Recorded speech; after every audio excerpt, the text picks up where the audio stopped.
Sports 1440. Action Electrical's projects team takes the field, folks, ready to execute the entire play for new commercial builds. Absolutely. They're masters of design build, sketching strategy from initial blueprints to core electrical infrastructure. The team never misses on complex projects. Known for handling big league constructions and major renovations, ensuring flawless execution, hire the Action Electrical team to bring home a win for your project. Visit actionelectrical.net. Jason Gregor isn't just a sports guy. He's a community builder. With over $2 million raised for local charities and his Gregor Foundation, he's making a difference on and off the air. Check out Gregor weekday afternoons on Sports 1440. At Fountain Tire, success is a team effort. They're committed to their team members and their customers. And that means treating your vehicle like it's their own and finding solutions that suit your needs. Because whatever the road brings ahead, they're on it with you. Visit fountaintire.com today. I skipped breakfast this morning. Stay out of my way. Don't threaten me with your bad choices. No worries. A booster bar from Booster Juice will fix me. I don't even know what that is. Yeah, because they're new. Snack-sized bars packed with seeds, pecans, gluten-free oats, all sorts of good stuff. That sounds lovely, actually. 2 different flavors to try, too. Coconut pecan booster bars and harvest booster bars. Want to skip breakfast with me? I take it back. You make good choices. Booster Juice, Canadian-born, blending since 1999. You've got a go-to coffee spot, a trusted barber, even a lucky game day jersey. But when it's about looking your absolute best, there's only one name you need, Mr. Dirk. Family run since 1939, we're experts in crafting impeccable tailor-made suits and offering a wide variety of everyday styles. Pair that with personalized one-on-one fittings and the convenient on-site tailoring. Mr. Dirk elevates you. Visit MrDirk.com. Score big on style with Mr. Dirk. Reason number 59 why Nissan is built for our winter.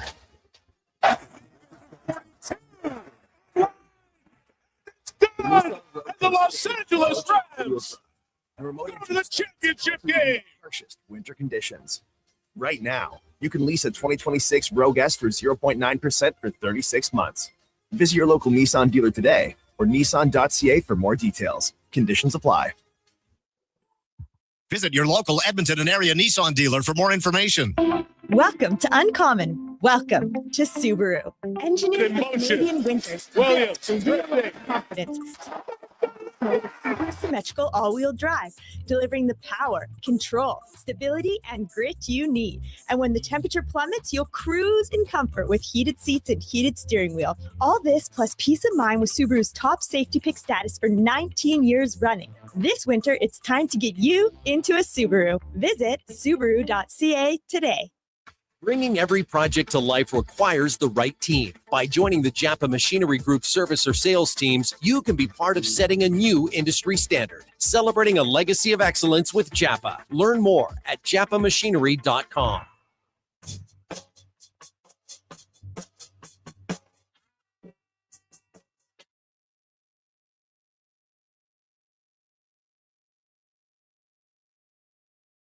The Jason Gregor Show. Hitting the line, Wallman, good shot.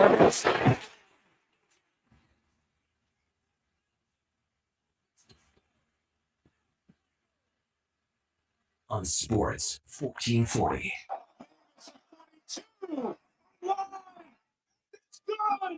The Los Angeles Rams go to the championship game. Presented by PlayAlberta.ca, Alberta's only regulated online gambling website. The man in motion. Drifting. Sprinting for space.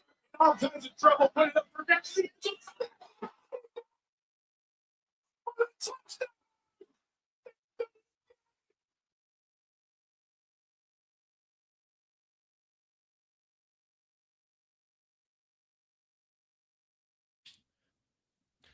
What a magnificent Monday afternoon. How are you? And welcome to the Jason Gregor Show. Sports 1440, sports1440.ca, YouTube, Facebook, X, Instagram. As always, thanks for listening. Thanks for watching. It is the Gregor Show presented by PlayAlberta.ca, Alberta's only regulated online gambling website where 100% of the revenue stays right here in the province at PlayAlberta.ca. It's a busy day, of course, Martin Luther King Day. in the United States. So you have lots of matinee games going on in the NBA, as well as in the National Hockey League. The Hurricanes leading. They scored in the third period. They're leading 2-1 late over the Buffalo Sabres. Brandon Bussi made two, arguably the best saves of the season. You wait till you see the highlight of his save on Tage Thompson in the second period. Oh my goodness. It was absolute robbery. Game that interests Oilers fans will come up later tonight, 7 o'clock. The Devils are in Calgary to take on the Flames. Get used to that this week, Oilers fans, because the Oilers, they play New Jersey on Tuesday, Pittsburgh on Thursday, Washington on Saturday, and then they play the Ducks next week. Their next 4 games, every team they face will be playing their third game in 4 nights, second half of a back-to-back. Those are scheduling advantages. Up to you to take advantage of it. Doesn't mean you always will. Look at St. Louis. They actually had a scheduling advantage against the Oilers, who had played in Vancouver the night before. Didn't matter. The Oilers spanked them 5-0 last night on Nugent Hopkins' 1,000th game night. He scores the first goal. Bench goes crazy. The crowd goes nuts. They win 5-0. They have Nugent Hopkins chants, which I've never heard before. Obviously, for years, fans would chant Nuge, but I had never heard the Nugent Hopkins chant. Obviously, fans were in a good mood. So, hey, why not? Away you go with that. But the Oilers, quite a weekend. 11 goals for, 0 goals against. Third time in franchise history, you have consecutive games with shutouts from different goaltenders. You got to go back to UC Markkanen, and Tommy Salo did it in 2002. Then in 23, you had Jack Campbell and Stuart Skinner do it. And now this year, Tristan Jarry and Connor Ingram, which leads to an interesting question of, like, probably just best to rotate your goalies. But the thing is, if you rotate them, that means Tristan Jarry isn't playing against Pittsburgh. And I know how it works. You want to play him against his former team, just like Stuart Skinner is going to play, I would assume, against the Oilers on Thursday night. So we'll see. But it is it's an opportunity here for the Oilers to get on a run. Maybe actually win 3 in a row for the first time. Who knows? Maybe they'll stretch it to 4 or 5. We'll see. But that was a big end to a busy week for the Oilers. They don't play 5 and 7 games the rest of the season. Their schedule now, the rest of the way, is incredibly favorable for them. So we'll see if they take advantage. So we'll touch on that. Also, a big weekend in the National Football League. We are down to the conference finalists, the Rams and the Seahawks, the Patriots, and the Bo Nixless Denver Broncos. The New England Patriots obviously are going to be the favorite now, even though they're on the road in Denver.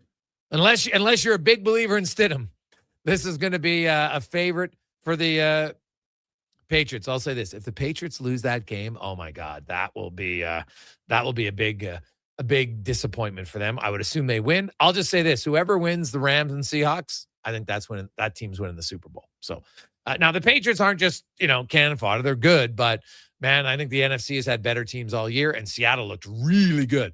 San Fran was banged up. San Fran also, maybe their record is a little bit inflated based on their schedule all year long, but you got to give Seattle credit. They spanked them. That wasn't even close. Right from the opening kickoff. Great way to start the game if you're Seattle, an absolute terrible way. We are going to get Sean Brown in a second. I'm curious you guys' thoughts on, you're in overtime of the playoffs. Both teams deferred. Both teams who deferred lost. Why wouldn't you want the ball first? I get their rationale as well. If we score, if you're second, then you have to match a touchdown. You have to match a field goal. Sure. But if neither team scores, you give them the advantage because now all they have to do is kick a field goal to win. Right? So I don't know. All I know is the two teams that deferred, they won the coin toss. They both lost the game. So not sure I love that strategy as we welcome in. We got a busy show for you, by the way. Kevin Woodley is going to join us as he always does on Mondays. We'll have Gene Principe, Cam Tate, Dennis Bernstein, Speck, Susie Origin will join us from Denver to see how the Broncos. This would be an epic. Let's be honest. They're the number 1 seed, but now it's a big underdog because they lose Bo Nix. Just brutal timing for them, man. Hey, if you had the Knicks and if you had the Broncos and the Patriots, the number 1 and the number 2 seeds going at it and everybody's healthy, I'd love it. You'd say, hey, they full marks. But, and the Patriots beat them now. You'll kind of be like, well, you better win this game. So it is a little bit different, but that's how it goes. As Sean Brown joins us. Brownie, how you doing? Good. Happy to be back. Had a little break there, which was kind of nice. Go see the sun. Yeah, where'd you go? Looks like you got a tan. Yeah, went to. The weather was beautiful in Palm Springs. There, it's kind of that's our go-to place to go. It kind of fits within the distance of flying that I want to deal with. And yeah, we kind of got lucky with the weather being good, and it was nice to get away with my wife. Okay, I like it. The Oilers, pretty successful weekend for the Oilers. You know what? Fatigue maybe could have been a factor, but they didn't use it as a factor. You know what? Leon Draisaitl is gone for those 2 games for family illness reason. And, you know, Zach Hyman talked about that, how that, you know, that's a little bit of a motivator for the team. Like, hey, man, like, you know, there's more important things. So let's do well by him. And then you have Nugent Hopkins game. Did you ever play in a game where one of your teammates was celebrating game 1,000? You know, not that it comes to mind. I mean, there was different milestones because it was nice, you know, during, I think it was Stevens, Scott Stevens there with New Jersey. He was playing for something. And I remember, you know, we had special patches and stuff. So I was lucky enough to be able to keep that jersey, which was kind of cool. Yeah. But yeah, I think anytime when there's special occasions, it's always gives you a little bit of extra motivation and excitement in the building and something to play for. Yeah. Well, you know what? Connor Ingram had a great quote. How he said, "Man, you know, like I saw Nugent Hopkins in the hallway after the game and said, hey, man, like I know this is your night, but this is something I'm going to talk about for a long time. Like this was unreal to be a part of." And then he joked, he goes, "I really hope I get to keep my jersey because the only time I'll ever wear a letter in my career." And that was actually a really good line. It's true to say, "Hey, look at this jersey. Yeah. It's got the letter on. It'll have the patch." And so they had name bars in their stall. Like you don't normally have your name, but they had special name bars made. You know, it said Connor Ingram, and then had Ryan Nugent Hopkins game 1,000. So like little keepsakes like that, when you're done playing, you know, you might not remember that game until you look, oh geez, now I do remember it. Right. So I could see how that would be a big deal. And for a guy like Connor Ingram he's very authentic, right? He's very real about things. And he's just, you know, he's just enjoying the ride, and he's played very well for them. No question, but he's actually played phenomenal. If you look at, and that's why small sample size, 1 game really skews his numbers, because he's started 9 games. 8 of them have been quality starts. And in those 8 games, he's got like a .934 save percentage and like a 1.72 goals against average, right? He had the 1 game against Boston or whatever, it happens, but he's been really good, right? So where do you come out on the goaltending as far as how much you played Jari, who's been injured twice this year? Yeah, that's a tough one. I mean, it's nice, you know, that, you know, for Jari, when he did get injured, that there wasn't a real panic for him to necessarily come back. And it was an opportunity for both Pickard and Ingram to kind of just find their game and get some confidence in their game. And I think for the Edmonton Oilers, it really puts them in a position of strength, I think, because ultimately they're not going to go with 3 goalies. And the better that they can play probably just adds value, I would think, you know, as the trade deadline comes. You can see with Ottawa and throughout the league, I mean, there's a serious need for goaltending. So it's a really nice position for the Oilers to be in. But you know what, to bring it back to, you know, the Oilers and how they handle and the thing and what they're doing in these celebrations, as far as I think it's Brad Harrison, actually, I think the trainer that's come up with the idea of the t-shirts and what they do to make it special is so. I was talking to my wife about it yesterday. She's like, did they make as big of a deal as they do today in 1,000 games and all these different events? And I was like, no, but it's nice. It's good for hockey. It gets everyone talking, they've always done the silver stick for 1,000 games. Yeah, but I don't think they just, I mean, now you look at, you know, Nugent Hopkins, you got his buddies, his whole family. Yes. You talked about the nameplates, you know, it's just, they make a bigger deal of it, right? And they make it a lot more special, which I think is great, because I think the marketing and, you know, the excitement around it, definitely a lot bigger. You know, so what I thought was really cool was not only do they give, you know, the silver stick, but I thought the mini stick, silver stick was incredible. I mean, that was just a nice touch and well deserved. And you know, like you said, I think we're all fans of the game, whether we make it or we don't. And to have some, you know, whether it's a jersey or something that, you know, when you can look back at your career and kind of think, wow, you know what, those were pretty special moments, because they're hard to enjoy, I think, when you're going through it as a player, because you're in it and you're so focused on, you know, trying to be an everyday player, trying to fit in. You don't necessarily get a chance to really reflect a ton. So, you know, it's nice to see that the guys are getting a lot of keepsakes and a lot of memorabilia that they can kind of look back on these special moments. Yeah, no, it's good. Now the Oilers, they, you know what, the schedule becomes a little bit easier. And I do think like that's huge for them from scheduling advantages, which when you play the opposition, I talk to so many players, they're like, back-to-back games aren't that hard. It's the 3 games in 4 nights. And when it's 3 games in 4 nights and the second half of a back-to-back, that's when and it's more your legs, right? Like, let's say you're playing 3 games in 4 nights, like which New Jersey will be tomorrow. New Jersey played Saturday, Monday, Tuesday. That Tuesday night game, it's your 3rd and 4, and it's the second half of the back-to-back, Brownie. What is it that you feel as a player? Is it just your legs? What is it?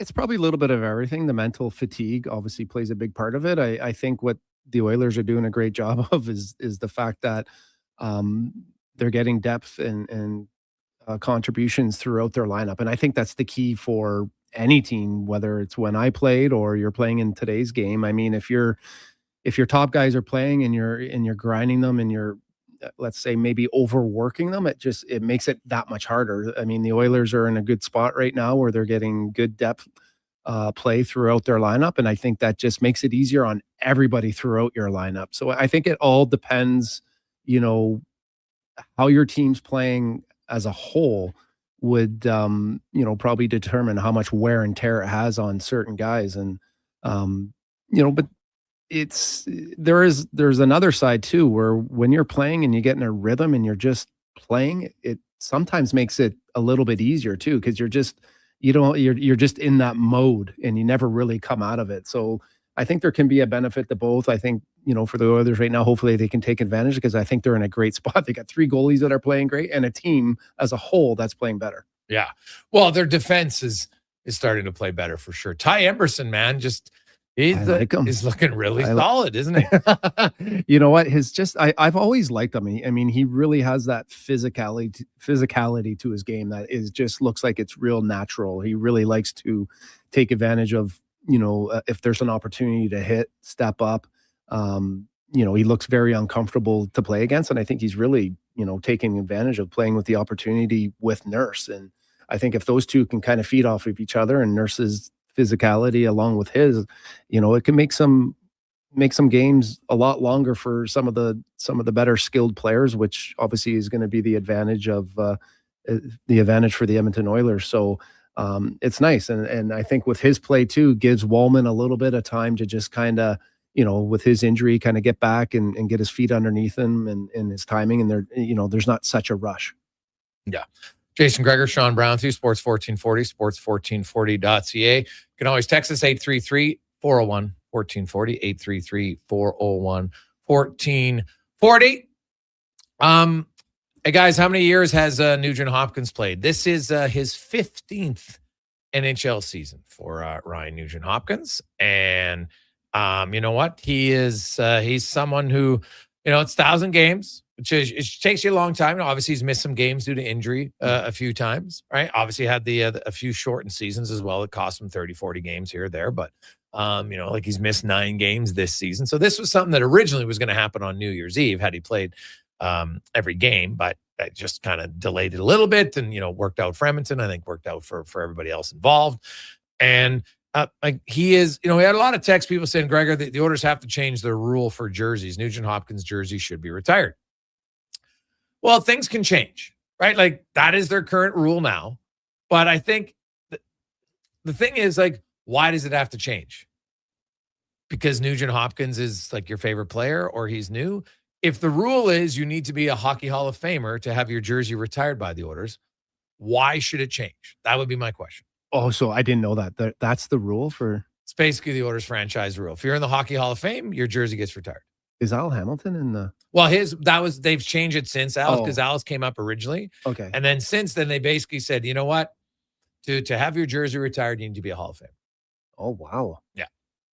And so, you know, like Kevin Lowe's jersey didn't go up until he won the Hall of Fame.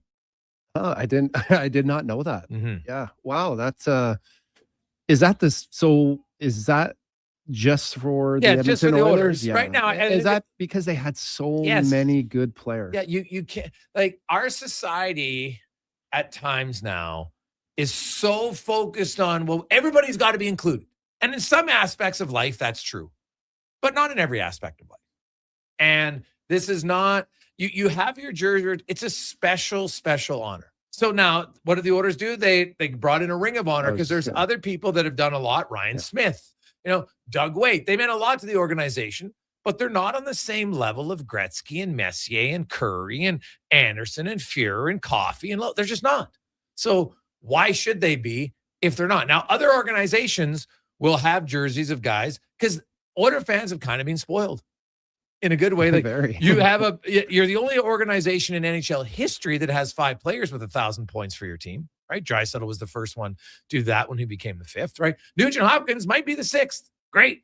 But that doesn't mean that you're going to retire his jersey. He'll have a special night in the Ring of Honor. And when you look at the jersey night and the Ring of Honor night, like, they're fairly similar, right? In ways, like, there's obviously some things that are a little bit different. And nowadays the ceremonies are better than like Gretzky's night. Gretzky, I think, rode around in the back of a truck, if I'm not mistaken. I was there for that game. Yeah, I was there for that. I remember you were playing. I think I was actually. My face was on the magazine of the. What is that? When you don't have it? I do have it. Oh, okay. Yeah. I was going to say you better have that. I do have. I actually got 2. Oh, there you go. So did you get Gretzky to sign one? No, I didn't, but I got enough Gretzky stuff. Oh, okay. Yeah. There you go. And I remember, like, when Yari Curry came out and he had the super tight gear on, it looked hilarious. And then Grant Fuhrer, even, when he takes his mask off and he's crying, Oiler fans remember that one. And so, now, like, obviously McDavid and Draisaitl, they're going to the Hockey Hall of Fame. We all know that. Like, they'll have their jersey retired by the Oilers. And Nugent Hopkins, I don't think you have to change the rule. I'm sorry. I don't believe in change it just because, like, the jersey retirement is for, like, the elite of the elite. I agree with you. I think getting in the Hall of Fame, getting your jersey retired, it's, you gotta be the elite, like you said, of the elite. Ryan Nugent Hopkins is a very, very good hockey player that has done a ton for the community and deserves to be on the Ring of Honor. But I make it hard to get your jersey up in the rafters and make it hard to get into the Hockey Hall of Fame. There's, winning Stanley Cups, all that stuff kind of matters. And obviously we don't want to take away from anything that Ryan Nugent Hopkins has done because it's been terrific and he's got lots of miles left on him still. Yeah. I kind of like that they've made it that way because it just makes it that much more special for the guys that do get up there. Yeah. So I like it. That's the rule. You're going to have some people, especially the younger generation, because this is your guy. Nugent Hopkins is your guy. I get it. But that's a rule. So you can't just change the rules because it fits you for that day. Yeah. Then it's not a rule. So it's just a guideline. And I think it's in place for a reason. And he'll have a very special night when he goes in the Ring of Honor. I have no doubt in my mind. Now, who knows? You know what? Maybe Nugent Hopkins, if he ends up with 1,000 points plus, maybe he's a guy who gets consideration later on in his career, depending on what he does in the next 5 years, right? Like 1,000 points. What about a Stanley Cup? I mean, I don't know. Well, he'd probably have to have one, but like McDavid's going to the Hall of Fame regardless if it's Stanley Cup or not, right? Yeah. And I think there's lots of guys that go that way, but like Nugent Hopkins probably not a Hall of Famer. Like, let's be honest, right? He's had over 70 points once in his career. It's not a Hall of Famer. He's a really good player. Long-standing Oiler. Awesome. It's not a Hall of Fame. Quick break. We'll come back and be joined by Mean Gene on the Gregor Show, presented by PlayAlberta.ca. 60 years ago, we started selling trucks as Western GMC Buick. Today, we are Wolf GMC Buick. We're still located on the corner of 184th Street and Stony Plain Road with the same ownership for over 2 decades. Our customers have trusted our family-owned, community-driven business. And for that, we are thankful. If you're looking for a truck or SUV, pop in and one of our seasoned professionals will get you a great deal, hassle-free. Come trust our team at Wolf GMC Buick. Wolf GMC Buick. We're making it easy. You're at home, in the car, or on the move. You're never more than a tap away from Sports 1440. Download the radio player or iHeart app today so you can get all access anytime to Edmonton's only sports radio station, Sports 1440. Action Electrical's projects team takes the field, folks, ready to execute the entire play for new commercial builds. Absolutely. They're masters of design build, sketching strategy from initial blueprints to core electrical infrastructure. The team never misses on complex projects. Known for handling big league constructions and major renovations, ensuring flawless execution, hire the Action Electrical team to bring home a win for your project. Visit actionelectrical.net. I'm Grant Fedork from Leading Edge Physiotherapy, and people who suffer brain fog might think it's just going to be part of their life. But listen, I've seen a 38-year-old mom managing a concussion read her kid a bedtime story without losing the plot, all because of cognitive rehab that rewires the brain like a GPS reboot. Your brain isn't broken, it's buffering. One missed beat in focus, memory, or balance snowballs into frustration, falls, or forgotten keys. Stroke, concussion, long COVID, even aging can all lead to brain fog. Cognitive rehab works. Check us out at leadingedgephysio.com before your next "where'd I put my phone" moment. The job isn't done until the last load is hauled, and having a semi-trailer out of commission is not an option. Whether replacing or adding to your convoy, Edmonton Trailer has a huge inventory of new and used semi-trailers, trusted by the gravel, logging, oil field, fluids, and freight industries. Find a trailer right for you online or at one of their 3 locations. For sales, service, parts, rental, and finance, when you're in it for the long haul, Edmonton Trailer. Measles is very dangerous during pregnancy, increasing the risk of many severe health-related complications. If you're planning to become pregnant, make sure you have received 2 doses of the vaccine at least 1 month before conception. Don't get measles, get immunized. Visit alberta.ca/measles to find out if you're up to date and what to do if you're not. A message from the Government of Alberta.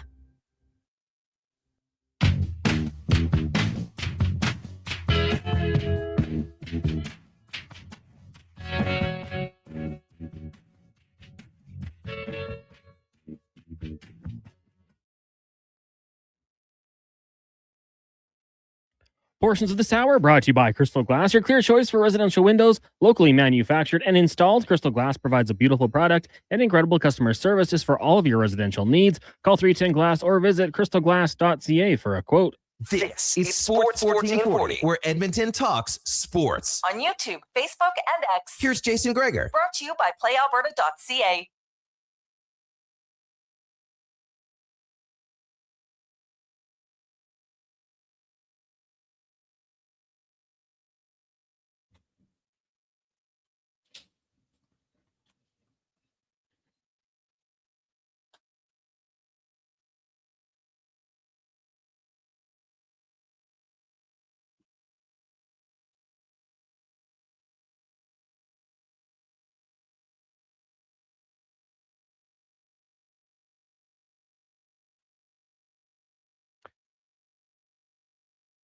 Welcome back. Jason Gregor, Connor Halley, Sean Brown, Sports 1440, sports1440.ca. It's Sports.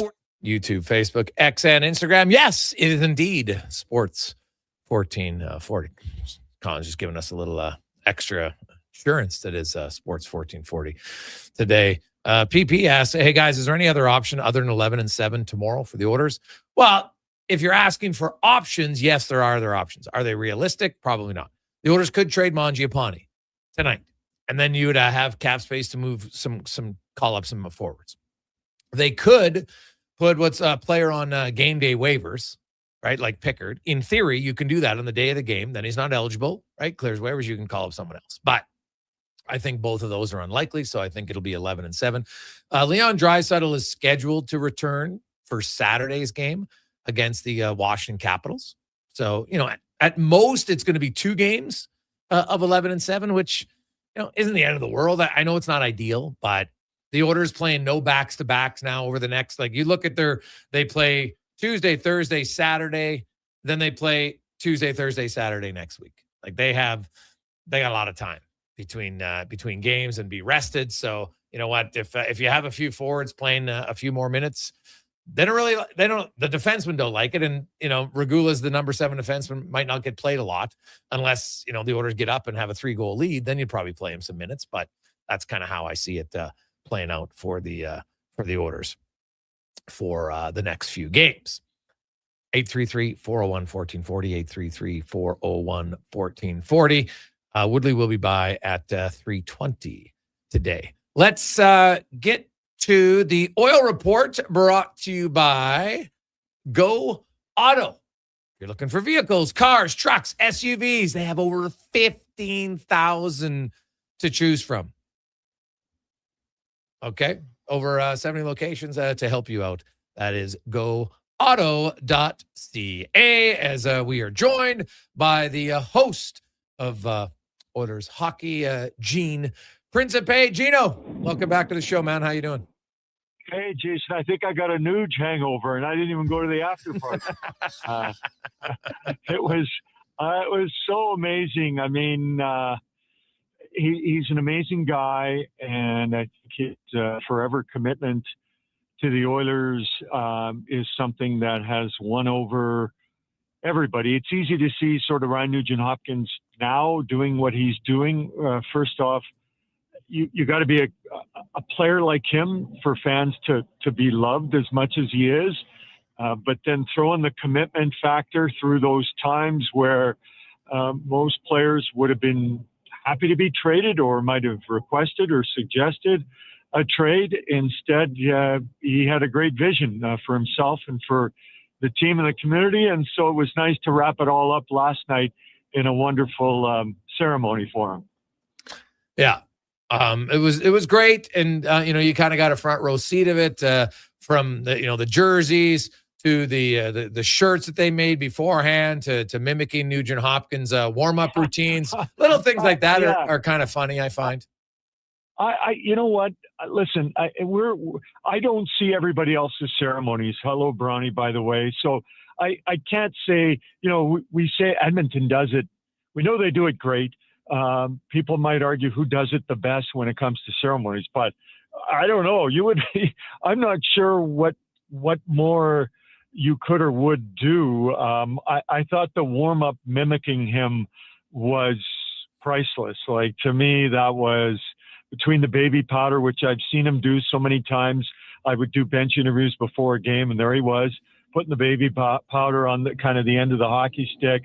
And then, the stretch I hadn't really noticed per se because there's so many things going on in warm-up, but I thought that was great. And Brad Harrison coming up with a horse-related 1,000 top was fantastic. And, having his buddies read the lineup. It was a great night. And once the ceremony's over, it is about hockey. And so for him to score, I think Zach Hyman mentioned it, and Jason, you were there. And then I saw the stat today of 1 of 10 people to score in game 1 and game 1,000 to be the game-winning goal. So, yeah, it was just a fabulous night. And kind of hidden in there was, back-to-back shutouts and back-to-back lopsided results and another shot at going after 3 in a row. Gene, what do you think of Kapanen? I mean, he's played some of the best hockey that I've seen him play. How important is it for him to obviously continue with that, and what does that do for the Oilers? Yeah, I agree, Sean. I mean, the odd time, I think Martin St. Louis was a guy that was on waivers at one point in his career, and I'm not saying that Kasperi Kapanen is Martin St. Louis, but there are players that find the right team, the right fit, and maybe they find a certain attitude that goes with multiple opportunities that you say, hey, listen, I'm not getting younger. I may not get many more opportunities, if any more. I'm playing on a team that gives me a shot to play with Draisaitl or McDavid or Nugent-Hopkins or Zach Hyman. And I'm a dad now soon, and I'm married. So I think you put it all together, and that's what Kapanen has done. He's put it all together. So as Jason noted last night in talking to Chris Knobloch, or asking Chris, we did see him walk by as we were doing interviews, and he seemed certainly better than I last saw him. We all saw him when he kind of limped off the ice. So hopefully it's just a week or a few days or something kind of minor, I guess worst case through to the Olympic break. But boy, he really has helped fill out the top six. Yeah, he's played very well. And, Zach Hyman's a guy who's he's only played 31 games this year. His first 11 games, he had 2 goals, 7 points. And he admitted that, his wrist mobility had taken a while. But, man, his last 20 games, he's the best goal scorer in the NHL with 17 goals in 20 games. And, he's scoring in lots of different ways. Obviously, he'll hammer pucks right from around the crease. But we saw a one-timer, which is rare from him last night. And, his game is really rounding into form here right now for the Oilers. Wow, Jason, you couldn't be more right. And I think, Sean, and you've been through this, and I've heard you talk about injuries that you've had and then come back and play. I think one of the things I do is once I see a guy in a lineup, I think he's fine. Like, I think he's like Zach Hyman prior to the hit from Mason Marchment. And I think Jason and Sean, we realize now through what we've heard and what we saw originally, and you stated those numbers, Jason, that it wasn't Zach Hyman prior to getting hit by Mason Marchment. It was Zach Hyman recovering from the Mason Marchment hit, but recovered enough to play. And now we're seeing the guy I think he would be on the Olympic team if he hadn't been hurt and had it spill over to this season. Now, it almost feels to me, and I'm just like throwing stuff out there because of just an interest factor, but watching him play, it's like someone said to him or text him, hey, listen, Braden Point's hurt. If he doesn't make it back, you are our guy, or you might be the guy. And again, I'm not saying that's happened, but there's a certain, way that he's carrying himself right now that almost is very similar, if not even better than when he had the 54-goal season. Because I don't think, Jason, and you're the numbers guy, I don't know if he had a stretch like this when he scored those 54 goals in the regular season. I mean, this is the best goal scoring I've seen from him as he and the Oilers move towards that Olympic break. And I love what was said on the panel last night with Craig McTavish and Bob Stauffer. In the Stanley Cup playoffs, you get black aces who skate and are there, and they're part of the team, but not fully part of them. They're around, they're available. They are gaining experience for whether it's something during that playoff or potential future playoffs. How lovely would it be to have Zach Hyman on your like taxi squad that would go over to Italy? Let's say it's a 4-man group of maybe 2 forwards, a defenseman, and let's say a goalie. I'm just kind of spitballing here. But what an inspiration he would be. The positivity that comes from Zach Hyman would only go to enhance and to be passed on between the Olympians. And if there is an injury, he doesn't have to fly over from wherever he might be during his Olympic break to get over there. And I'm not aware if there is such a thing as a little taxi squad, but if you had one, this guy would be in the front seat of it, because I think he would be phenomenal for the Olympic team to have a guy like that around. Yeah, he's definitely making a case for himself. Another guy that's really stepped his game up and is playing very well is Emberson on the back end there. I love his physicality and I love his compete. What are you seeing? I agree with both those points. We got a chance to, first of all, Ty's, one of those guys that I often speak to him more off camera. There aren't a lot of interview requests for Ty because he just goes about his business and plays his game. And he's on a D core that if you're speaking to defensemen, chances are it's Darnell Nurse or Matthias Ekholm or Evan Bouchard would be, I guess, kind of the top 3 defensemen that would be requested. They are part of a group that then you go to Bouchard, or you go to Draisaitl, and you go to McDavid, and you go to Hyman, and you go to Nugent Hopkins. And so there's a lot of players that get, I guess, interview requests before Ty. I love talking to him. He's a wonderful guy, and I think he really understands his role, and he gives you a physical element. I don't know if he's at the point of being intimidating, but I think he's getting to the point where players will have to be careful of a clean hitting Ty Emberson. I mean, I like the way he plays the game, and he's not a lot of fun to play against. And so he's fitting in quite well. I mean, a lot was expected of him early once the Oilers got him from San Jose, but I think he's acquitted himself well through some of the challenges that have been there for that kind of 5th, 6th, 7th role. He's kind of, taken on all challengers, and there he is still playing and playing better.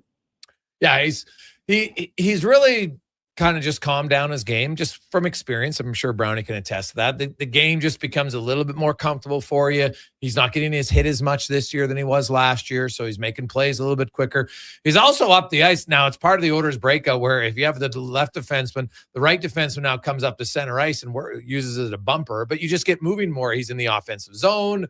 He's never going to be a big offensive player, I don't think, but the physical part of his game, he's definitely, his timing, I think, is better this year. And then you throw in Stastny and Wallman, and it's a lot. Emberson's play has allowed the Oilers to kind of ease Jake Wallman back in, because Wallman admitted after his second game, he's like, yeah, I feel okay, but I'm not where I need to be after being out as long as he has.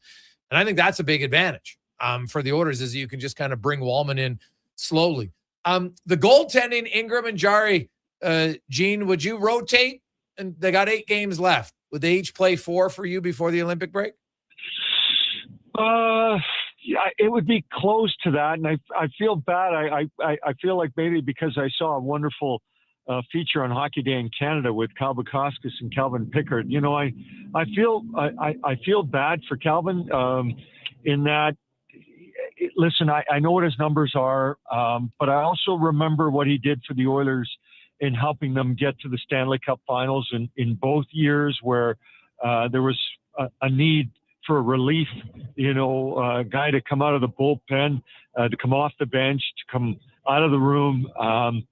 So I don't know if Calvin will get some starts, but if he doesn't, I might go 5-3 for Jari, but I wouldn't be against 4-4. I think the way they're playing right now, and as the Oilers look to get on this run, right? Everyone's kind of been waiting for them to win 4 or 5 in a row, or go 6-1-1 or something like that. Whoever can allow that, I would have that happen. But for sure, I don't think I would play Ingram more than Jari, particularly coming off the injury that Jari had. He didn't play for a while. Then he's going to get another, whatever it is, 2.5 weeks off to 3 weeks. So I like your split. I'm good with that. I would go maybe one more possibly for Jari, depending on how things line up. But somewhere in there is, I think, the right split for those two guys heading into the break. Gino, always good to catch up. You have yourself a wonderful day. We'll see you at the rink. Sounds great. Nice to see you, Elise Brownie, and Happy New Year to all your viewers and listeners. I know I passed the Happy New Year deadline, so I apologize in advance. Thanks, Gene. That is Gene Principe from Rogers. Sportsnet, nice guy. He'd probably get away with it. It's not many people. I always quietly say, if you don't like Gene Principe, I'm like, you might have to reevaluate. He's one of the nicest human beings going. His buddies did tell me that wasn't always the case, so that's great. When I was at his 50th birthday party, I learned lots of stories about it, but Gino's a pretty good guy. Really, genuinely nice guy. I've always enjoyed Gene. Yeah.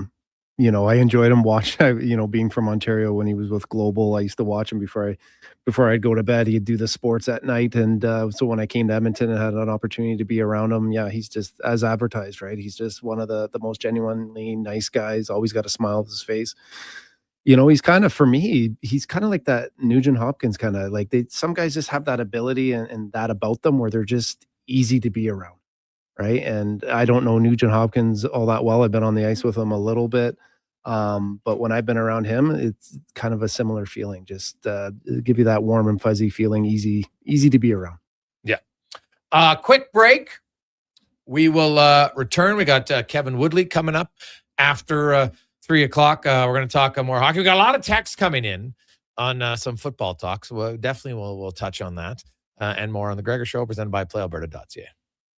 Freezes, you wonder how anything can get done. And instead of staying outside in temperatures that would make a polar bear cry, you head inside where it's toasty and warm. But that's not what GS Construction does, because while the ground freezes above, we plan below, rebuilding and revitalizing the systems that keep our communities working year after year. Now, don't worry. GS Construction promises to do everything safely and efficiently, and we'll wear our extra warm clothing outside. For more on what we do, visit gsconstruction.ca. Day or night, tasting just so right. You can order oodle noodle at oodlenoodle.ca, delivering you the news almost right away. Remember, you can order oodle noodle at oodlenoodle.ca. So stay on your couch all day and order oodlenoodle.ca. Oodle noodle. Hi, I'm Colin Livingston, president of Cantork. We've been tightening bolts and redefining our industry for 25 years. Yes, a quarter century, and we're just getting started. Check us out at cantork.com. Our tools age better than I do. Whether you're a craft beer connoisseur or more of a wine aficionado, there's always something new to discover at Sherbrooke Liquor, a unique, family-owned, independent liquor store. The selection, incredible. The non-alcohol section is also very impressive. Sherbrooke Liquor, expert, knowledgeable staff with a passion for unique finds. More than just a liquor store, we're a community. Alberta's best, the one and only Sherbrooke Liquor. Wine, spirits, and oodles of beer. Visit SherbrookeLiquor.com. Japa Machinery Group knows that XCMG may not roll off the tongue, but Japa's team will help keep your construction jobs rolling on time and on budget with heavy equipment sales and rentals. Visit japamachinery.com to find out more. Five-time Junior Hockey League champions, the Spruce Grove Saints, are excited to be back on the ice at the brand-new Thompson Family Arena. Be part of the action and enjoy some of the best junior hockey Canada has to offer by experiencing a Saints game for your next outing. Tickets range from $10 to $17 with free parking and some of the best food and drink specials in town. For more information on tickets and how you can become a partner, go to sgsaints.ca. You matter. Your mental health matters, and you're braver than you think. Not Alone is an organization focused on creating a space of acceptance and support through tough, meaningful conversation. My name is Tyler Smith, and you are never alone. NotAloneCo.com. It's okay to not be okay. Do you listen to sports radio at work? Like right now? Well, do you? Who, me? No way, I swear. Okay, friend, we won't tell. Tens of thousands of sports fans listen to Sports 1440 each and every day. On the radio, on the listening apps, on YouTube, and on social media. If you listen to Sports 1440 at work, well, maybe it's time to advertise on Sports 1440 at work. Grow your business, get your name out there. Shoot our ad team an email, gregor@sports1440.ca. Let's get to work for you.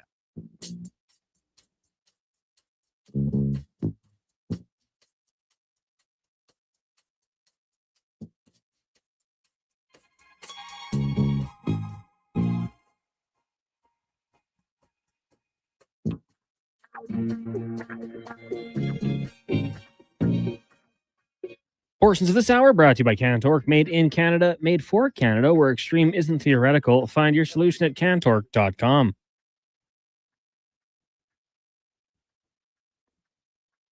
The Jason Gregor Show, the best of Edmonton sports talk and beyond. This is Sports 1440. Presented by PlayAlberta.ca, Alberta's only regulated online gambling website.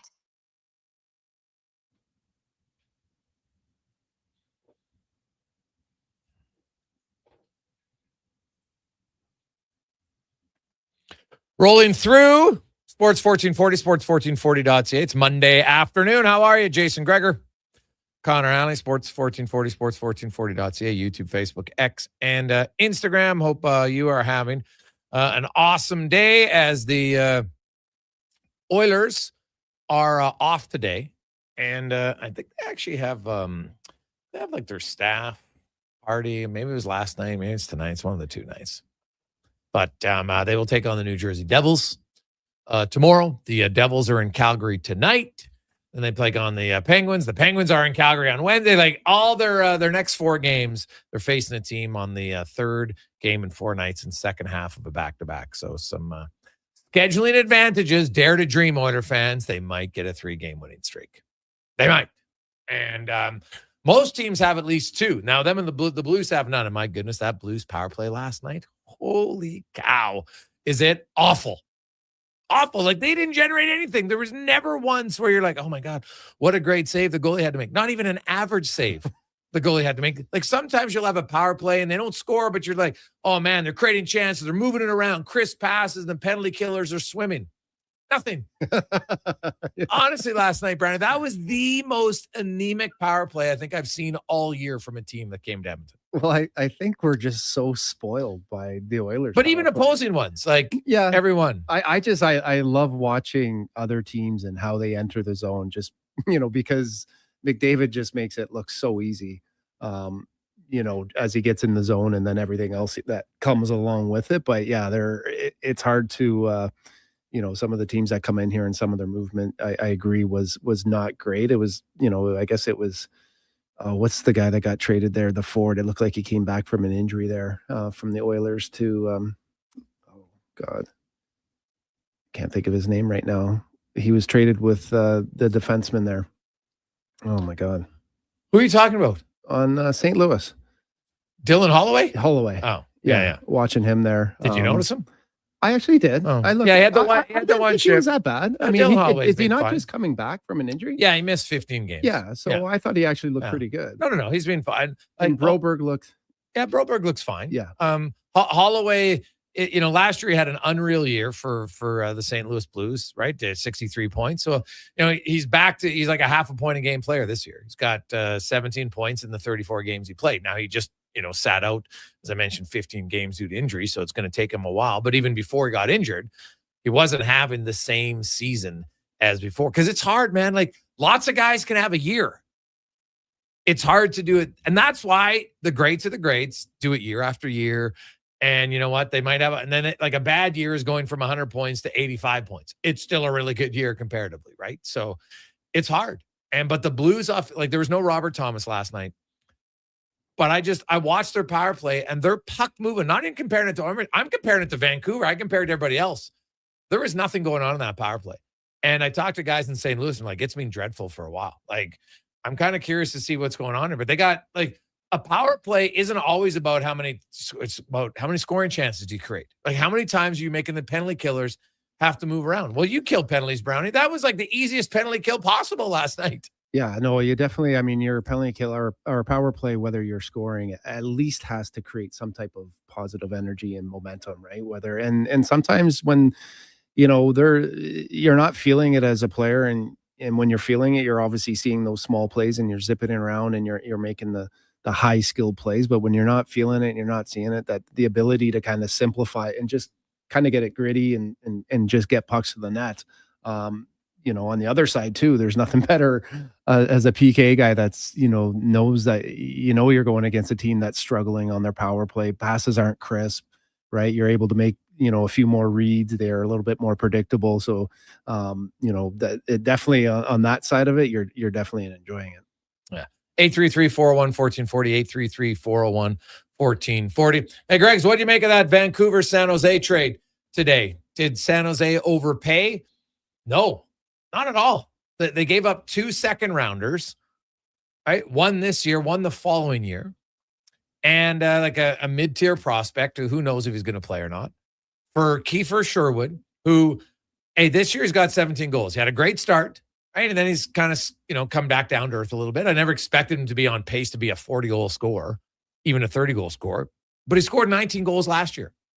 And this year he already has 17. So, you know what? Even sure, you can have a hot streak where I think he had 12 goals in his first 18 games or something like that. That wasn't going to be sustainable. Okay. So that's fair. But what is sustainable is his physicality.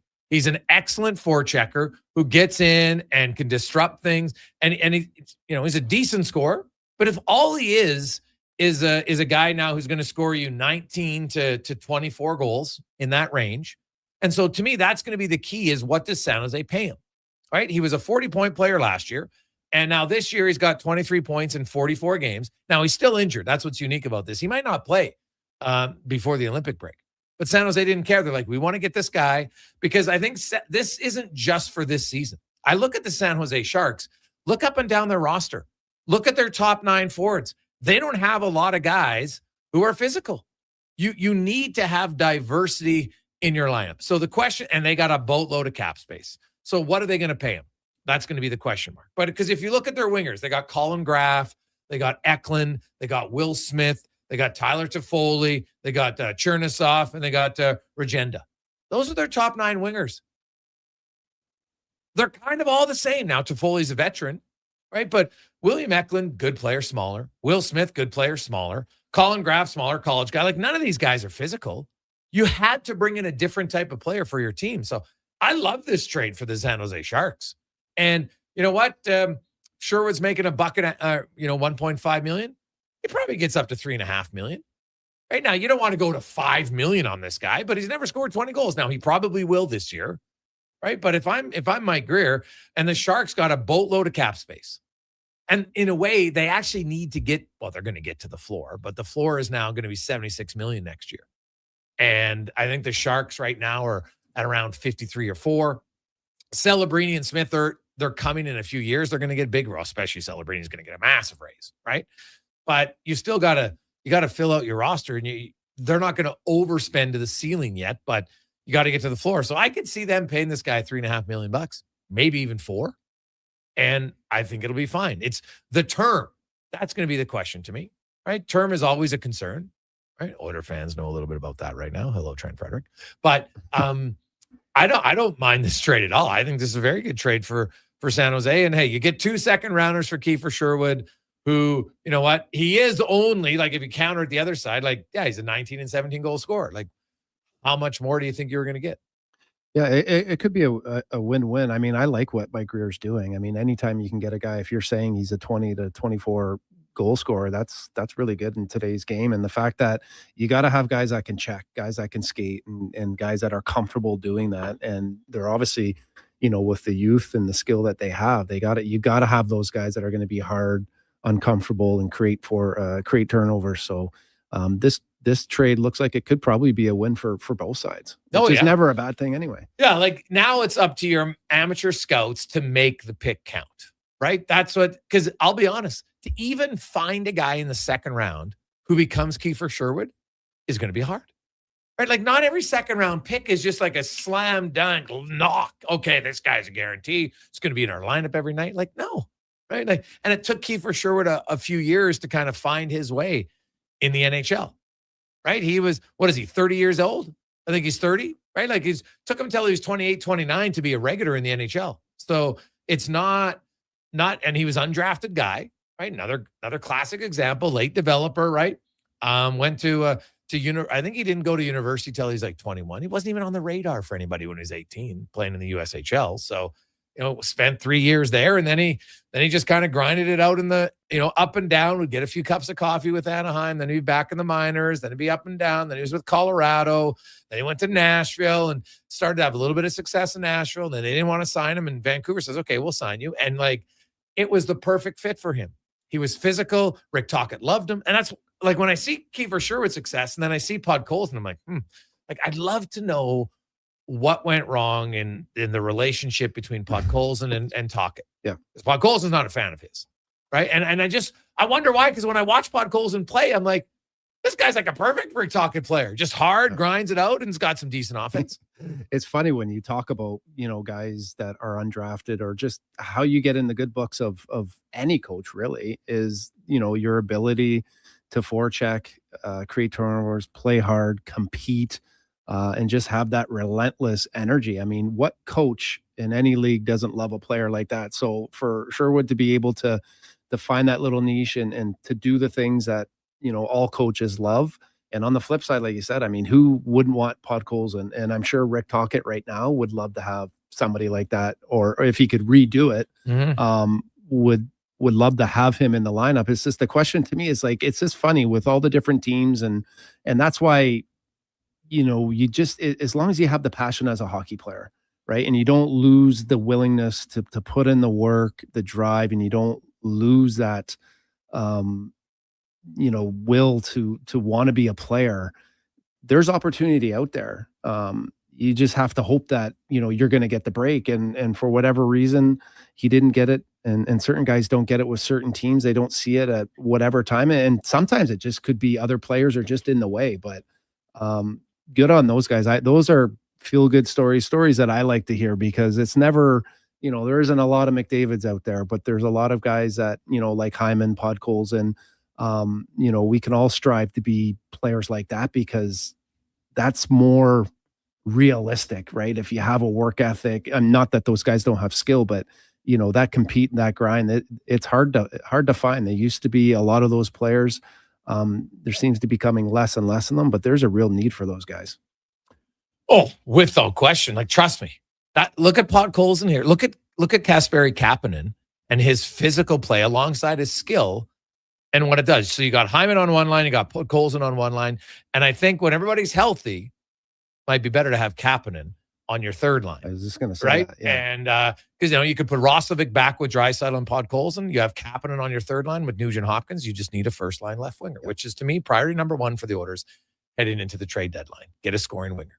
That's what they need. You put a scoring winger, man, that fills out your roster very nicely. Then you know what? One of Savoy or Howard are probably on your third line. Probably Matt Savoy at this point, because he kills penalties, right? And then your fourth line is going to be combination of Frederick and Janmark and Lazar, and where's Henrique? I don't know. We'll see. But that's kind of how I see the team shaping up, right?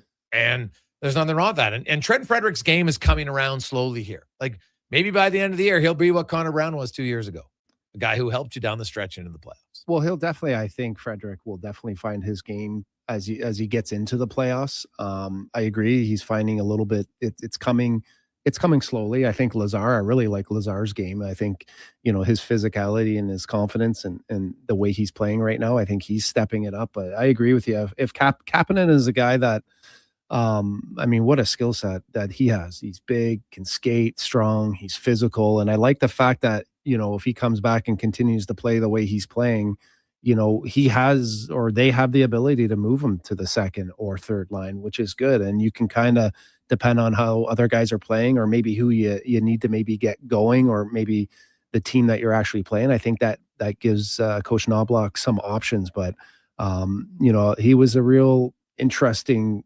story for me, knowing that he was hurt. I wanted to see how he was going to come back, because he's got something that, so you can't teach size, right? And he moves so well.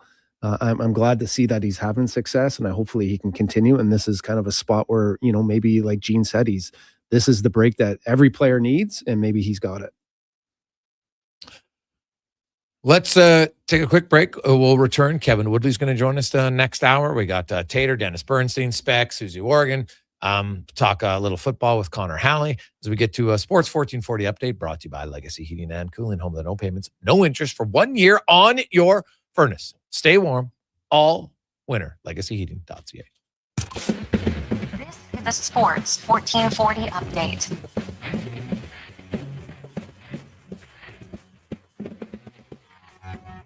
Trading in NHL today, the Vancouver Canucks are sending unrestricted free agent Kiefer Sherwood to the San Jose Sharks in exchange for defenseman Cole Clayton and 2 second-round picks in 2026-2027. Sherwood has 17 goals, 23 points in 44 games so far with the Canucks.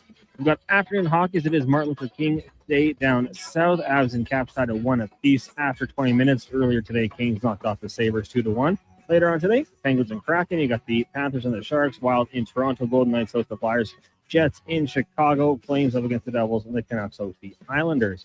In the association right now, Thunder up on the Caps, 116-99, and the Clippers lead the Wizards 87-85. 9 minutes left in the fourth quarter. Earlier today, Bucks got past the Hawks 112-110. From the NFL, Buffalo Bills have fired head coach Sean McDermott after 9 seasons with the organization. He leaves Buffalo with a record of 98-50, 8-8 in the postseason, including 2 AFC Championship losses to the Kansas City Chiefs. And tough news for the Seattle Seahawks as they'll be without a running back, Zach Charbonnet, after he suffered an ACL in their win over the Niners yesterday. Seahawks host the Rams on Sunday in the NFC Championship. 2 games in the AJ tonight. Bobcats host the Grizzlies in Bonneville and Canmore. Both those games will start at 7. Coming up in hour 2 of the Jason Gregor Show, we'll be joined by our goalie guru, Kevin Woodley from In Goal Magazine, and Ask 5 Questions. I'm Connor Halley. This has been a Sports 1440 update. This is Sports 1440, a Stingray radio station broadcasting on Treaty 6 territory. Download the free iHeartRadio app and listen to CKJR wherever you go. You've got a go-to coffee spot, a trusted barber, even a lucky game day jersey. But when it's about looking your absolute best, there's only one name you need. Mr. Dirk. Family run since 1939. We're experts in crafting impeccable tailor-made suits and offering a wide variety of everyday styles. Pair that with personalized one-on-one fittings and the convenience of on-site tailoring. Mr. Dirk elevates your style game. Visit our Edmonton store or explore MrDirk.com. Score big on style with Mr. Dirk. Hear ye, hear ye. Dragon fruit has returned to Booster Juice. Prepare thyself for the legendary alchemy of the Dragon Slayer smoothie, Pink Dragon Booster Mixer, and Dragon Booster Ball. Magnificent Monday afternoon. How are you? And delicious tropical dragon. How are you? No dragons are harmed. Get thee to Booster Juice before dragon fruit vanishes once more. 60 years. Booster Juice, Canadian born, blending since 1999. Connor Halley, Hey, Edmonton, Sean. Did you know a local Play Alberta winner scored over $500,000 on Mega Jackpots Ocean Bells? Think about the season tickets you could lock down with that. Sports kind of 1440, cash. Sports From major 1440.ca. casino It's winners Monday every hour to jackpots worth millions and hundreds of popular games to money that stays in the province. There's never been a better time to sign up for Play Alberta. Download the app today to get started with casino, sports, and lottery all in one app. Must be 18 plus to play. When you gamble, use your game sense. If you're looking for nonstop sports coverage, tune into Sports 1440, Edmonton's only sports radio station. 24/7 coverage comes at you with expert commentary, in-depth analysis, And so much more. We are Sports 1440. Hi, Mike here from Northgate Chevrolet Buick GMC. Happy New Year. I just wanted to take a moment to say thank you. Thank you for everything in 2025. With your help and your support, we fed almost 500 families. We donated to various charities in the Edmonton area, and we're going to do it again in 2026. Please stop in and see us today, 13215 97th Street, or visit us online at northgategm.com. You're in Northgate country. And here comes Action Electrical Service Team sprinting onto the scene. These are your first responders for any electrical emergency. That's right. With their fleet of service vans and specialized gear, they assess, they service, and maintain electrical lighting and automation systems. They're all about rapid response. Quick diagnostics and repairs to restore power and safety fast. Hire the Action Electrical team to bring home a win for your project. Visit actionelectrical.net. The job isn't done until the last load is hauled, and having a semi-trailer out of commission is not an option. Whether replacing or adding to your convoy, Edmonton Trailer has a huge inventory of new and used semi-trailers, trusted by the gravel, logging, oil field, fluids, and freight industries. Find a trailer right for you online or at one of their 3 locations. For sales, service, parts, rental, and finance, when you're in it for the long haul, Edmonton Trailer. Hey, Gary, is that your dad? No, this is Evan, the new sales rep I hired. Oh. First impressions matter, but when hair loss takes over, it can feel like you're not being seen for the maverick you truly are. Hi, I'm Dr. Vance Elliott. At Advanced Hair and Skin Surgery, we know that hair loss is more than just a cosmetic issue. It's personal. Let's discuss all the cutting-edge options available so you can make a great impression every time. Book a free consultation today at drvanceelliott.com. New Year's resolutions. We all make them. We all say we're going to start eating healthier or going to the gym or starting that new hobby. But at GS Construction, we actually follow through on our New Year's resolution because it's the same every year. We promise to set the groundwork, literally, for another year of progress and growth. And we've stuck by that resolution since 1974. So start that all-you-can-eat diet. GS Construction is going to start planning right now for the year ahead. For more on what we do, visit gsconstruction.ca.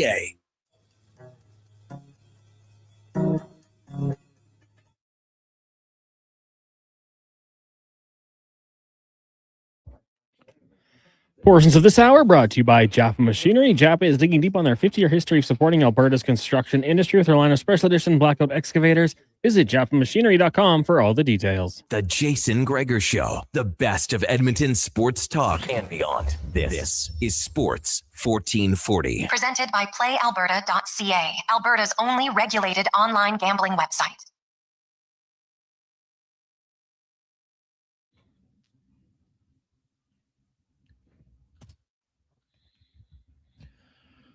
Just after 3 o'clock.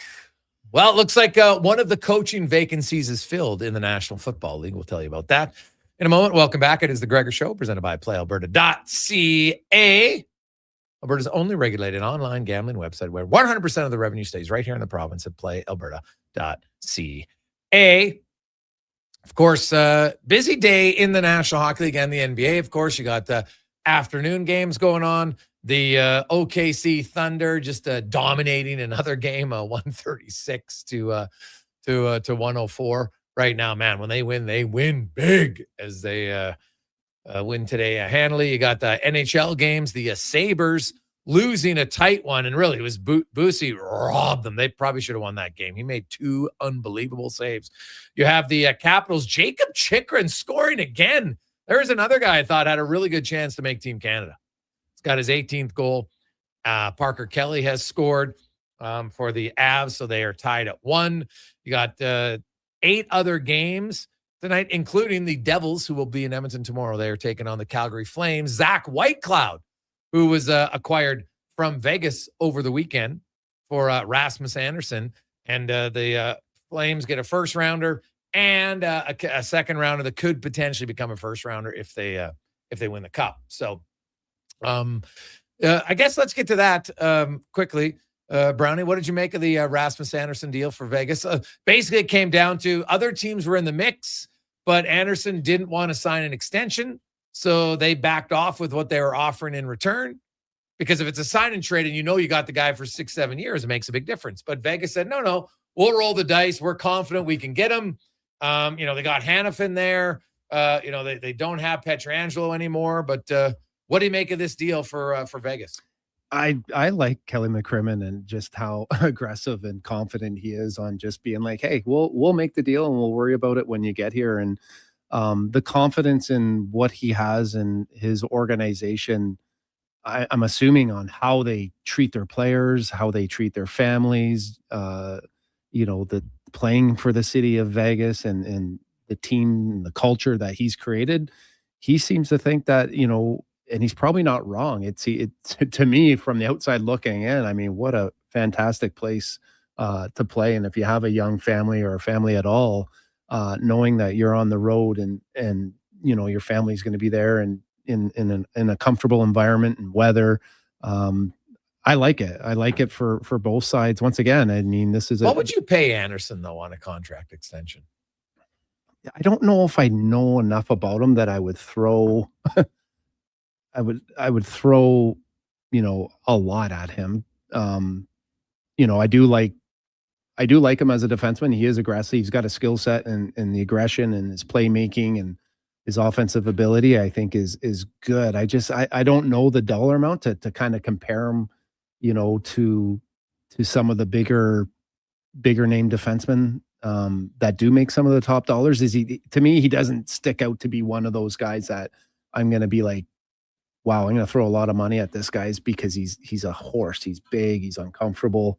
Like he's a decent sized defenseman. He's like 6'1", 200 pounds. Yeah, nothing. So like he's a good player, but I'm curious on what his his contract. Some people are talking like $9 million, and I'm like, what? Wow, no. Like that seems a little high to me. But that's what people talk about in the offseason and what players get are obviously very different. But look at like Noah Hanifin got what 7.4 something like that from Vegas, and Pietrangelo, he'll be on LTIR for one more year, so Vegas just spends over the cap anyway. But like Shea Theodore, like I know that Shea Theodore just signed that deal a few years ago and the cap has gone up, but he's like maybe he's 7.4 and Hanifin's just below him.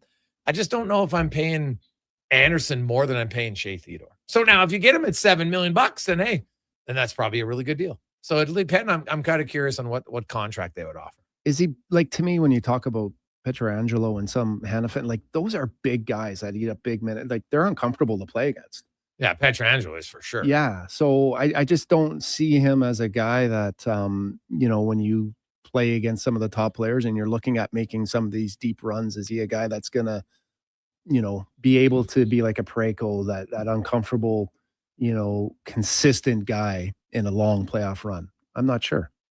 Yeah, we've never really seen it. Like the Flames have won 2 playoff series with him, right? Like he's a good defenseman. Like I guess we have a debate. Is he a top pair guy or is he a really good number 3? Right? Like he's not a number 1 defenseman. He's probably, number 2, number 3, give or take, depending on which way you view it as. And I'll be kind of curious to see what they pay. But hey, Vegas is better now. There's no question, right? And they moved out Zach Whitecloud, who's definitely probably a little bit more physical. He's not as good offensively as Anderson. And I kind of like that trade for Calgary. Like you get Zach White, like, yeah, you're rebuilding here. So you weren't going to sign Anderson to a deal that made any sense to you.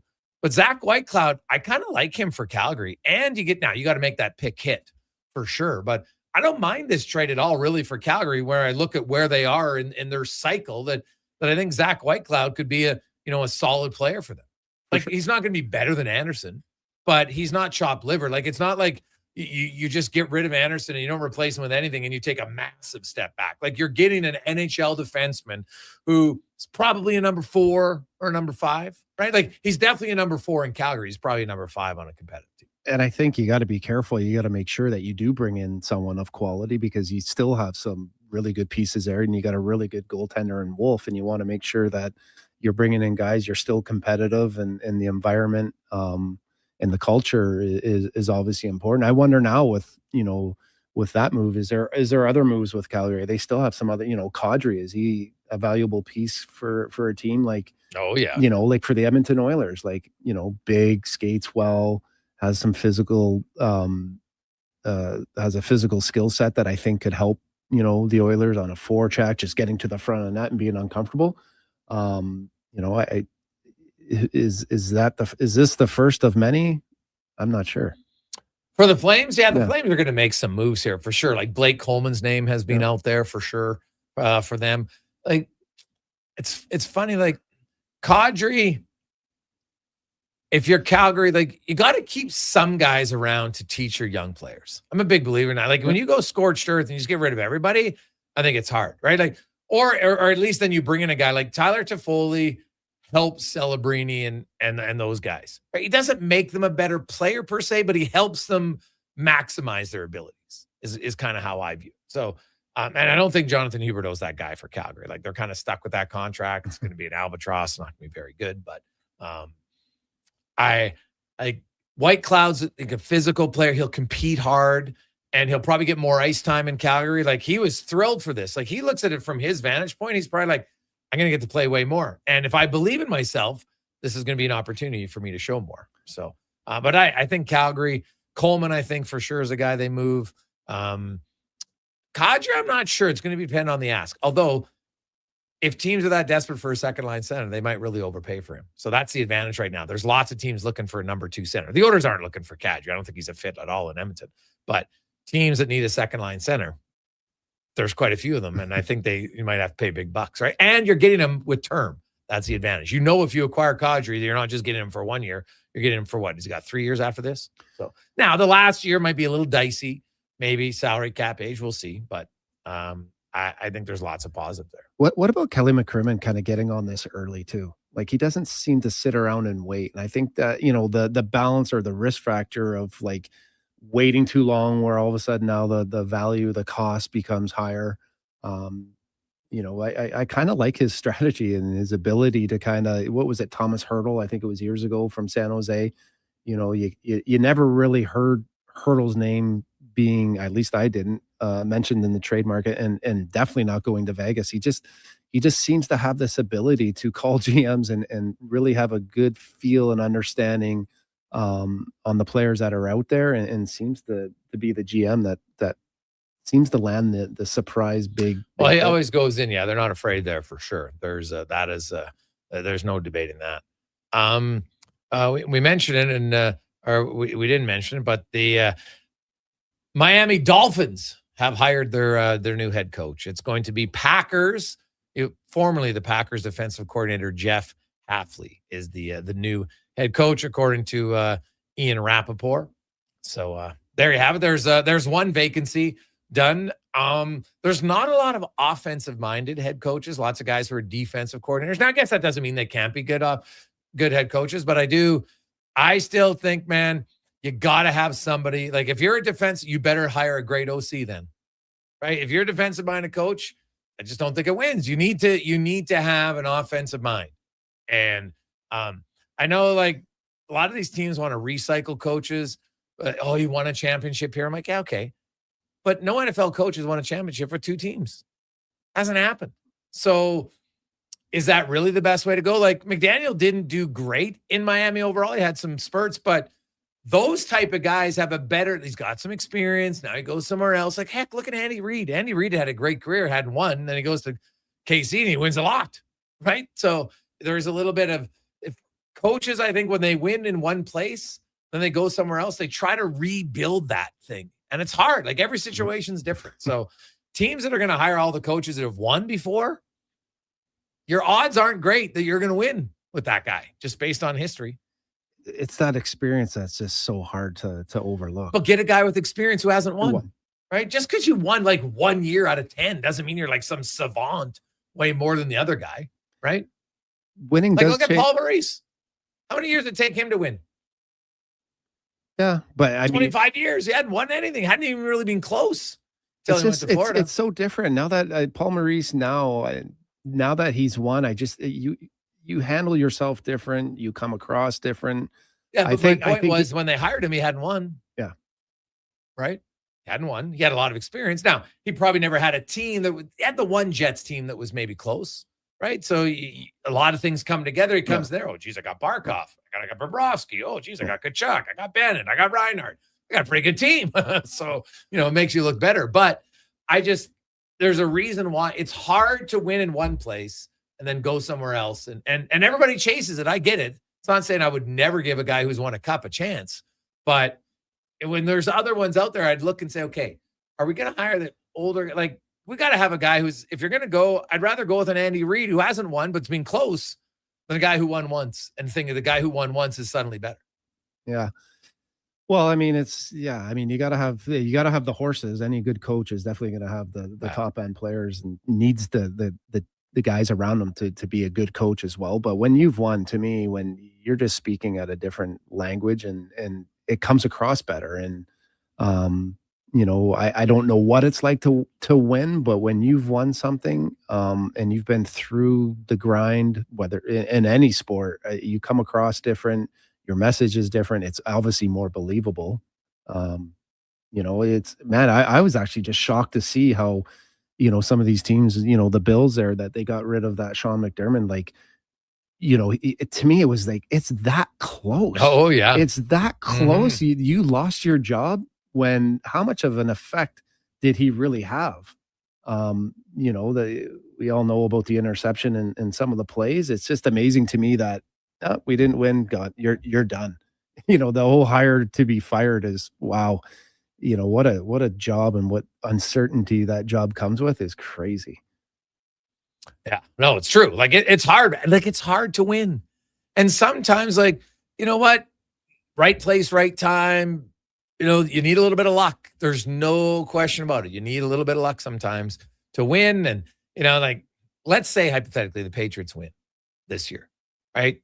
If Bo Nix doesn't get injured, do they even win like the conference final? We'll see. Now they still got to win it, but who's not picking the Patriots right now? I'm sure diehard Bronco fans are like, go Broncos. But even if you're the most diehard Bronco fan, Connor Halley, you got to be a little concerned about your chances of winning this weekend. Yeah, I mean, Jarrett Stidham hasn't played much in his NFL career. Like, there's not too much where you can go back and say, like, this is why we should win.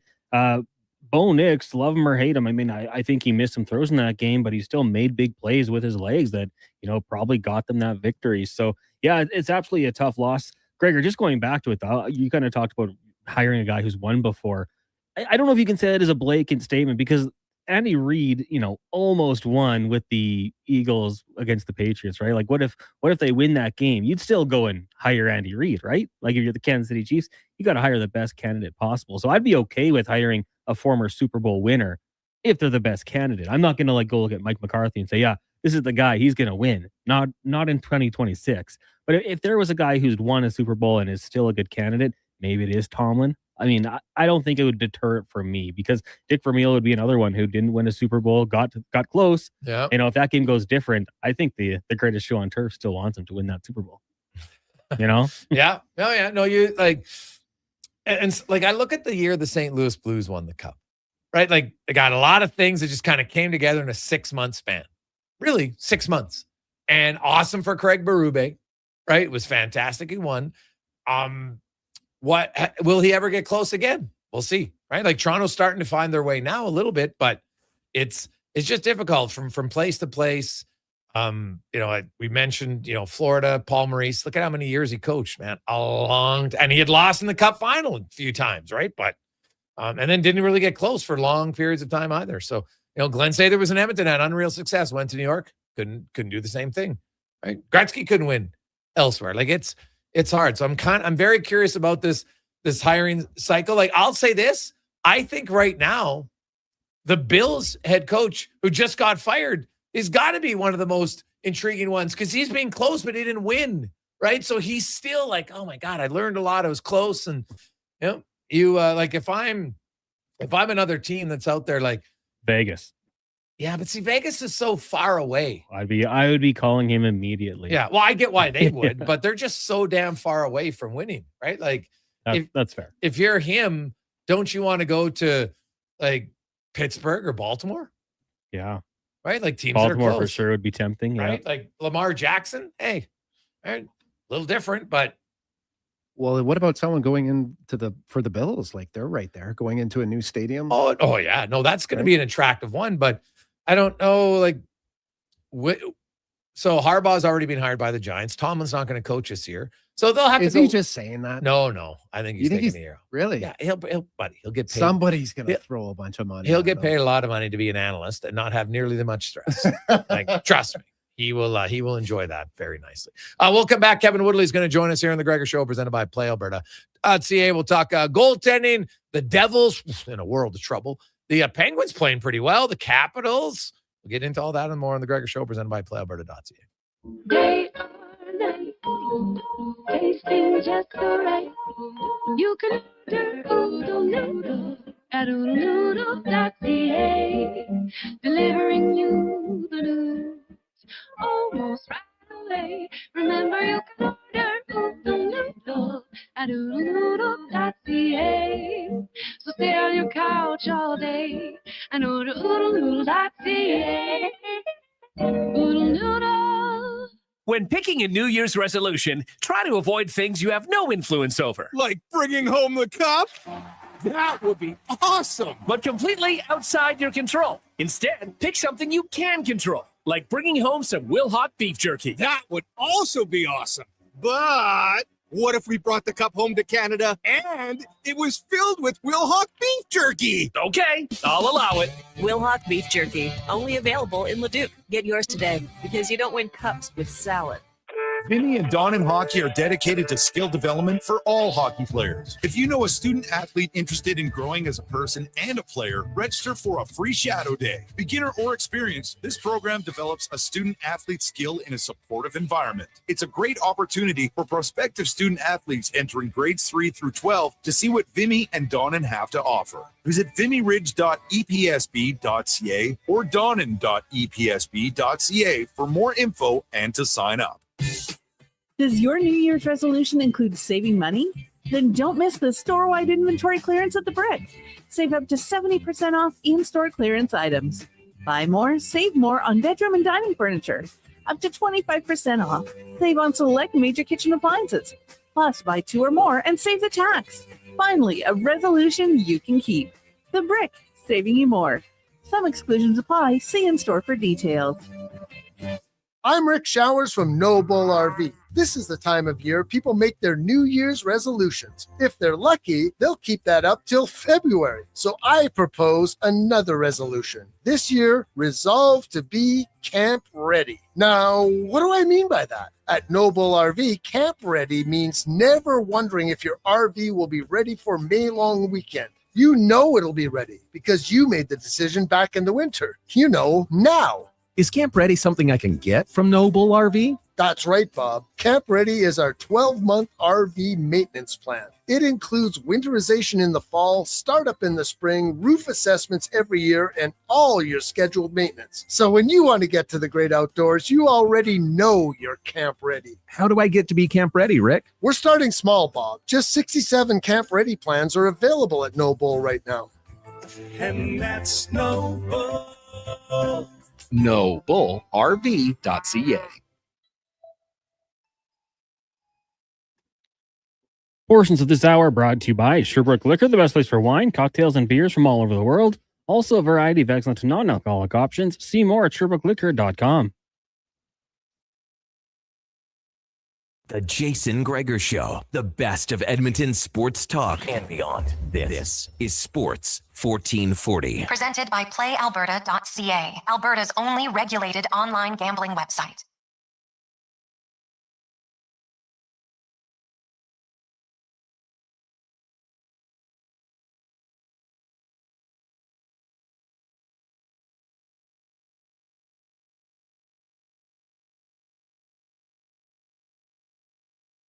.328, welcome back. Gregor, Brown, Connor Halley, Sports 1440, Sports 1440.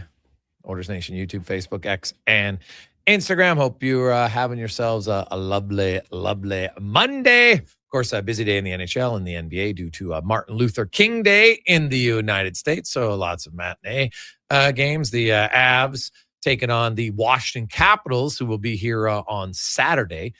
Of course, the Caps, pretty busy week. They'll be playing 4th and 6, 3rd and 4, second half of back-to-back like all the other teams. The Oilers have a chance here to go on a decent run this week. We'll see. So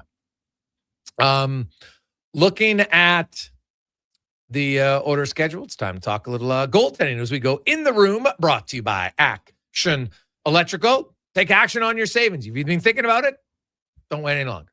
Solar on your home or your commercial building can save you a lot of money. Get some grants and more. actionelectrical.net. Reach out and they can help you out. So, let's see. Looking at lots of things. Hey, Gregor, 1,000 points is 1,000 points. If Nuge gets in, how many guys with 1,000 points in a ring aren't in the Hall of Fame? Well, let's go through it.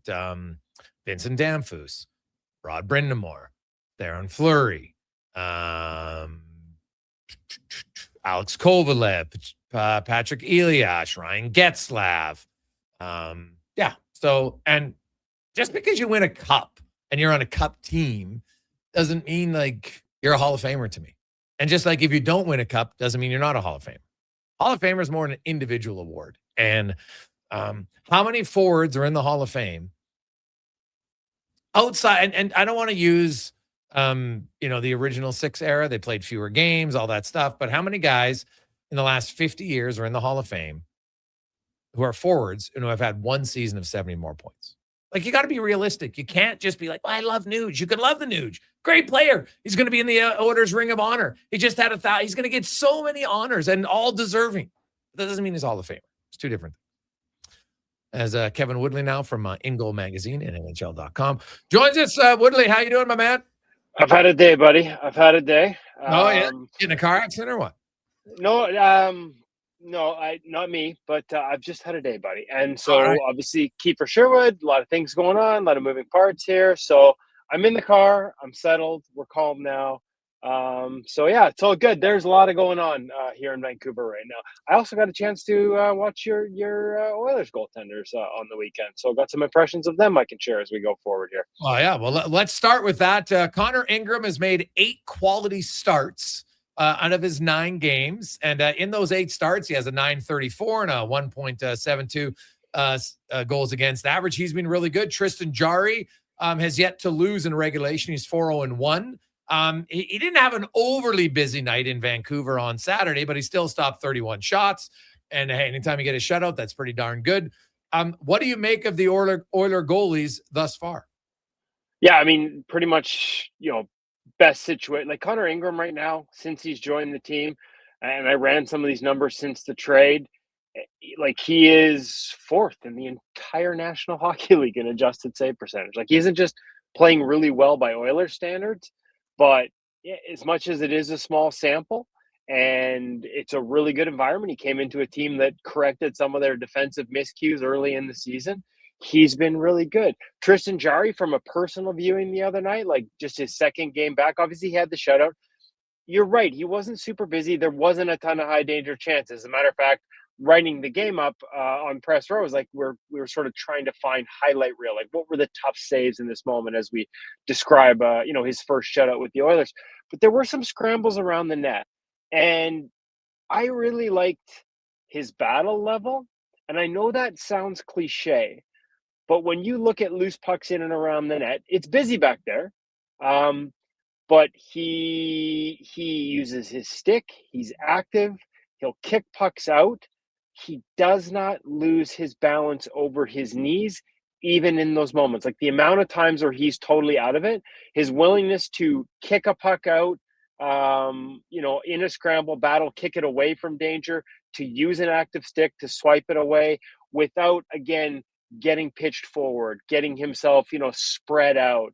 I liked it. Again, it was one of those things that the Canucks didn't do much, but they got a lot of traffic in a couple spots around that net. The game was still in question before the Oilers pulled away in the second period, especially after the second goal. There was a sequence there were like 3 or 4 sort of pucks around the net that he just managed it really well. And so, we used to talk about Skinner pitching forward and sort of having one save and then being out of the play. That's something that you don't see out of Tristan Jarry. So there's some differences in their styles. But when you see how well they're both playing, and I'd actually add a third. Again, I know we've talked about it. He's in a tough spot here, but Calvin Pickard's numbers have been really good ever since the trade as well. So they're in the position. They've gone from not being able to figure out one goalie to having 3 good options right now.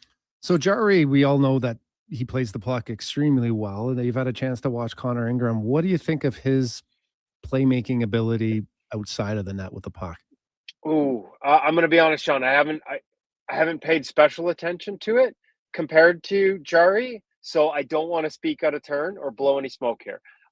Jarry's pretty good with it, right? Obviously, we know he can chuck it. If you ever have a chance, grab his stick off the rack and give it a flex. It's insane. I've never seen a goalie stick with this much flex in the blade. It's so crazy that I actually have one at home from his Pittsburgh days because they had a pro return sale locally, and I'm like, I've never seen anything like this. It's probably like a 75 flex. I didn't even know they did that for goalies. And I've tried it. You're thinking like with that whip, you could just sort of give just a little bit of push with the wrist and it would just pop off there.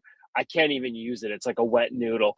So that's one of the interesting things about the way he plays the puck and the unique nature of it. I don't think Ingram handles it as much or as aggressively as Jarry, but I don't want to say that out of turn because it wasn't something I was really dialed in. Last night was sort of one eye on the game. So I don't want to make that. Honestly, I just don't want to make that comparison without having really deep dived it. Kev, let's look at some teams coming in. The New Jersey Devils, and they're in a world of hurt. Just how they're playing overall as a team collectively, and goaltending obviously falls into that category.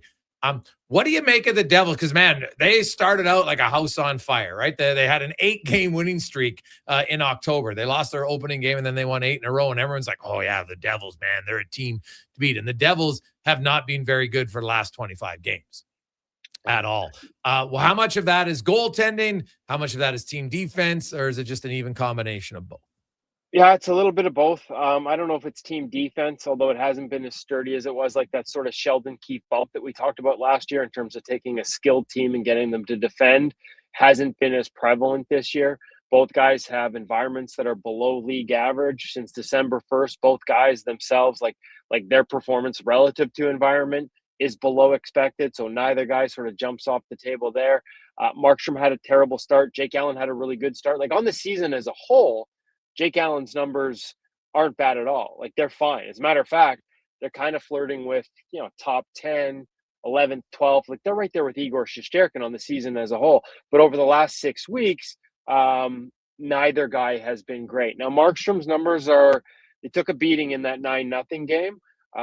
Leading up to that game, they were better. But again, it just speaks to the inconsistency. I think when you see him play and look for this when he's there, there's just a level of aggression and like explosiveness, but not always in a positive way, right? Like there's a lot of reactive element to his game where he's getting extended, he's opening up. He'll make some highlight reel saves, but anytime you sort of see yourself lunging and pushing as aggressively, like that's a hard way to play the game physically. It's a hard way to play the game in terms of maintaining consistency, and it's tough on the body. Again, overall, Jake Allen's season has been fine, but it was better at the beginning and it's dropped off here of late. At a time where they need their goaltending to sort of carry them, neither guy really has.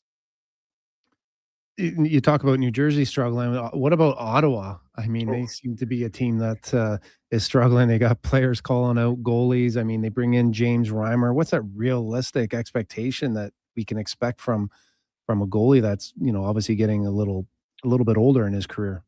Yeah, I would have honestly, I kind of was wondering what the weight was. Like James was skating in Kelowna throughout. Intention was to play. He went over to the Spangler early. He played some games with a pro team over there. I know that's not the National Hockey League. But once they signed him, I thought they'd get him in there quicker just because of the struggles of their other guys. And you guys know what I said about Connor Ingram, right? Like, do not judge him based on how it's going in the American Hockey League. He's going to be better in the NHL once you get him up here. And that's kind of proven true. If Ottawa was watching James Reimer in practice and not playing him because of that, then I would suggest they made a mistake there. I would have found a way to get him in earlier than they did. I thought as much as they lost in overtime the other night with him in net, and there were a couple shots that beat him clean, off the rush, through traffic, things that are going to take a little time for him to get his timing on. That team is good defensively. And you give him, the earlier you get him started and get a chance to adjust to it, he will give you NHL baseline goaltending or better. And that is a massive upgrade on what they've been getting. I come in here a lot, guys, and defend the goalie union. I look at the numbers, and if they say terrible environment, goalie can only do so much, I'd say it a lot. That's not the case here. Like, especially sort of, and December 1st is still sort of where I'm splitting the season right now. They weren't exceptional defensively out of the gate. They weren't terrible. But since December 1st, they've been one of the better defensive teams in the entire league, and they're just not getting safe. Merilainen is a guy that a lot of goalie scouts, when I looked around the league, had in the top 10 as an up-and-coming goalie. He had a great season last year. Hasn't gone that way this year. It's clearly snowballed in the wrong direction. They need to find a way to just get him back in the American Hockey League for a little while. Talent is there. But clearly wasn't ready for the amount they needed him this year. Get Reimer in there, get him playing until you get Linus Ullmark back, and go with more veterans down the stretch. This is on the goaltending, guys. It needs to be better. Kevin Woodley from InGoal Magazine, NHL.com joins us. You mentioned the Oiler numbers. Stu Skinner's numbers in Pittsburgh look pretty good.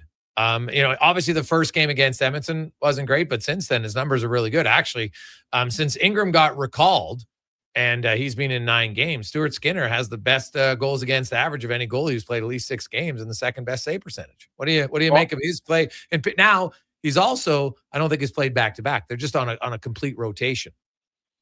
Yeah, with Artur Shilovs, who it sounds like might have been somebody the Oilers considered this summer as well. Interestingly enough, listen, full credit to Ingram and what he's done. Full credit to Calvin Pickard and what he's done since the trade. I don't think that many people have noticed how good Stuart Skinner has been. So good on you guys for. I've been paying attention to this one for a little bit, and he keeps building on it. It looks like the changes that were made here are starting to pay off for him there. It is hard to see in the raw numbers. I mean, his expected is only 876, so it's been a tougher defensive environment in Pittsburgh than the way it finished up for him in Edmonton. But he's just, after a couple early hiccups, and that's understandable given the adjustment required, not just on the ice to new systems, new teammates and tendencies, but off the ice too, in terms of your whole life having to pick it up and move it to the other side of the country. He's been really good. I'm looking forward to catching up with him when they come through town here this week. But you're right. Like, it's kind of one of those everybody's winning trades. Because like you said, with Jari's injury, you got a chance to bring Ingram up. He's been good. Jari's been good.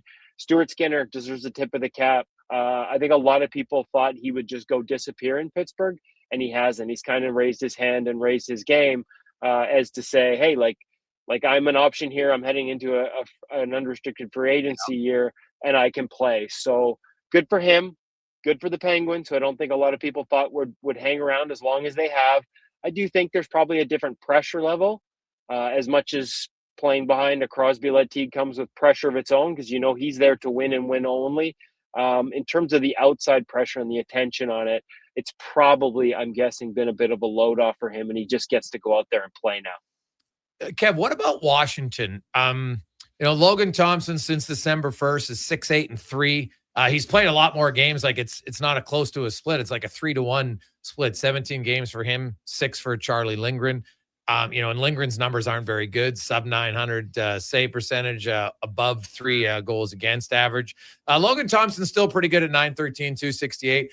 How's that environment in Washington? Is he keeping them in games? The environment has gotten, like last year, I thought they leaned on their goaltending pretty heavily. It was better at the start of the season, but it's kind of fallen off. And I haven't looked. I mean, obviously the big injuries we know about in terms of Tom Wilson being out of the lineup. I haven't looked at their back end. I think Chychrun might be out right now, but it's gotten tougher. Like Logan Thompson's expected is 877 in the stretch. Sort of December on when you talk about how he's played of late, and he's still outperforming it, but not at the level he was earlier this season. And I wonder how much of that, because you're right, Lindgren is struggling significantly in comparison, and he's a guy who had been really good for them the first 3 years of that contract. Does that put more pressure and more minutes on Logan Thompson into a role that he's a little less familiar with? They just haven't been as good overall as a team. And then when I look at the underlying numbers, sort of that's overall at both ends of the ice. We talk a lot about defensive environment, but when you're not scoring, pressure ratchets up as well. So this is one, as much as I was willing to blame the goalies in Ottawa, I think this is a little bit of everything going on with the Washington Capitals, where Thompson's still outperforming it, but not at that stopping bullets in his teeth, top of the league level. More of a, still good number one starter level, but not to the point where you're like, hey, this guy has to be on Team Canada. This guy should be a Vezina finalist. He's still a finalist. His numbers overall in the season are great, but for the last little while, it hasn't been at that top of the league level. Kevin Woodley from Ingo Magazine and NHL.com joins us. Kevin, the month of January, there's 6 teams who have allowed 4 goals or more per game. The Rangers without Shesterkin look awful. The Flyers, Dan Vladar misses a few games, and we see what happens. The Canucks, we've watched them play. The Sharks haven't been a good defensive team all year long. But the Florida Panthers have also allowed 4. What do you make of the Panthers? I know Kachuk's coming back tonight, but, Sergei Bobrovsky's season, if you look at the numbers, it's not great. What do you make of Bob and the Panthers and, his because he's got it like no one's even talking about it. He has an 875 save percentage on the season for the Panthers. Are they that bad defensively, or is he just struggling? He's struggling. His expected save percentage is 887, with just a hair below league average. Okay. Maybe this is age, and listen, the guy's back-to-back Stanley Cup winner. Maybe that catches up to you. But when I compare his environment, it's only 2 points better than Jordan Binnington, and his results are only 1 point better. Like Binnington is 73rd in the NHL in adjusted save percentage. Sergei Bobrovsky is 72nd. Sam Montembeault is 71st. Sam Ersson is 74th. So, that is not an area. You're right. Think of the headlines around Jordan Binnington's season and the attention it's gotten, even though he made Team Canada. Sergei Bobrovsky is essentially having the same season, and I'm with you. We haven't heard much about it. Now, part of this is that, there's regular season Bob and there's playoff Bob. He's been below expected for 3 straight years now. Not to this degree, but below expected for 3 straight years in the regular season. And in the playoffs, you can't beat him. The question this year, it's fallen so far off, is do they get to the playoffs if he doesn't start playing better? Now, one of the interesting answers is Daniel Tarasov is quietly 16th in the entire NHL with an adjusted save percentage that is tied with Connor Hellebuyck and Scott Wedgwood. So there's a reclamation project on behalf of the Florida Panthers. I always say, if you're looking for goalies to pick up, pay attention to who the Florida Panthers go after. Daniel Tarasov, Brandon Bussey, who got claimed off waivers, Florida had him, was sending him to the minors. Carolina claimed him. He's been a great story there. Daniel Tarasov is a good story. Bobrovsky is a story on the other end of the spectrum that a lot of people, I'm with you, just aren't paying attention to. He's been bad. just like Jordan Binnington. He has not been anywhere near the standard of what we know he can play at. Interesting. One last one for you, from me, Kev. When you look at here we are, like the Oilers have the 3 goalies. I think, well, we saw them use it to their advantage. Ingram stayed home and in Edmonton. And I asked him, he goes, "Did you notice the difference?" He's like, "Well, I don't know yet." Like, but he didn't see like, "Oh man, I was way more refreshed than had he gone on the road trip," is what he told me. But he says, it probably makes a little bit of a difference. With Jari being injured twice this year and the Olympic break coming up and Ingram playing exceptionally well, I see zero reason that the final 8 games shouldn't just be split even between the two of them. Where do you come in on the rest factor and the fact that like they're both playing well? And Ingram arguably better. Yeah. The only downside is you lose Calvin Pickard, right? But like there's a veteran. Like this has been tough on him because he's playing well, right? Like he knows he's been playing better in the past month, and this is just a situation he finds himself in. So I like that part's tough, but it's pro sports. I get it. And like as popular as he is in that room, like I cheer for that guy too, right? So that's the only tough part of that. But as far as those two, just looking at those two, I'm with you. Like, why not just go into a rotation? Both guys want to play. And to me, when both guys want to play and they're both playing well, the next best thing from playing every game, which every goalie wants, is playing every second game. And don't make it on performance, right? Like this position's got enough pressure. Like the winning you're in, it just drives me. I mean, there are moments for it. This is not one. Especially like you don't want a guy being like, "Oh man, I'm playing great." Like Pickard. Like you don't want your two guys going like, "Oh man, I'm playing great tonight, but we're losing. I might not get back in if the other guy goes on a roll." And so I'm with you. It makes sense. You're seeing teams, talked about Skinner and Shelovs. You're seeing other teams do this with success. Again, it's not the ideal rhythm, but in a busy season especially, it's the next best thing. And we can go all the way back to San Jose doing it with Nabokov under Ron Wilson and Vesa Toskala all the way through March of an entire season until I think Toskala got hurt. Both guys wanted to be the guy, and this is back when guys were playing 60, 70 games as starters. They both wanted to be that 60, 70 game guy. But short of that, with both guys playing well, they admitted that was the next best thing. And I think quite often you fall into that cliche, "Oh, if you've got 2 number ones, you don't have a number one." Well, that's especially given what we've seen with workloads changing in this season, this schedule. I'm with you. I think it's a great idea. Go back and forth, remove all the extra stuff, remove all the extra pressure. Just let them go out there and play, knowing that, hey, good game, bad game, they're going to be in there 2 nights later. Yeah. Kev, great stuff, buddy. I appreciate it. Enjoy the week, and we'll talk to you again soon. Thanks, guys. Appreciate it. There you go. That's Kevin Woodley from Ingo Magazine and NHL.com. We'll come back. 5 questions with Gregor, Brown, and Halley. Sports 1440, sports1440.ca. Presented by PlayAlberta.ca, where you can get in the game. Use the promo code Gregor. And get all sorts of great deals. But also every day at PlayAlberta.ca, you can, of course, play casino, sports, lottery, instants, and more. PlayAlberta.ca.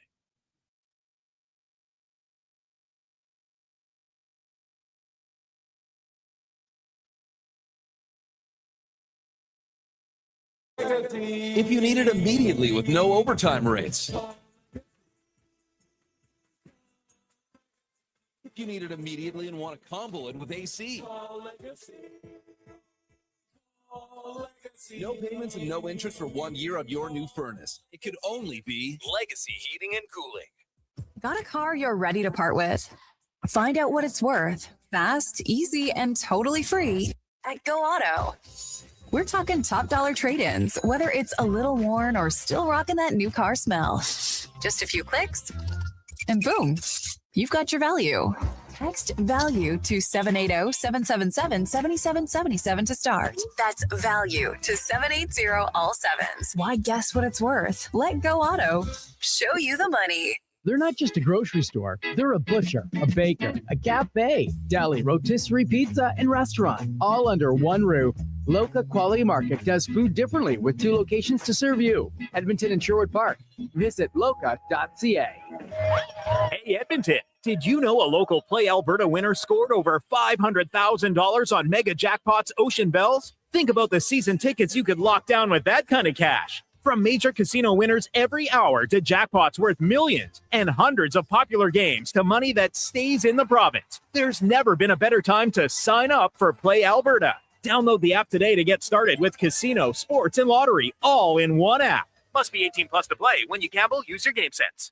At Fountain Tire, success is a team effort. They're committed to their team members and their customers. And that means treating your vehicle like it's their own and finding solutions that suit your needs. Because whatever the road brings ahead, they're on it with you. Visit fountaintire.com today. The new double cheesy melt at McDonald's. We're talking 2 juicy, mouth-watering 100% Canadian beef patties, 2 slices of cheesy goodness, with even more melty, cheesy sauce on top.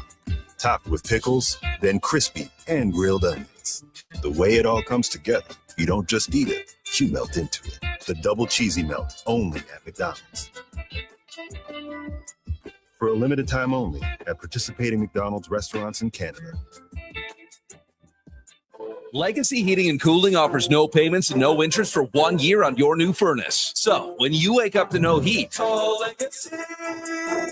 Call Legacy. if you need it immediately with no overtime rates, if you need it immediately and want to combo it with AC, Call Legacy. Call Legacy. no payments and no interest for 1 year on your new furnace. It could only be Legacy Heating and Cooling.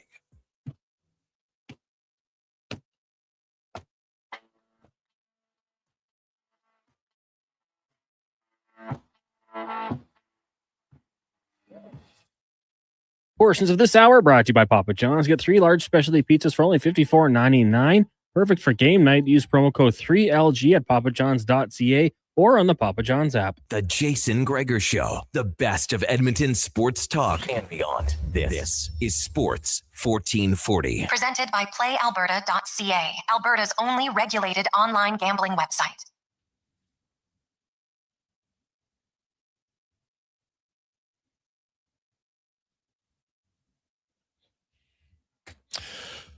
$3.53 as we get to 5 questions. It's the Gregor Show presented by PlayAlberta.ca. Hey, did your New Year's resolution include saving money? Well, then don't miss the store-wide inventory clearance right now on the Brick. 70% off in-store clearance items.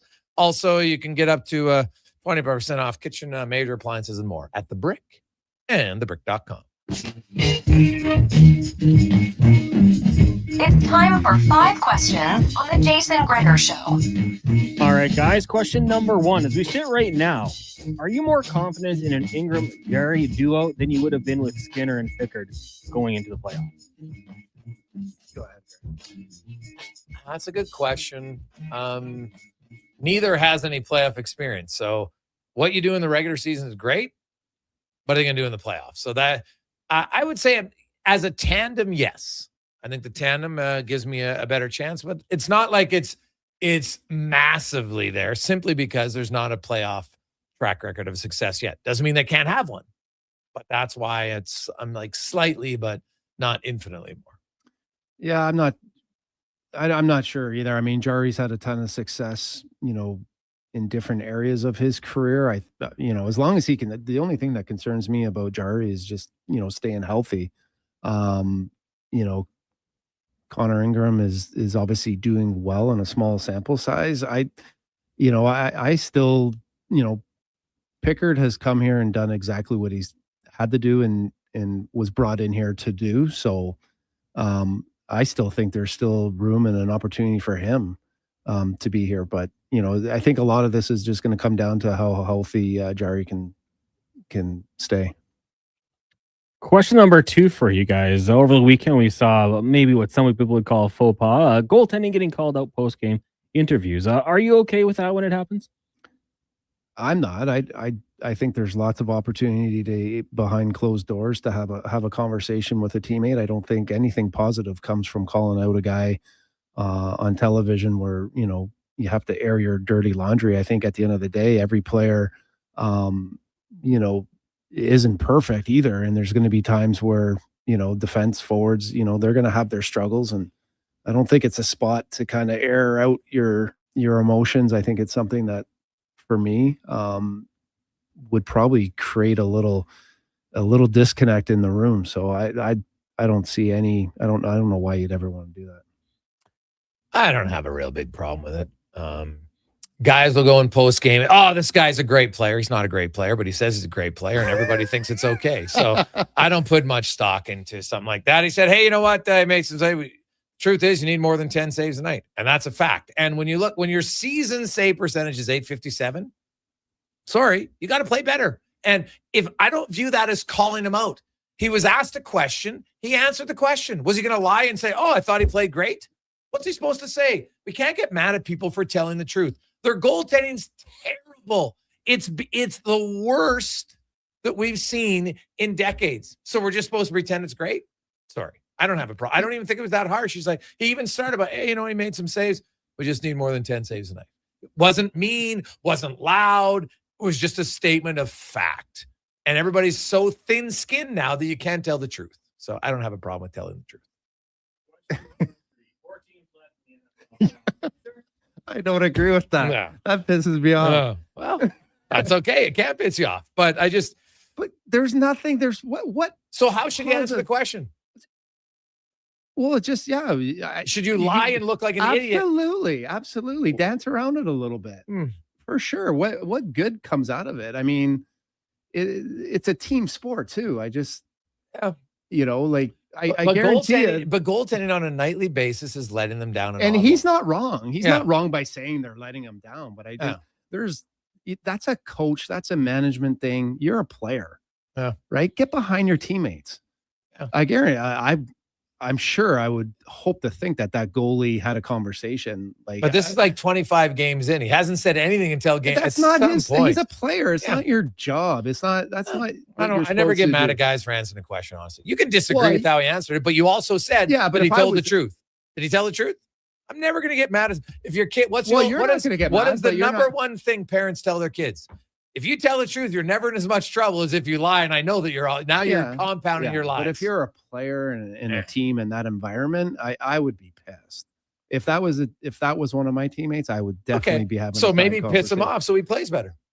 Well, I just think there's other ways of doing it. Yeah. I'm not saying you can't call him out. Absolutely, call a guy out, but just do it. I don't think I need to hear it or you need to hear it. And no one else needs to hear it, but the guy that you're having the trouble with, and it should be behind closed doors. All right.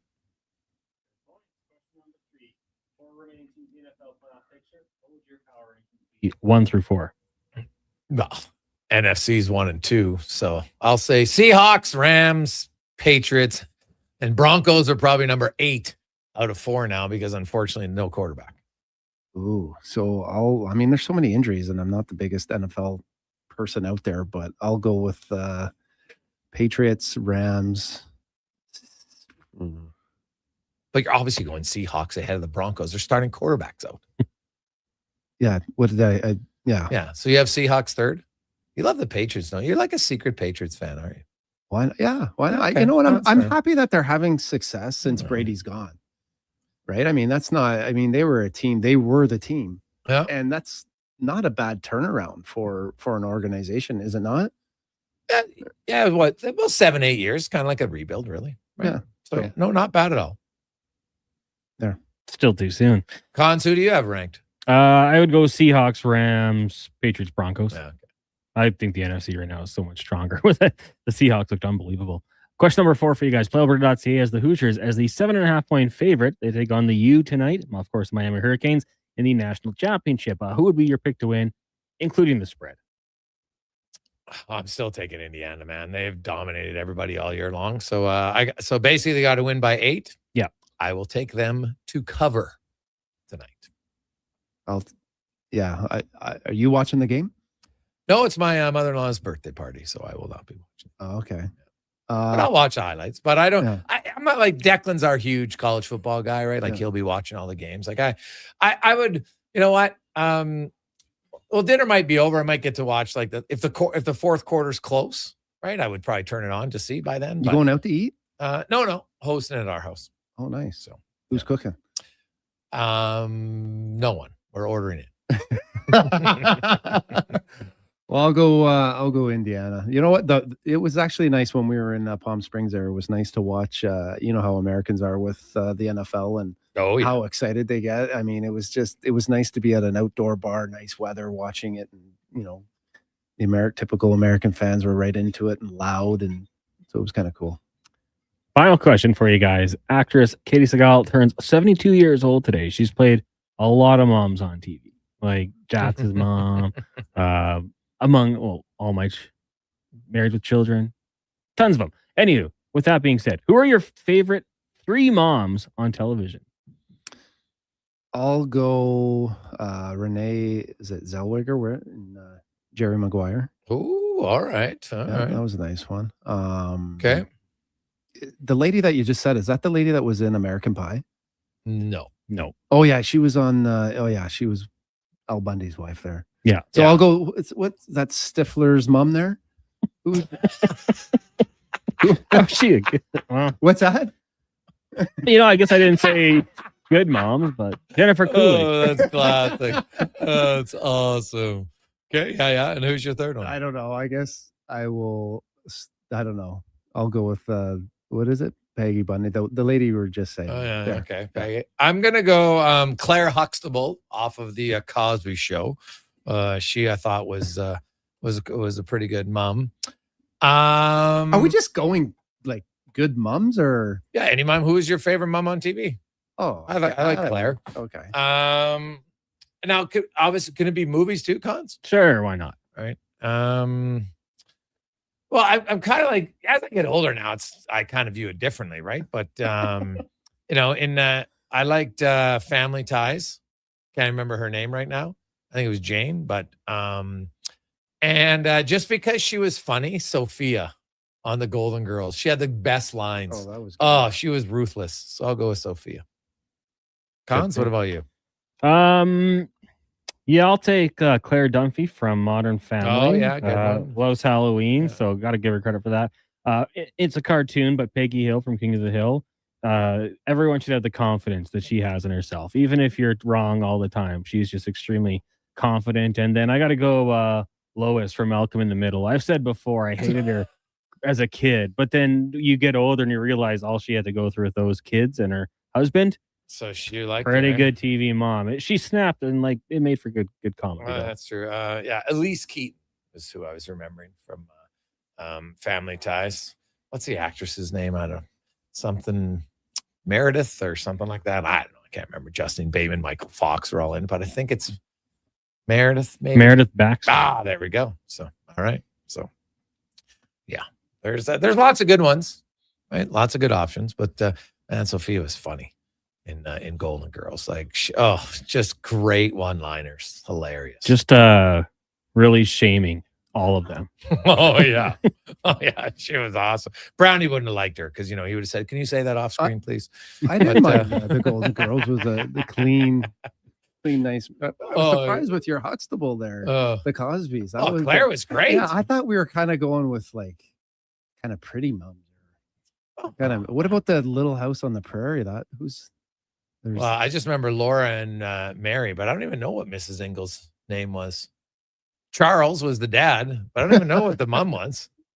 Honestly, I can't remember. She was she was never one of the you saw her a little bit in the show, but she wasn't really Charles was normally the main one, or obviously a half pint, right? Yeah. Laura Ingalls was a fair. And then what's her name? Nellie. Oh yeah, she was not very nice. Brownie, have yourself the orders. Are they going to win 3 in a row? Are they going to win tomorrow night? Yeah, let's say I think they will. I think with the depth, I think Connor will get his game back. Not that he lost it. I mean, he's been absolutely terrific. He just didn't score on some of the opportunities. So yeah, I'll say yeah. All right. Okay.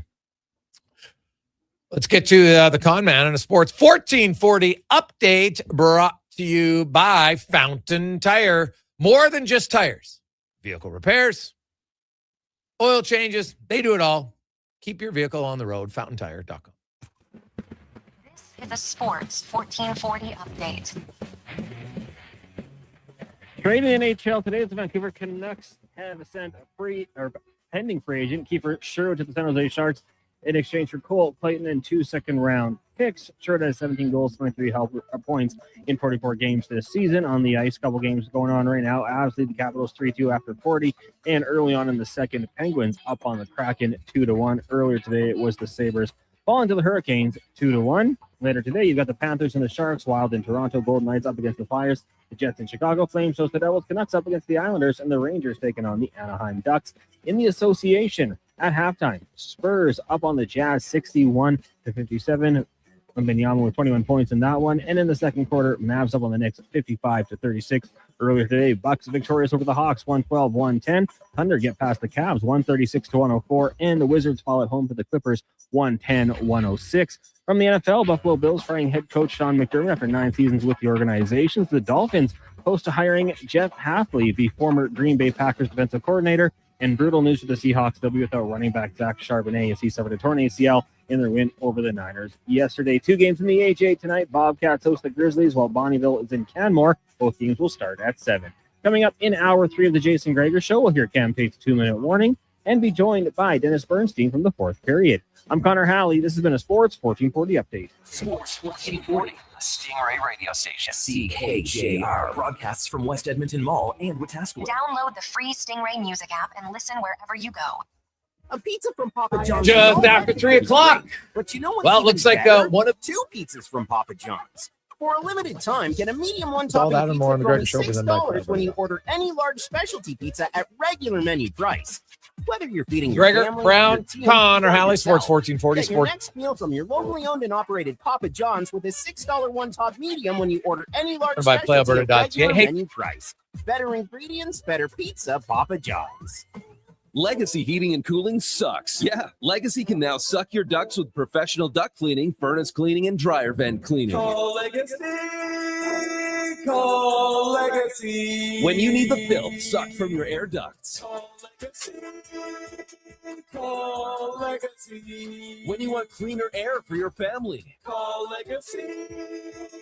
Call Legacy. Legacy now offers air duct cleaning. Book in today. Just call Legacy. The job won't wait. Why should you? At AWS Welding Supplies and Repairs, conveniently located in Nisku, we've got everything you need to get it done. From product sales to servicing and calibrating machines, we're your one-stop shop. We're a proud, locally owned and operated business, committed to serving our community with a proven track record of customer service. Don't let a broken tool slow you down. We offer fast repairs and free same-day delivery of in-stock items to Leduc, Nisku, and South Edmonton. AWS Welding. We make it happen. Sleep is for the off-season. What off-season? Sports 1440 is live, loud, and locked 24/7. Oilers, Elks, Riverhawks, Stingers, Oil Kings. We've got your picks. Edmonton's home for sports is Sports 1440. Portions of this hour brought to you by Leading Edge Physio. From weekend warriors to professional athletes, kids playing soccer to grandparents in the garden, rotator cuff tears and tendonitis to post-surgical knees and hips. We fix your body. Life shouldn't hurt. LeadingEdgePhysio.com. The Jason Gregor Show. The best of Edmonton sports talk and beyond. This is Sports 1440. Presented by PlayAlberta.ca, Alberta's only regulated online gambling website.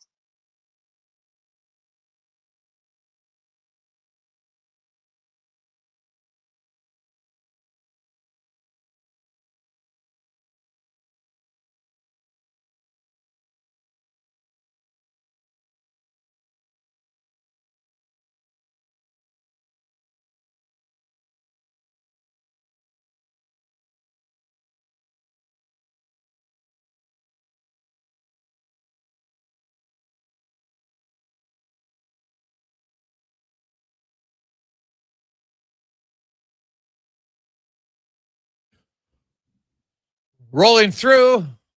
Busy Monday, man. Today's flying by, probably because we got live sports going on in studio, some NBA, some NHL action. Of course, it is Martin Luther King Day down south. So away we go.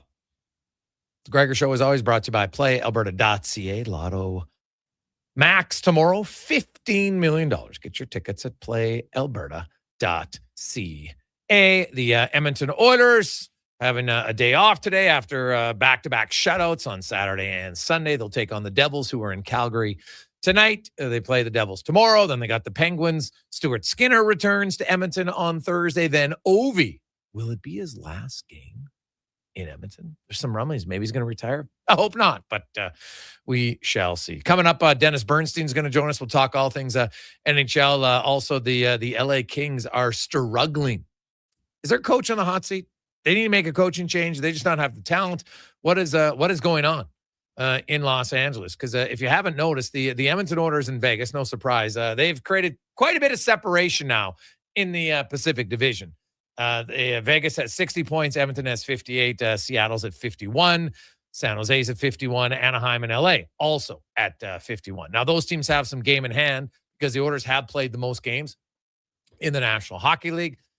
Vegas will make up a few of those games before the Olympic break.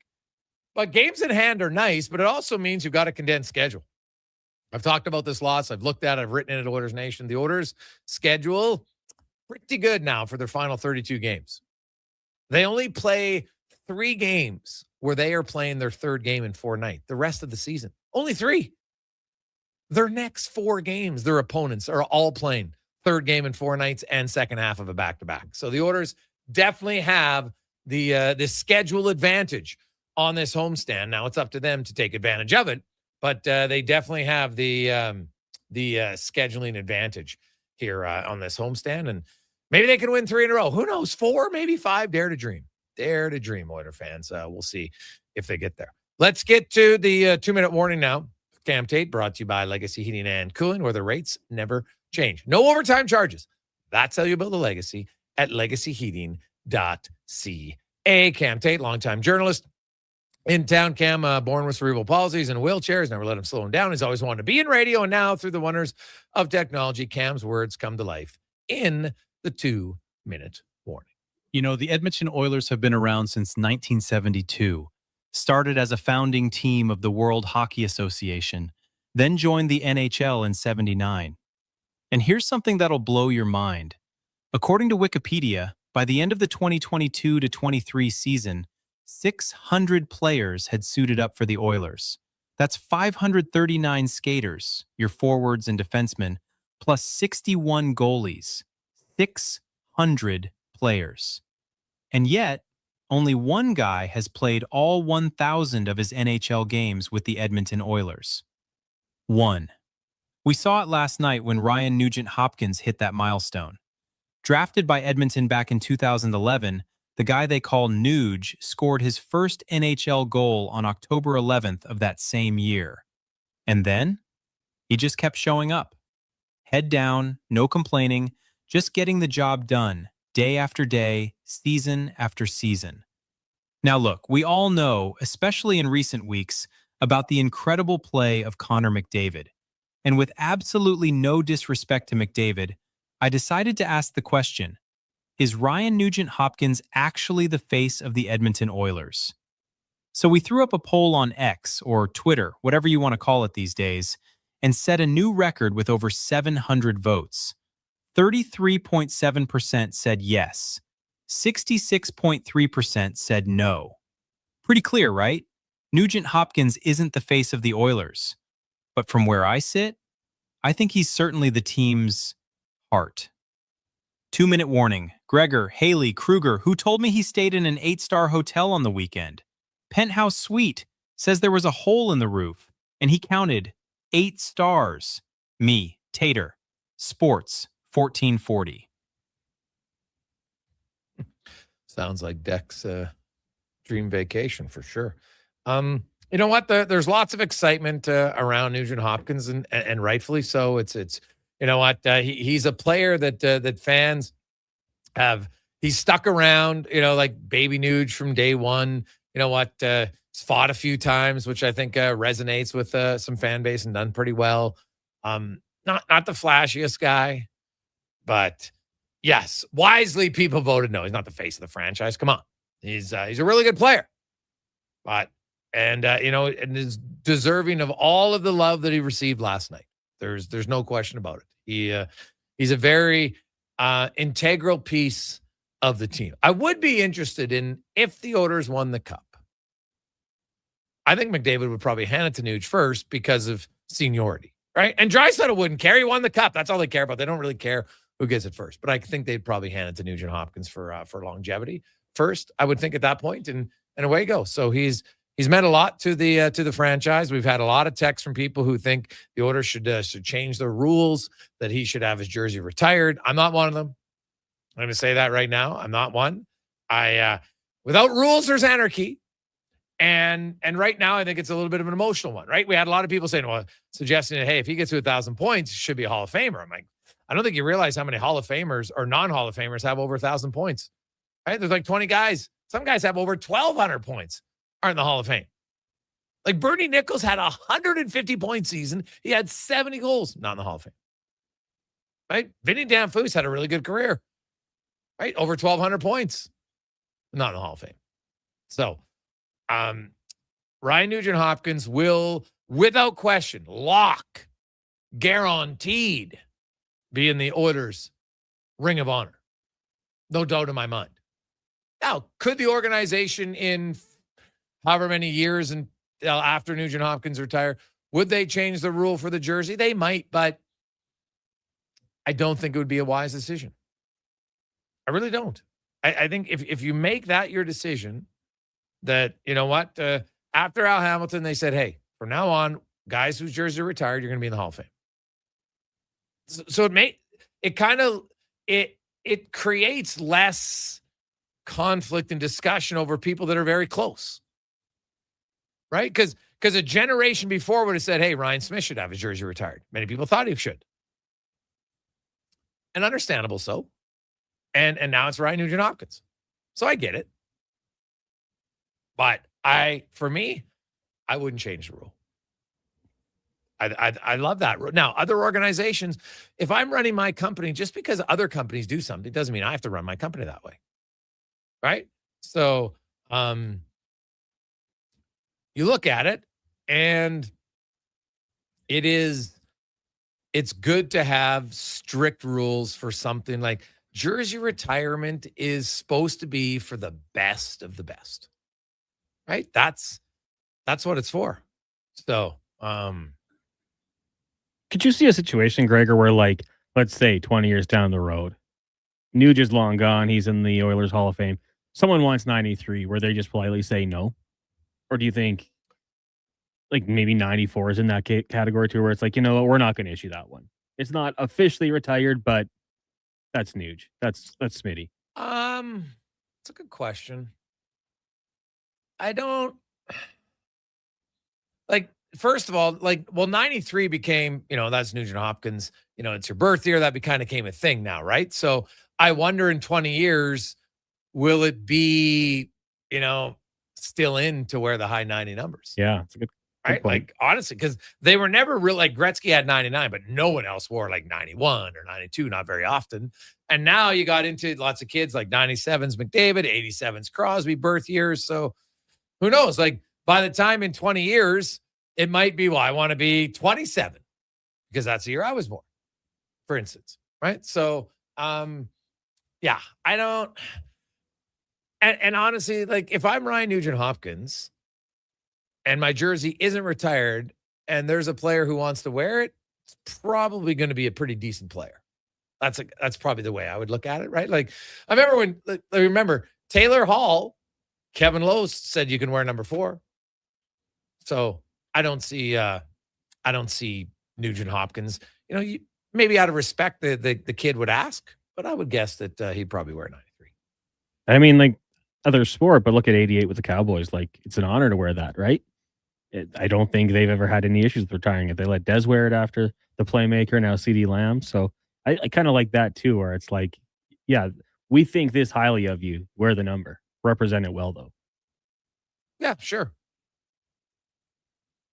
I don't mind that at all. Let's take a quick break. When we come back, we got a lot of text flying in. I love it. 833-401-1440.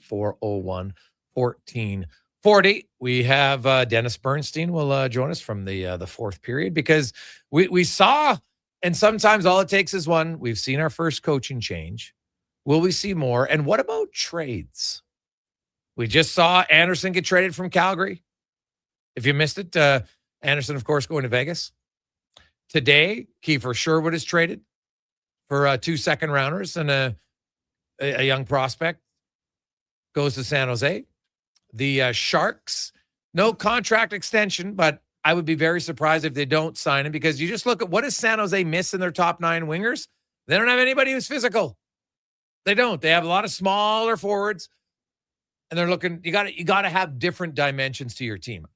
I think that Kiefer Sherwood will re-sign in San Jose, and I think he'll probably come in around a Trent Frederick type of contract. I heard some people talking about 5.5, and I'm like, 5.5 is a real big stretch here. Like, for why? He might score 25 goals this year, but he's also 30, and then he scored 19. So even if you do the average, like that's a 22 goal score. Am I paying that guy $5.5 million? Now the Sharks could, on a 3-year deal, maybe, but if it's a long-term deal, I don't think there's any chance. So we'll see. Quick break. We'll come back. Bernstein joins us on the Gregor Show, presented by PlayAlberta.ca. A pizza from Papa John's is already pretty great, but you know what's even better? 2 pizzas from Papa John's. For a limited time, get a medium one-topping pizza for only $6 when you order any large specialty pizza at regular menu price. Whether you're feeding your family, your team, or yourself, get your next meal from your locally owned and operated Papa John's with a $6 one-top medium when you order any large specialty at regular menu price. Better ingredients, better pizza, Papa John's. Hey, Edmonton, did you know a local Play Alberta winner scored over $500,000 on Mega Jackpots Ocean Bells? Think about the season tickets you could lock down with that kind of cash. From major casino winners every hour to jackpots worth millions and hundreds of popular games to money that stays in the province, there's never been a better time to sign up for Play Alberta. Download the app today to get started with casino, sports, and lottery all in one app. Must be 18 plus to play. When you gamble, use your game sense. Planning your next event? Let Loca Quality Market cater. From made-to-order meals to gourmet platters to full chef tasting experiences, they make entertaining effortless. Visit loca.ca to start planning today. Wondering what you can afford? Let Go Auto do the math with our free car loan calculator. No pressure, no awkward convos, just quick answers on your budget and payments. Bad credit? No credit? We got you. Text CHECK to 780-777-7777. That's CHECK to 780 all 7. Find out what you qualify for and start shopping with confidence. Go Auto. Drive what you love with payments that make sense. Does your New Year's resolution include saving money? Then don't miss the store-wide inventory clearance at the Brig. Save up to 70% off in-store clearance items. Buy more, save more on bedroom and dining furniture. Up to 25% off. Save on select major kitchen appliances. Plus, buy 2 or more and save the tax. Finally, a resolution you can keep. The Brick, saving you more. Some exclusions apply. See in-store for details. Measles outbreaks are occurring in Canada, including Alberta. These outbreaks are highly preventable. Measles is an extremely contagious disease that is spread easily through the air. The best way to protect yourself, your family, and your community is to ensure you are up to date with your immunizations. Don't get measles. Get immunized. Visit alberta.ca/measles to find out if you're up to date and what to do if you're not. A message from the Government of Alberta. For Selly hockey fans, your partner in power just skated onto the ice. EWEL.ca, the new e-commerce website for electrical wholesalers Edmonton, is ready for the power play 24/7, 365. UL skates to where the puck will be in 5 years. Now that's forward thinking. Killer selection, slamming products from the best brands, and legendary service. Don't sit on the bench. Get your account today at ewell.ca and win that project. Plug into your partner in power. Get an EWEL.ca account today.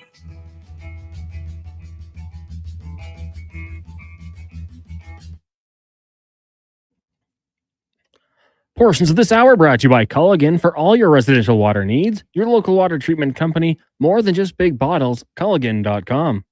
This is Sports 1440, where Edmonton talks sports. On YouTube, Facebook, and X. Here's Jason Gregor. Brought to you by PlayAlberta.ca.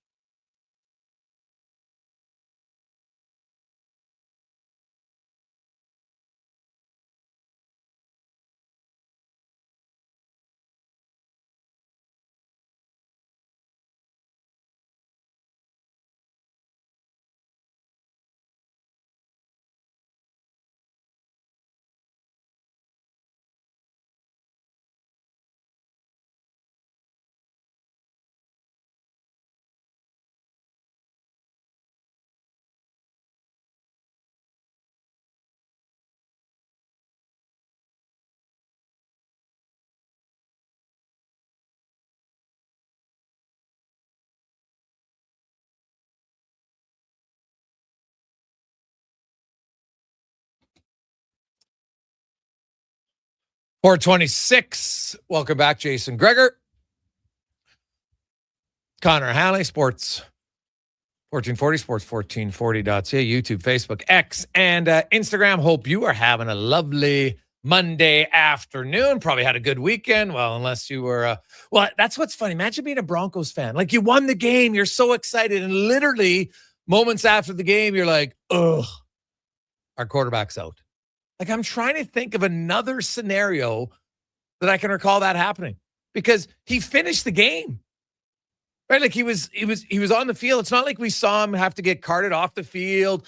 Wasn't even really limping that much off the field. So that's just brutal. Absolutely brutal.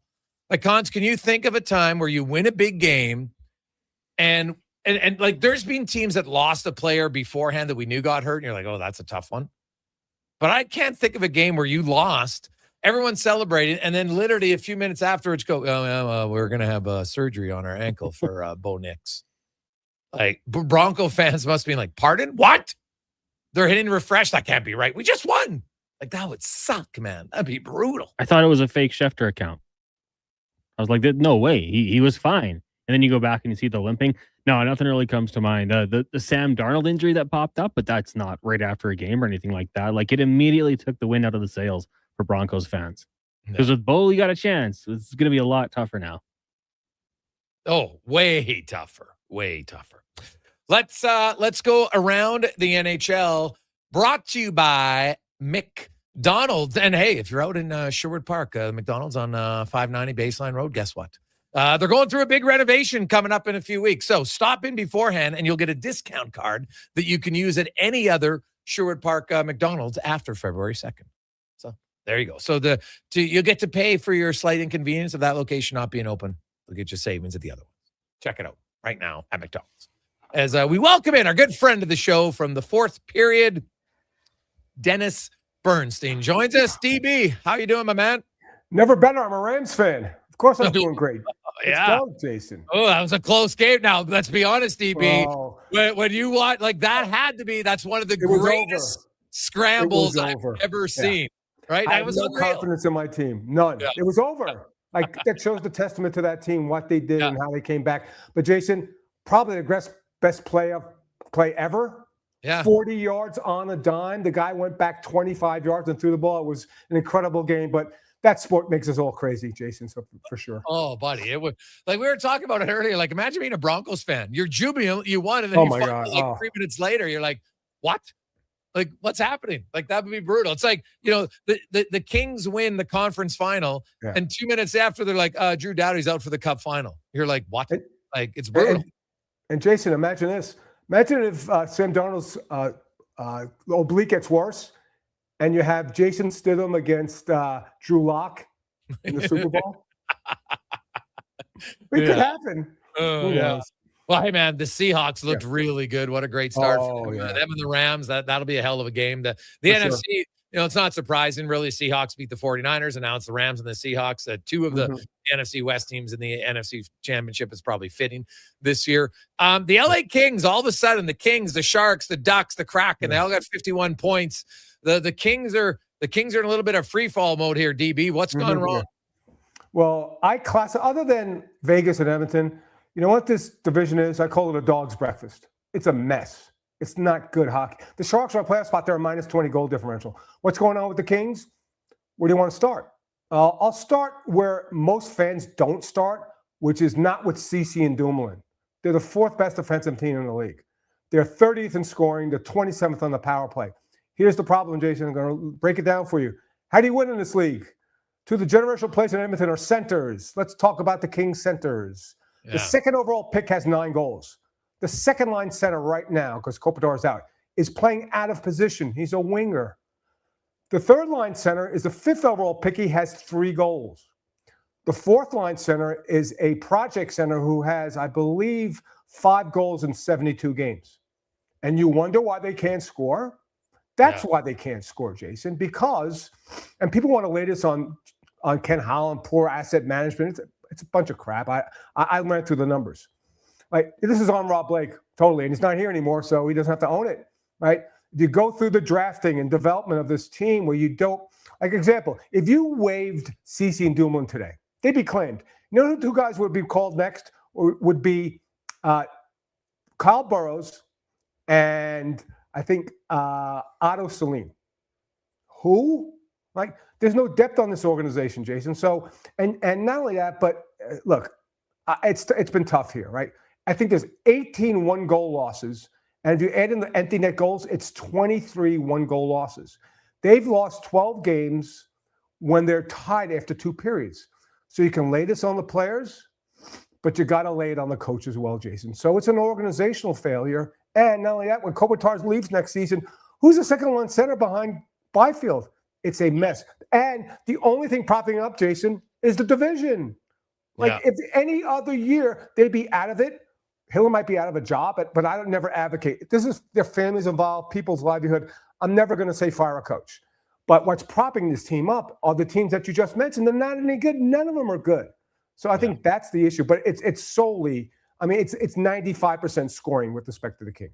Yeah, and that's that's kind of been an issue for a while now. It obviously Moore's out, and then Kopitar is out, so you're a team that can score, and then you lose 2 of your top 6 forwards. Well, that obviously it's going to put the problem on even a bigger microscope. So if you're Ken Holland, like, do you swing and try to go add somebody right now, or like what do you think you do between now and the deadline?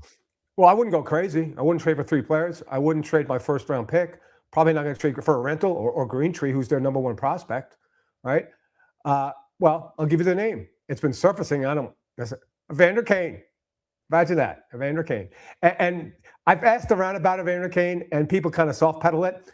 But, Jason, you really talk to, you've been in the press box for years. You talk to scouts. Yeah. And this is what one scout told me. I was in Vegas for the Marner reunion the other day. I said, what do you think about Evander Kane in LA? He said one sentence to me. He goes, Kenny loves size. So I wouldn't discount it that much, but are they going to go out and, trade for Artemi Panarin and give up 3 assets? Why would you? Look at the team. What would Panarin do? Yeah, it would help the offense. Absolutely. He would excite people. And Jason, the biggest issue the Kings have, and they better be concerned about it, is I don't stay in the press box between periods. I go down to the concourse. I hang out. I talk to the fans. More than anything this season, they are bored. It's terrible product to watch. Yeah. And I say to people that are season ticket holders, if this was your first game, would you come back? And you know what the answer is a lot of times? It's no. It's boring hockey that the paradigm has to shift. So Kenny Holland's work isn't at the trade deadline. It's in the off season. How do you change the paradigm here? Because that check for your chances style that basically Todd brought in 2019, Jason, it doesn't work anymore. It's not entertaining. It doesn't sell tickets. Like if you won and didn't sell, it'd be fine. But you're not winning. You're not selling tickets. And it's a boring watch. There's a lot of issues here in Los Angeles, unfortunately. And I really thought like Jim Hiller, I didn't think he was going to change it that much. They're not overly more offensive with him. Now, we can argue chicken and the egg. Do they have the offensive guys to play that way? But you don't know if you don't play offensive, right? Like it's really hard for guys to play offensive if you don't give them the leeway and start to attack that way, right? Like I still think, man, Byfield could produce more points than he is. Now, maybe I'm wrong. You see him way more than me, DB. Like, what do you make? Is Byfield not producing because of the system, or is he a guy who still just doesn't know how to produce consistently? Well, the one thing I'll say about Byfield, he's got a long-term contract, but he doesn't have any trade protection. He's 23 years old. Not the same advocate trading him. Jason, the people that can't see us on video, I'm pointing at my head. It's in his head. He's got all the talent. Because last year, Columbus, highlight reel goals, like in the play, like it's in his head because you know what? The worst thing about the way Byfield's playing, he shows glimpses and flashes, and it's in him. But he's got 9 goals. He doesn't shoot the puck. He'd rather go between his legs and try a hero play than shoot the puck from 5 feet away.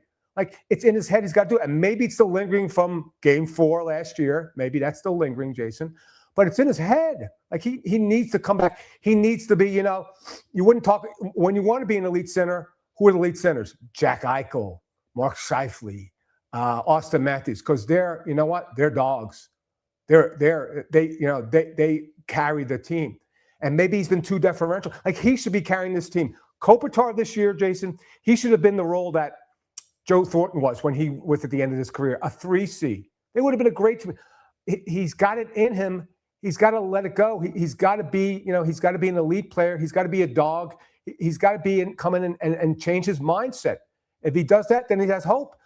But when I talk to executives all the time, and I said, well, next year they'll need a 2C. He goes, Dennis, a 1C scores a point a game, minimum 70.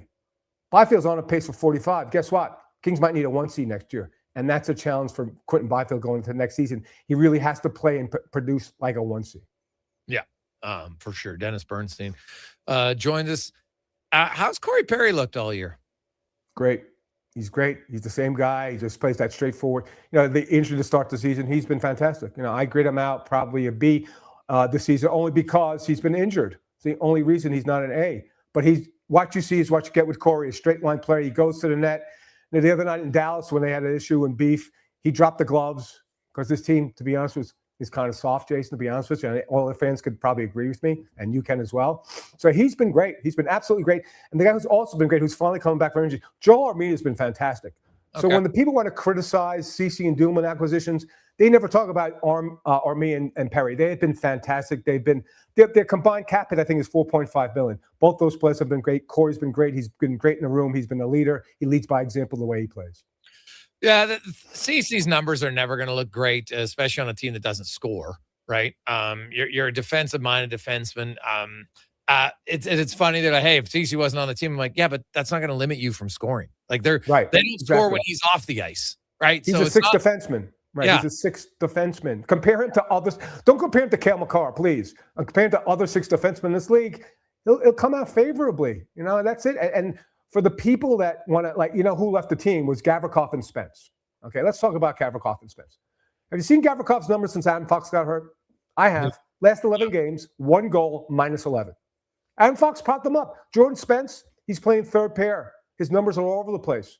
And they might look at another option in third pair in Ottawa on the right side.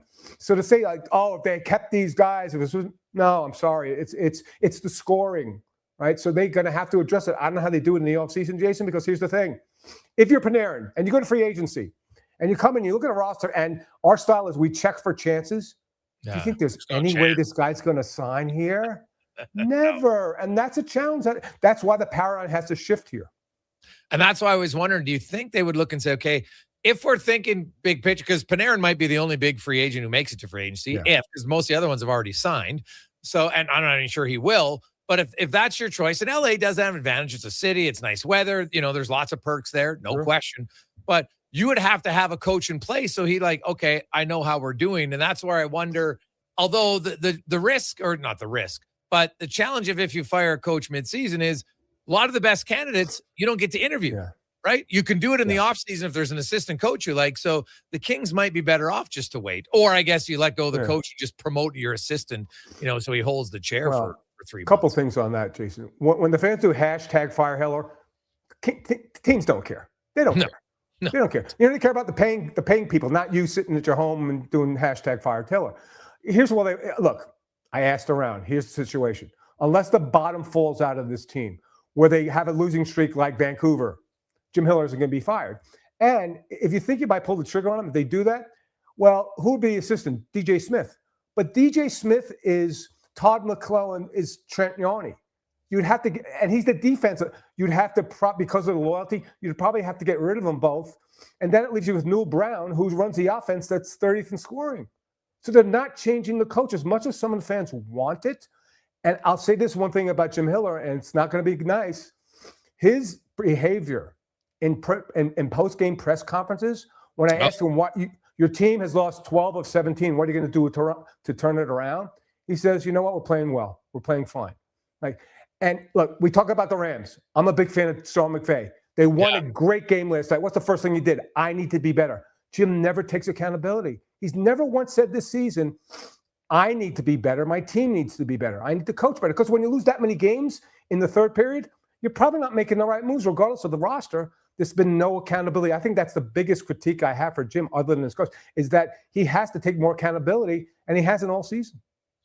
Well, I was going to ask you about their, the Kings, just when it comes to goals for and goals against, and they're not getting crushed in the third period when you look total at Right. 49-43.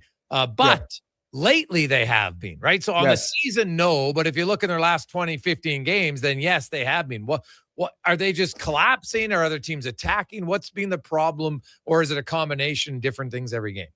They can't make one more play, Jason. That's it. They can't make one more play. There's not one guy that can make a play in the room. Like the other night in Anaheim, it was one goal against Anaheim. They give up 6 goals a game. Like one goal. There's nobody to make a play. So how is it the scheme? It has to be some of the scheme. You can't lay it all on the players 100%. So that's it. It's the ability, because if they won 6 of those games, we're not even having a conversation. They're probably in third place comfortably. They might be challenging Vegas for the top. And fans rag on they are that close, Jason, but they can't do it. They can't do it. So is it a confidence issue? It has to be. When you walk in a room after all these 1-goal losses, there's a lot of long faces, right? So it's a confidence issue. So I think part of it is players, part of it is scheme, and part of it is certainly a lack of confidence because it's the same game every night, Jason. It is. It's literally the same game every night. They're close. Like Dallas, 1-1 in the third. Jason Robertson throws a backhand pass that bounces 5 times in front of net and goes behind Darcy Kemper, and they lose the game 3-1. So what happens every night now? It's been happening for the last month to 6 weeks, and it's weighing on this team. The season's slipping away, but they don't want to admit it. Yeah, it is. It's interesting to see where the Kings are going because, Kopitar, this is last year. Obviously, Dennis, it's probably not the way it's going to go. Now, me personally, I don't love the year-long announcements of a final season. Just personally, I don't. But, he's been banged up, so maybe it makes the decision a little bit easier. So what's the latest on him? What are you hearing on when he's coming back? It's you know what? I see him. I know him very well. I have a great relationship with Kobe. I consider him a friend, to be honest with you, to be totally transparent about my relationship with Kobe. I see him walking around. He looks fine. So I don't really know what it is. There's a lower body injury day to day. He hasn't been put on IR. So I'm not really sure, to be honest with you. But he's a 37-year-old player, Jason, and you don't bounce back from injuries that much. They do need him. He's not going to provide a lot of offense, but I think he can instill more confidence in the room and maybe make a play with 3 minutes to go to win a game. Maybe not score a goal, make a backhand pass or something like that, or make a defensive play to stop a Jason Robertson or a Mark Scheifele when things get going. So they absolutely need him for the stretch run. It's just been day-to-day. It's just been lingering, and that's been the biggest challenge for Kobe to come back from injury. DB, always good to catch up with you, buddy. Rams, Seahawks, what's your biggest concern in the NFC Championship? I have no concerns because Sam Darnold's the other quarterback. All right, there you go. I love it. Spoken like a diehard. Fantastic. Should be a heck of a game. I'm looking forward to it. The one thing I know for sure, it'll be loud in Seattle. That's the one thing you know. That honestly, of all the sports venues I've been to, that's the loudest one I've ever been to. And one more thing more, Jason. There's nothing better than the Rams or the Seahawks winning the Super Bowl in the 49er Stadium. That's my biggest joy. Oh, yeah. Geez, I didn't even think about that. Wow. Yeah, that could be that might be a tough one for 49. That just adds to the rivalry. Makes it a little juicier. Sure. I like it. Thanks, DB. Appreciate it, man. Have a good one. JG, always fun. Thanks for the time. Appreciate it. I bet you. There's Dennis Bernstein joining us from the fourth period. And that's actually a good point, eh, Cons? NFC wins it. They'll be celebrating at the 49er Stadium. Oof.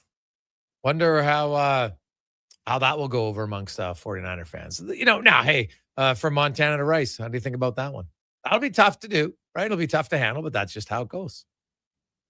Yeah, I was going to say MTR, Rowdy Roddy, a few others. Now, I'm not exactly sure what the tiebreaker would be, but if the Seahawks win, the Broncos and the Patriots all have 14 wins. So could they be celebrating in the Niners locker room? Oh, so you mean, so when they go, the home team isn't based on conference in the championship? I don't think so. Oh, because in the Grey Cup, if the West hosts it, the West team gets it. Yeah. Okay. I mean, hey, that'd be something. I never really put that together. And then I love that confidence. I'm starting to become a little bit more of a Sam Darnold believer, I will say. But that was spoken like a true Rams fan. Very well. Well put by DB. Yeah, I thought Darnold was fine. Yeah. I mean, he didn't have to do much. What, 12 of 17? Yeah. No, they're... well, all I know is when I watch that, and I'm just like I like Charbonnet, but Walker's a way better running back. I don't even think it's a debate. He's a way better running back. Are you a Walker fantasy owner?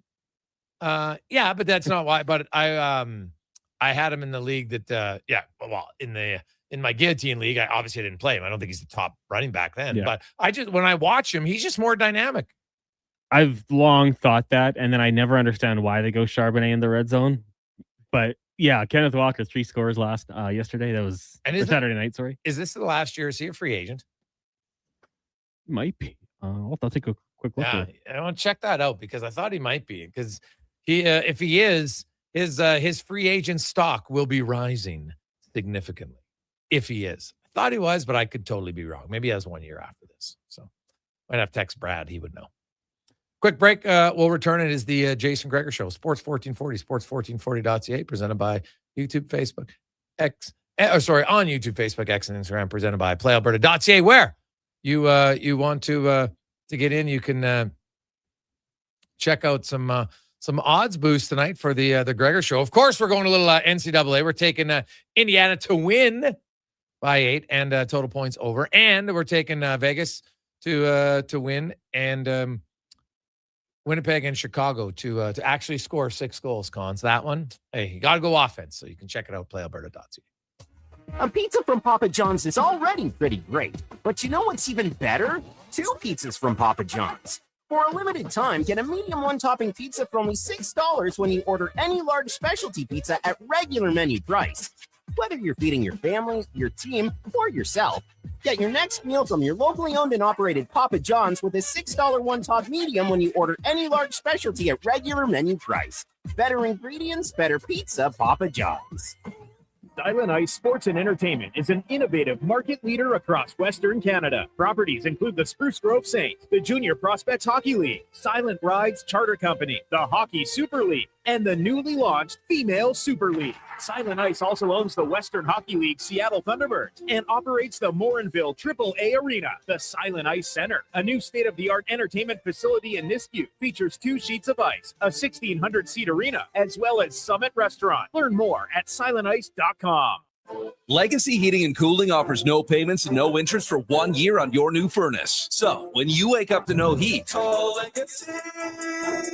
Call Legacy. if you need it immediately with no overtime rates, if you need it immediately and want to combo it with AC, Call Legacy. Call Legacy. no payments and no interest for 1 year on your new furnace. It could only be Legacy Heating and Cooling.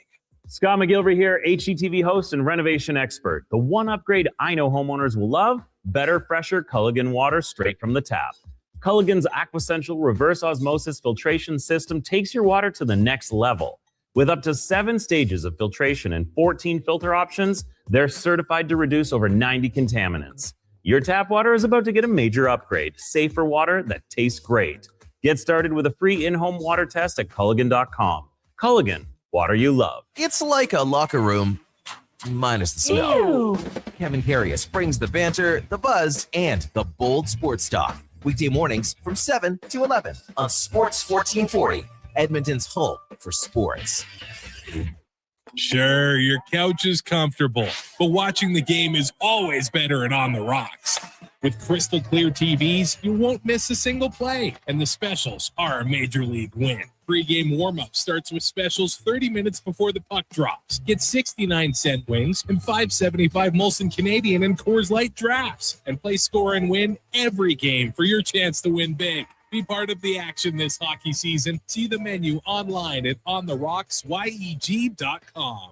At Fountain Tire, success is a team effort. They're committed to their team members and their customers. And that means treating your vehicle like it's their own and finding solutions that suit your needs. Because whatever the road brings ahead, they're on it with you. Visit fountaintire.com today. Wow, get ready for a silly hockey fan.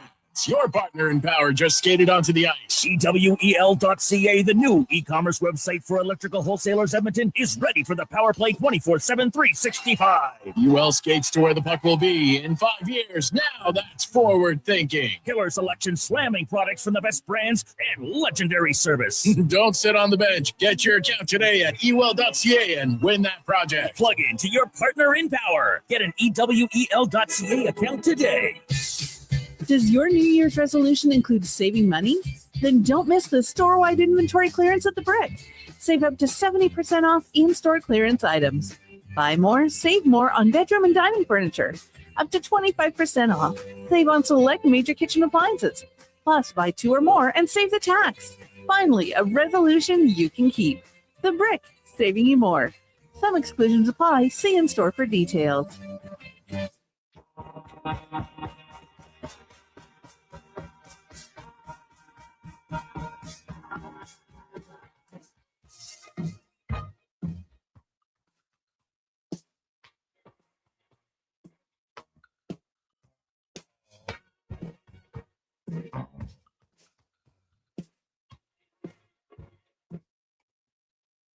Portions of this hour brought to you by Cantork, made in Canada, made for Canada, where extreme isn't theoretical. Find your solution at cantork.com. The Jason Gregor Show, the best of Edmonton sports talk and beyond. This is Sports 1440. Presented by PlayAlberta.ca, Alberta's only regulated online gambling website.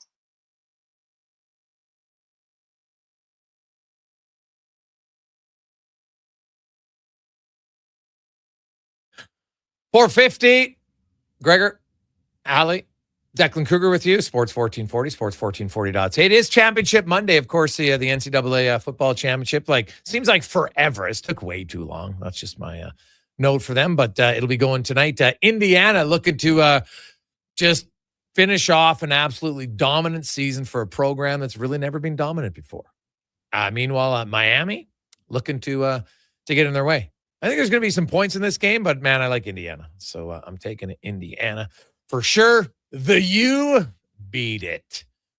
I did like the swagger that they used to have all the time at the U. It's been a while, but I'm sure there will be a lot of alumni, I would guess. I don't even know, who's the biggest alumnus for Indiana? Con, is there a big one? Geez Louise. Antoine Randall L? Yeah. Yeah, maybe. But man, the U's got tons of guys, right? Yeah. Well, they got Clinton Portis right there, Ed Reed. Yeah. Michael Irvin's been at all the games taking the belt off. Ray Lewis will be there. Oh, yeah. Yeah. They'll be disappointed, though. So that's another reason why I'm cheering for Indiana, man. But we'll see how it goes. If you're a Raiders fan, you're looking at Fernando Mendoza. I think they might have one here. This could be the start of it. You pair that with a good coaching hire, and this could be something because, this guy's a stud. Yeah. 833-401-1440, 833-401-1440. Looking at, we got a lot of texts coming in. Hey, Gregor, I read your article today about Mangiapane and a trade. How soon do you think it'll happen? I look at, I think ideally sooner than later for all parties involved. And so I started looking, you hear some rumblings, this team's interested, that team's interested, sure. But you have to look at it from a realistic standpoint too, over, why would they? And one of the reasons why, because a lot of people are like, well, why would anyone trade for Mangiapane? Well, he's in limited action. He still got 6 goals. He had a good start. Then he went through a little bit of a funk. He's still an NHL player. And it's going to be hard for him to live up to the money. Yes, I understand that. Could he score 15 to 18 goals again next year on a team that's not as deep as Edmonton? Yes, I believe he could. And so that's why I think teams like that would be interested. And then you factor in that next year, the salary cap floor will be $76 million. Remember, it was only a few years ago when the ceiling was $80 million. It's going up significantly, up to 104. Now, I don't believe all the teams are going to spend at the top, but you have to spend to the floor. And one team, I know they got Bedard. He'll get a new contract, big contract, but they're going to lose Shea Weber, who's not playing, but he counts on their roster right now at $7.6 million in Chicago. He's on the IR. They don't have him on LTIR. They have him on IR because he counts against the cap. So that gets them to the floor. The Chicago Blackhawks are a team, I think, that could have interest in Mangiapane. They've got about $52 million for next year. Even Bedard, right, who's going to get a big raise for sure, is probably what, 11, 12 million, something like that. Maybe more, depending on how long he signs. We'll see. But they're going to need other guys to fill out that roster. And will all those other veterans want to come back again? Right? Would Foligno want to go somewhere? He signed his deal. He made some good money. Does he want to go try to win? Does Jason Dickinson want to play in a more competitive team? We'll see. So I could see them looking and say, hey, we think Mangiapane, you know what? $3.6 million player. If he plays on a third line, helps us get to the floor. Okay. Are you going to have to give up a lot? No. They'd look and say, okay, Stan, maybe take one of the prospects that you drafted that really haven't panned out very much right now. It's an option. Not saying it'll happen, but I'm looking at realistic places, and Chicago is one for that reason, right? Columbus doesn't have a lot of money, but they got a lot of forwards, so I don't see them being an option. San Jose is another one that's near the bottom, but they just got Kiefer Sherwood from Vancouver today, and they're probably going to pay him, so I don't think they're going to take both of them. Plus, they've got other top 9 wingers that I think they like more right now, so I don't think they would take, right? So then you look like the Ducks. Like, I know they're maybe hoping for some veterans. They had a little bit of funk, but very quietly. Suddenly the Anaheim Ducks have won 3 in a row. It looked like they were going to the ditch, but they've grabbed the wheel. They pulled themselves back out.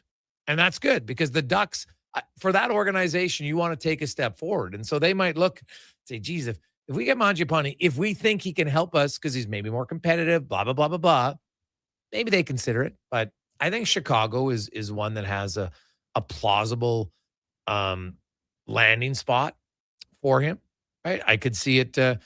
I could see it happening potentially. So we'll see. Let's get to a break. We got Mark Spector coming up in the final hour.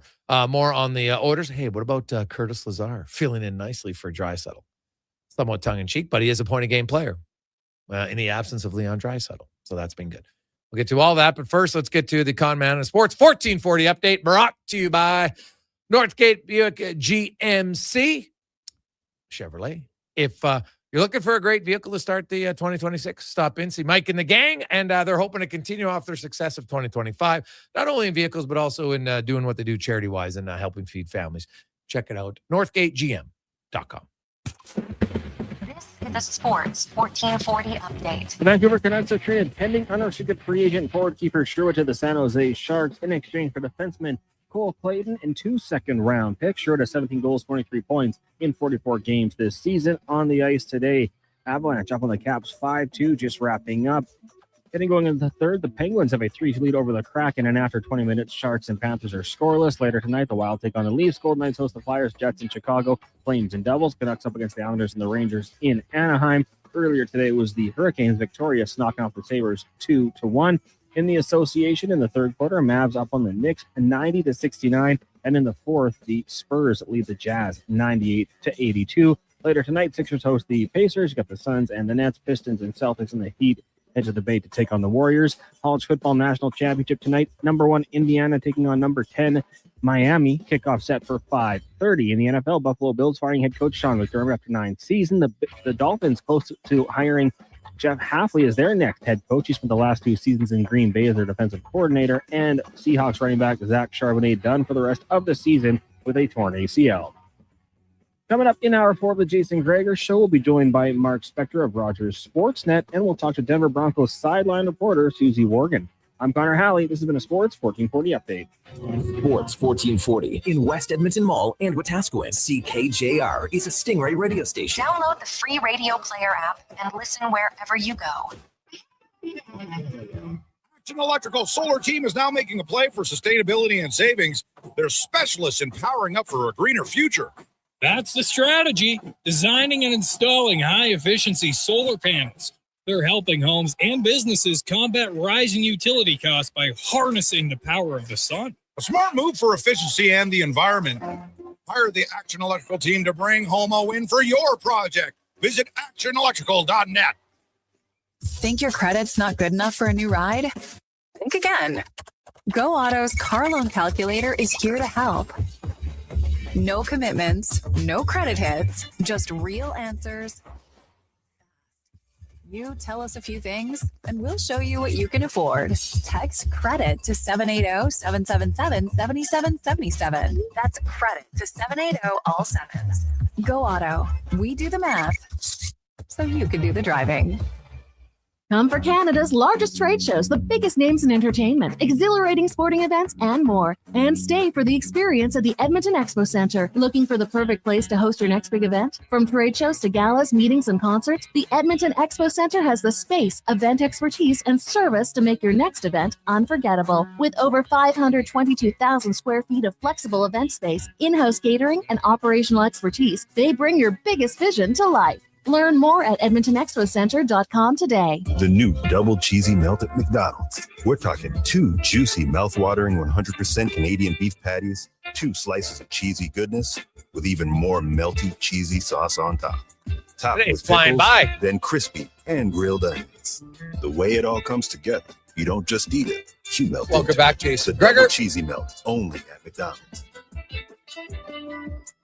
For a limited time only at participating McDonald's restaurants in Canada. Does your New Year's resolution include saving money? Then don't miss the store-wide inventory clearance at the Brick. Save up to 70% off in-store clearance items. Buy Gregor? more, save more on bedroom and dining furniture. Up Or to 25% Twitter, whatever you- off. Save on select major kitchen appliances. Plus, buy 2 or more and save the tax. Finally, a resolution you can keep. The Brick, saving you more. Some exclusions apply. See in-store for details.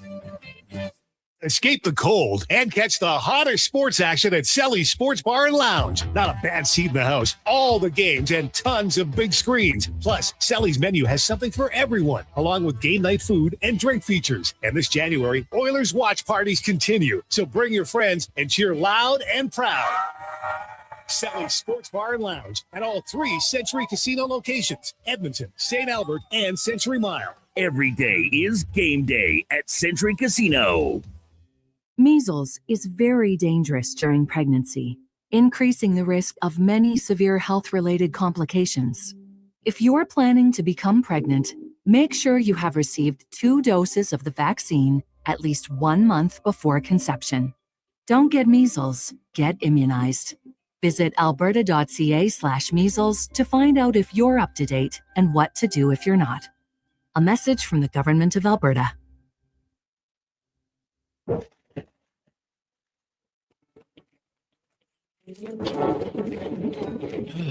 Oh, Canada. Jiffy Lube is here to keep you moving through mornings like these.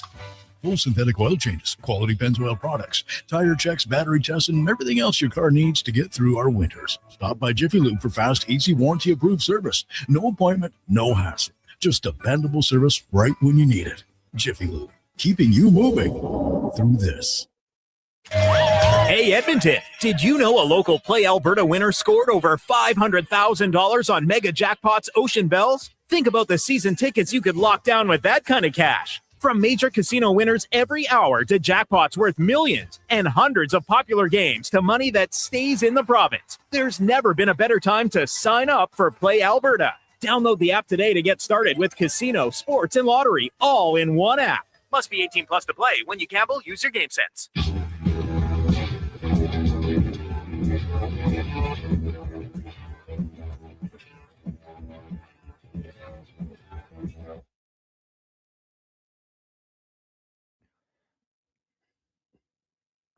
Portions of this hour brought to you by EWEL. Get your power play amped up with EWEL, supplying the City of Champions and Alberta with quality electrical gear since 1975. EWEL.ca is your partner in power. The Jason Gregor Show, the best of Edmonton sports talk and beyond. This is Sports 1440. Presented by PlayAlberta.ca, Alberta's only regulated online gambling website.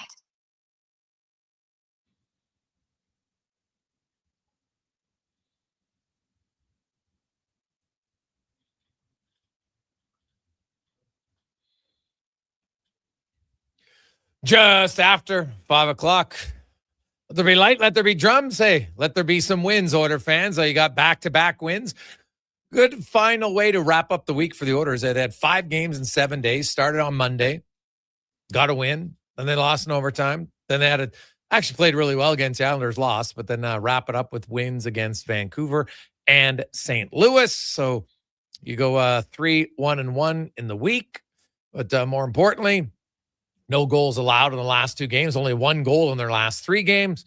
Starting to play a little bit better defensively for sure. Goaltending has been solid. Offense without Leon Draisaitl for 2 games, not a problem. So that's a good sign for the Edmonton Oilers. Zach Hyman scoring lots, Pod Colson scoring. The only negative really on the weekend was the Kasperi Kapanen injured, and doesn't sound like it's too serious, but he will not play tomorrow unless the Oilers make a trade. It looks like they'll go 11-7 tomorrow with Alec Regula getting back in the lineup. Now, how much is he going to play remains to be seen. We'll see. It is the Gregor Show presented by PlayAlberta.ca.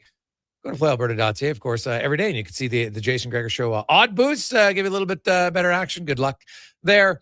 And also casino, live dealer, lottery, instance, you name it, they got it. PlayAlberta.ca. As it's time now to get to the spec report, brought to you by GS Construction, your underground infrastructure specialist.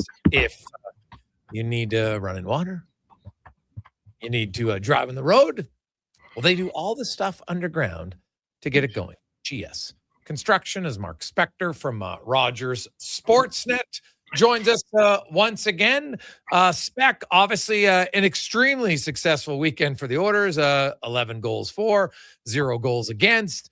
And you know what? They get contributions from a lot of different players. Heck, Curtis Lazar is a point-a-game guy on the weekend for the Edmonton Oilers. So really not much to critique after that weekend for them.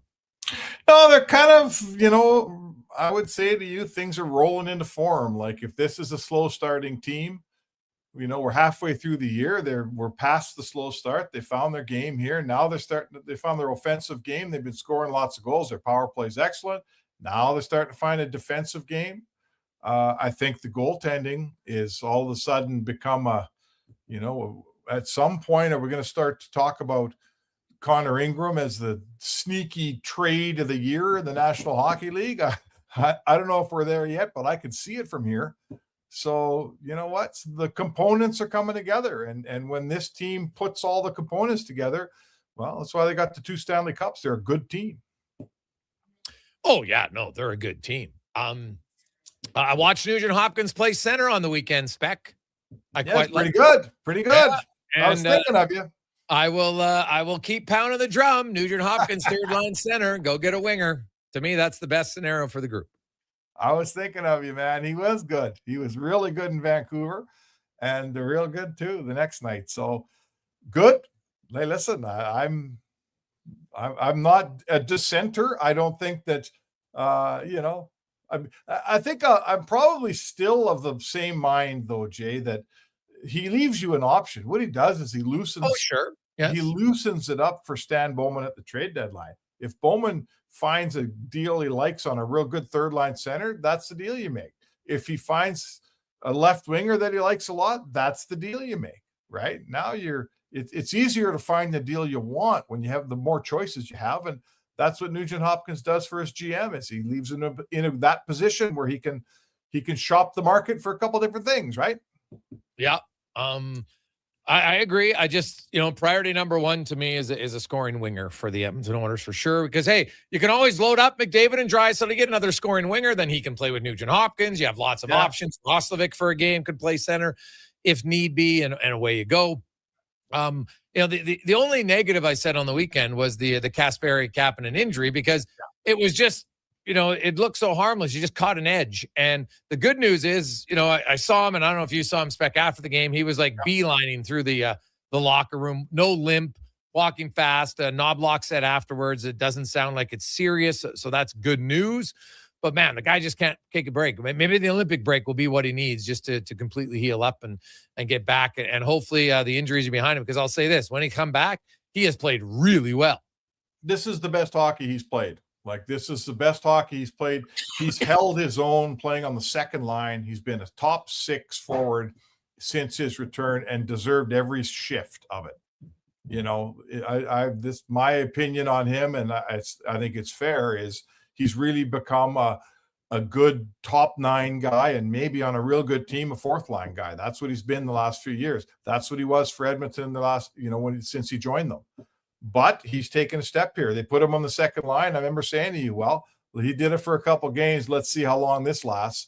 It's lasted every minute that he's played. He's been a good second line player. So It's rare, Jay. It's rare that a guy changes his stripes a little bit in an upward fashion at this age and this point in his career, but it does happen. And maybe that's what Kasperi Kapanen is doing. Maybe he is a top 6 winger now, after all. Well, he might be. And honestly, Spec, I look at when Nugent Hopkins is my third line center, I actually would like Kasperi Kapanen to be his winger, because then you've got Hyman on one line, Podkolzin on one line, Kapanen on one line. Roslovic can play with Draisaitl and Podkolzin. Your new guy can play with McDavid and Hyman. And then, your other winger on the left side, maybe it's Matt Savoy, maybe it's someone else, and they wrote, maybe it's Ike Howard. It's one of the two. I don't see both rookies in your top 9 in the playoffs for me. No. And that's not a knock. That's just, when you're a cup contender, that's kind of how it goes. But then you've got some real options. And that's why I think Kasperi Kapanen's health is a key thing down the stretch for the Oilers. Yeah. When they got him off of waivers, no one thought the Oilers would count on him that much. And now when he plays really good like this, you go, holy cow, the guy's big. He can really skate. He's got some hands. Like, all of a sudden you do count on him. And when he's not in your lineup, you go, man, when's Kasperi Kapanen coming back? Like, they weren't saying that in St. Louis. They weren't saying that in Pittsburgh, but we're saying that here, man. And that's good for the player. Like, good for the guy who's resurrected his career and become an important player for the team he's on. And I think his contract's up at the end of this year, if I'm not mistaken. And he, if he continues at this level of play, he's a must sign. He's a guy you like. You want to re-sign this guy. And I'll tell you what, the last 2 teams he was on waived him. They weren't re-signing him. So good for Kasperi Kapanen. Yeah, he's figured it out. And some guys, it just takes a little bit longer. But obviously, he's never lost the skill. Now he's just figured out how to use the skill on a more consistent basis. The week for the Oilers sets up very well for them. You play Tuesday, Thursday, Saturday, then you don't play till next Tuesday again. All the teams, New Jersey, Pittsburgh, Washington, and the Ducks next week are all playing third game in 4 nights, second half of a back-to-back. Spec, dare to dream, but the Oilers could actually get a 3-game winning streak this week. They could. They could. That's crazy that it sets up that way, that not only are they all on back-to-backs, but they're all on 3 and 4. Yeah, the Oilers are home and cooled here. They started 8 games in a row at home last night.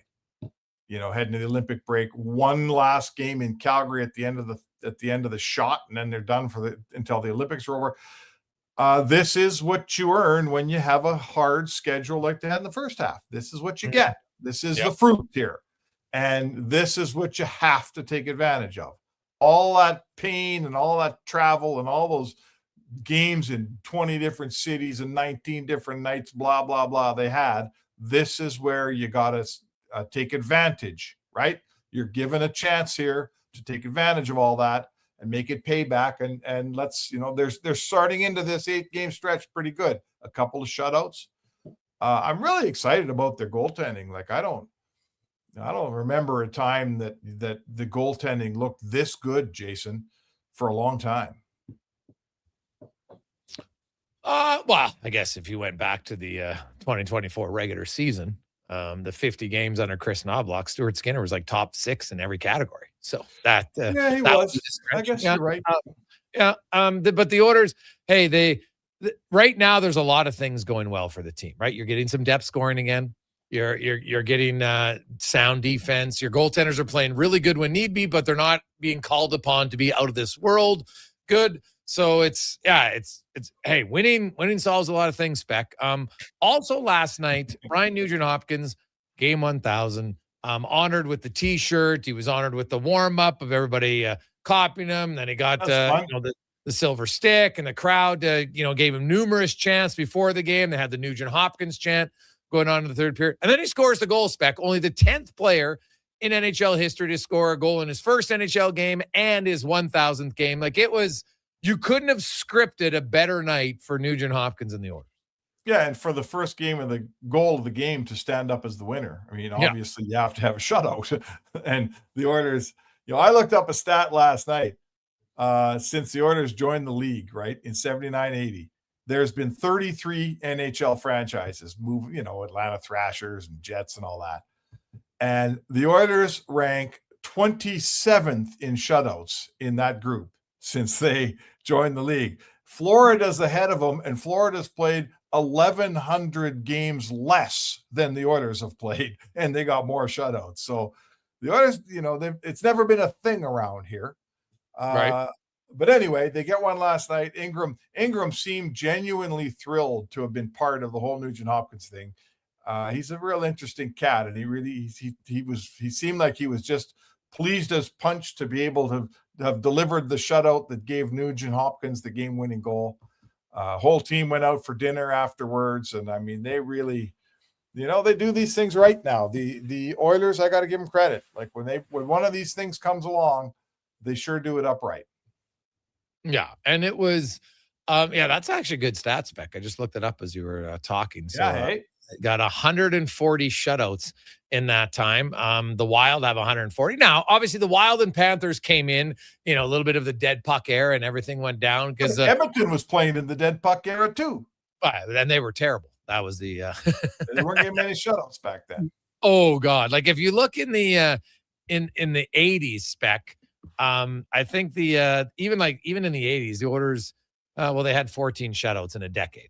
Right. Is that what they had? Yeah, had 14 in a decade. The Devils only had 10, the Maple Leafs 12, the Stars had 13. Those are the, and then at the top though was the Canadians at 36. So there wasn't a ton of shutouts back then, right? It was high scoring, but it's it is interesting. So that was 800 games and they only had 14. So they've actually improved since then. But they're getting better. Yeah, they're getting better. But it was also it's the third time that the Oilers have had two different goalies post shutouts in consecutive games. The first time was Salo and Markkanen, and then actually Stuart Skinner and Jack Campbell did it in 2023. And also the third time that the Oilers have had three different goalies post a shutout in a season. So, because Skinner had two before he got traded. So, hey, a little bit more shutouts this year, but man, like Connor Ingram, Spec, 8 out of 9 starts have been excellent for him. Like he has been really good and he looks so calm in goal right now for Edmonton. And with him and Jari, there's 8 games between now and the Olympic break. There's no reason to play Jari a significant amount more, right? Like it should probably be 4-4, shouldn't it? At this point, I don't see how one guy's the number 1 and one guy's the number 2, frankly.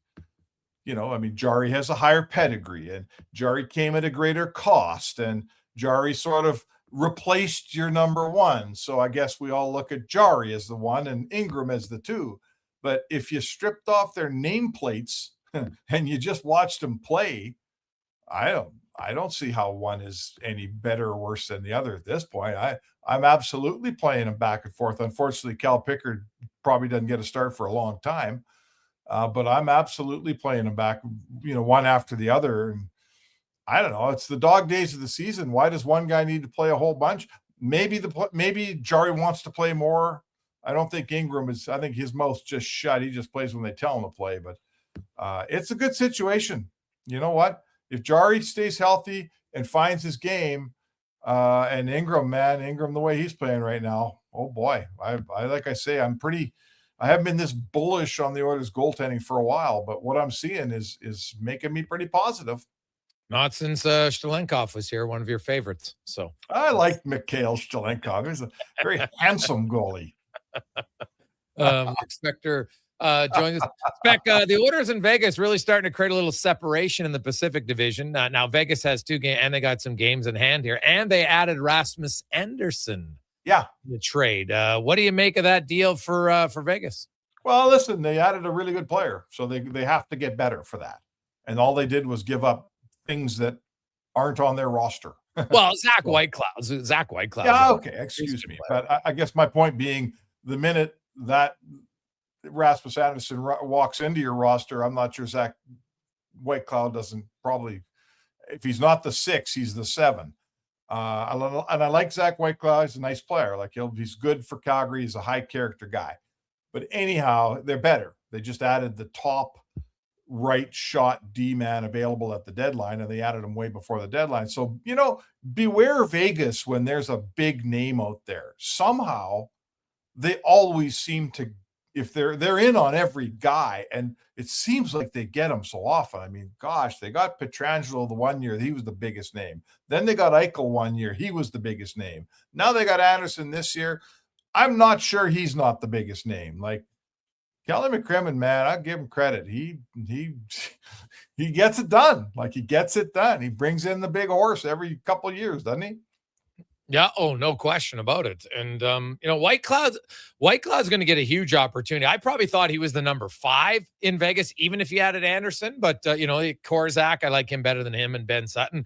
Like, I think for Calgary to get the picks, but like Zach Whitecloud isn't as good straight up as Anderson, but I don't think the gap is like terrible from Anderson. I actually like this. I think he's going to add some physicality and when you're a team that's going through a rebuild spec, you need some guys who are at least harder to play against and will jump up. And Whitecloud, that's how he plays, right? Like he's rocked a few guys. He'll play physical. Yep. And I think that, it's kind of Alberta's still a blue collar town. People like guys who just, show up and play hard. I don't mind this trade actually for Calgary either. For a guy who wasn't going to re-sign there, you get a first, you get a younger defenseman in Whitecloud who's a proven NHL defenseman on a good team. He's not like he's coming from a bad team. No. He's coming from a good team where he played. And they get a second rounder, potentially a first rounder if Vegas wins. So I thought Calgary did pretty decent as well. Yeah, there's a few things for me. Like when you're a young team, and if you're going to do a rebuild, you're going to have young players. Young players are usually soft, like they're easy to play against. That's just the way life goes, especially if you bring in the high skill guys. They've got the puck and they're hard to play against that way. But you need to surround them with some players like Whitecloud, like even if you're bringing in the guys like Vinny Desharnais, who I'm watching just scored for San Jose, he's hard to play against. Like when guys pick on your good young player, you need someone around to stand up for him. Say, hey, you can't get away with that here. So that's one thing. The other is I'm with you. I don't mind the trade at all, but this illustrates how long it can be to have a rebuild. Like the first round pick is 27, correct? Yes. It's 27. The second round conditional pick is 28. So you're looking at a guy who's 18, not next year, but the year after. Yeah. Oh, it's a rebuild. It's down the road. So that kid's not 20 for 3 years from now. He's still a 20-year-old, maybe playing for your team now. So, because these are Vegas's draft picks and they're going to be in the 20s. So that kid's not going to walk in and play for your team right away, probably. So you make a trade today for players that are going to join your team in a positive scenario in 3 and 4 years from now. So rebuilds, I've always said it, they're easy to start, but they're hard to finish and they're hard to tell me how long it's going to take. So I hope Calgary's goes well for them, but this is a prime example of how far out that talent is that you turn Rasmus Anderson into. Yeah. No, that's and that's kind of what you have to do if you're Calgary, right? Like ideally you would like to get younger prospects that are high-end prospects, but those are a little bit harder to come by at that point. And I look at this spec, I'm a team that's competitive. I would not shy away from trading my first rounder who's a late first rounder all the time. Honestly, I wouldn't, because I'm going to get a guy. Now, they obviously have to sign Anderson, and history says they have a pretty good chance. History says they will. Yeah. And then quickly, what's your thoughts on the Sharks Canucks trade for Kiefer Sherwood? Yeah, I'm happy to see that the Sharks are at a point in their rebuild where all of a sudden they're competing for a good player. Like, I never really kind of put them in the mix. I know some of the guys probably had their name in there, but I always feel like a guy like Kiefer Sherwood was going to go to a Vegas, a Boston, an Edmonton, a real high contending team, of Florida, Colorado, all of a sudden San Jose picks him off. I thought that was kind of cool. They're in there saying, hey, we think we're going to make the playoffs and we think we want a good depth guy like this. So good for San Jose, man. They're throwing their hat in the ring. Mike Greer does a nice job there. I like that. Well, hey, they're up in Florida right now, spanking the Panthers 3-0. They are. In the middle of the second period. Vinny Desharnais has scored for the. Watch that goal. It was a fine puck by the big Quebecer. Yeah, and Florida's in a little bit of trouble, Spec. I'd mentioned it. They had a really hard schedule in the month of January, and it continues because they were on the road trip for, I think they had a 7 or 6 game road trip. They come home for one game, then they go back to Winnipeg and Minnesota and Chicago, home for one game, back out to St. Louis, home the whole month. Basically, the entire month, they never played consecutive games in the same city, right? Yeah. And that's because they had such an easy schedule of 26 of their first 41 games on home ice. And that'll catch up to you. And I know that they got Tkachuk back now and stuff, but you watch out Florida, man. I'm not sold on the Panthers. Like, Bobrovsky's been brutal this year for Florida. They're going to be in a battle here to try to knock off Buffalo and Detroit and Montreal and Boston and all these other teams. Like, the Panthers, like, you can't rule them out yet, but they are far from easy street getting into the playoffs this year. 3 cups in a row they played in. Yeah, right. And for hurt, Barkov injury hurts them, no question. And we forget that Barkov is probably not going to play a shift all season long, and he's their best player, right? He's their best player, and he's not going to play a shift all season long. And Matt Tkachuk, who's one of their best players, is stepping on the moving train off a long injury, past the halfway point of the season, and he's supposed to walk in and help you. Oh my God, it's going to take him a month and a half, 2 months just to find his own game before he becomes one of the good players. So it's a tall order. We all have, anyone in Edmonton, we all got pretty high respect for that organization and the way they play and what they can accomplish. But boy, oh boy, I'm with you, buddy. The deck's stacked against him here, man. The deck's stacked against him. Spec, have a good one. We'll talk to you tomorrow. Little New Jersey Devils who are taking on the Flames tonight. So we'll Sounds see. Good, Jake. There you go. That's Mark Spector, the Spec Report, brought to you by GS Construction. Quick break. We'll return talking lots more NHL and NFL on the Gregor Show, presented by PlayAlberta. Hey, Edmonton, did you know a local Play Alberta winner scored over $500,000 on Mega Jackpots Ocean Bells? Think about the season tickets you could lock down with that kind of cash. From major casino winners every hour to jackpots worth millions and hundreds of popular games to money that stays in the province, there's never been a better time to sign up for Play Alberta. Download the app today to get started with casino, sports, and lottery all in one app. Must be 18 plus to play. When you gamble, use your game sense. Summit Restaurant, located in the heart of the Silent Ice Center and just minutes from South Edmonton Common. Summit is your destination for exceptional house-made pizza, delicious entrees, and expertly crafted cocktails. Experience the perfect blend of flavor and ambiance in a modern setting. Join us for a straightforward yet elevated dining experience where our commitment to quality speaks to every bite and sip. Make Summit Restaurant your next night on the town.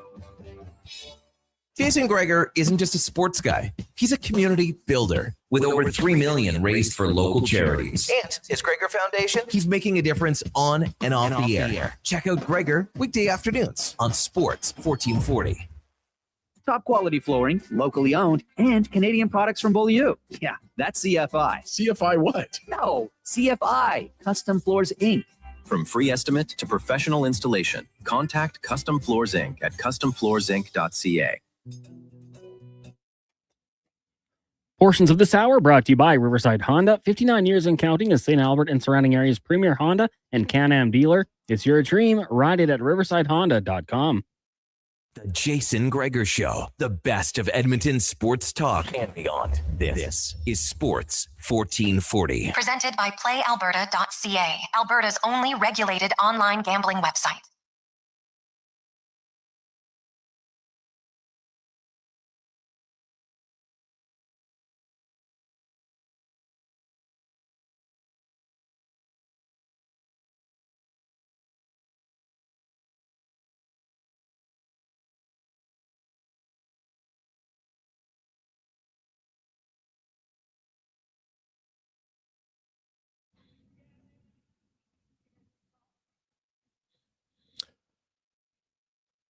.530, Sports 1440, sports1440.ca, YouTube, Facebook, X, and Instagram. Hope you are having a lovely Monday afternoon. Of course, Oilers day off today. They will take on the New Jersey Devils tomorrow night. We got the national championship in college football tonight. A busy slate of NBA and NHL games, as of course it's Martin Luther King Day south of the border, and it's the day after the NFL because now we know the 4 teams remain in the conference championships. You got the Broncos hosting the Patriots. You have the Seahawks hosting the Rams.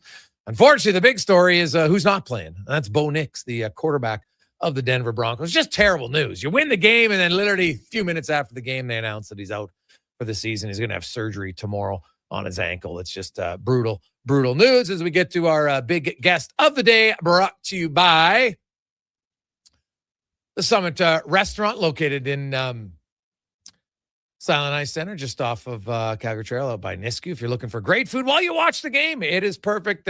Homemade pizza, delish. Check it out at the Summit Restaurant. As we go out to Denver, where it's kind of got to be a strange feeling. There's like one foot's in the circle. Yeah, this is awesome. And then the other foot's probably mourning a little bit the bad news to Bo Nix, as Broncos sideline reporter Susie Wargin joined us.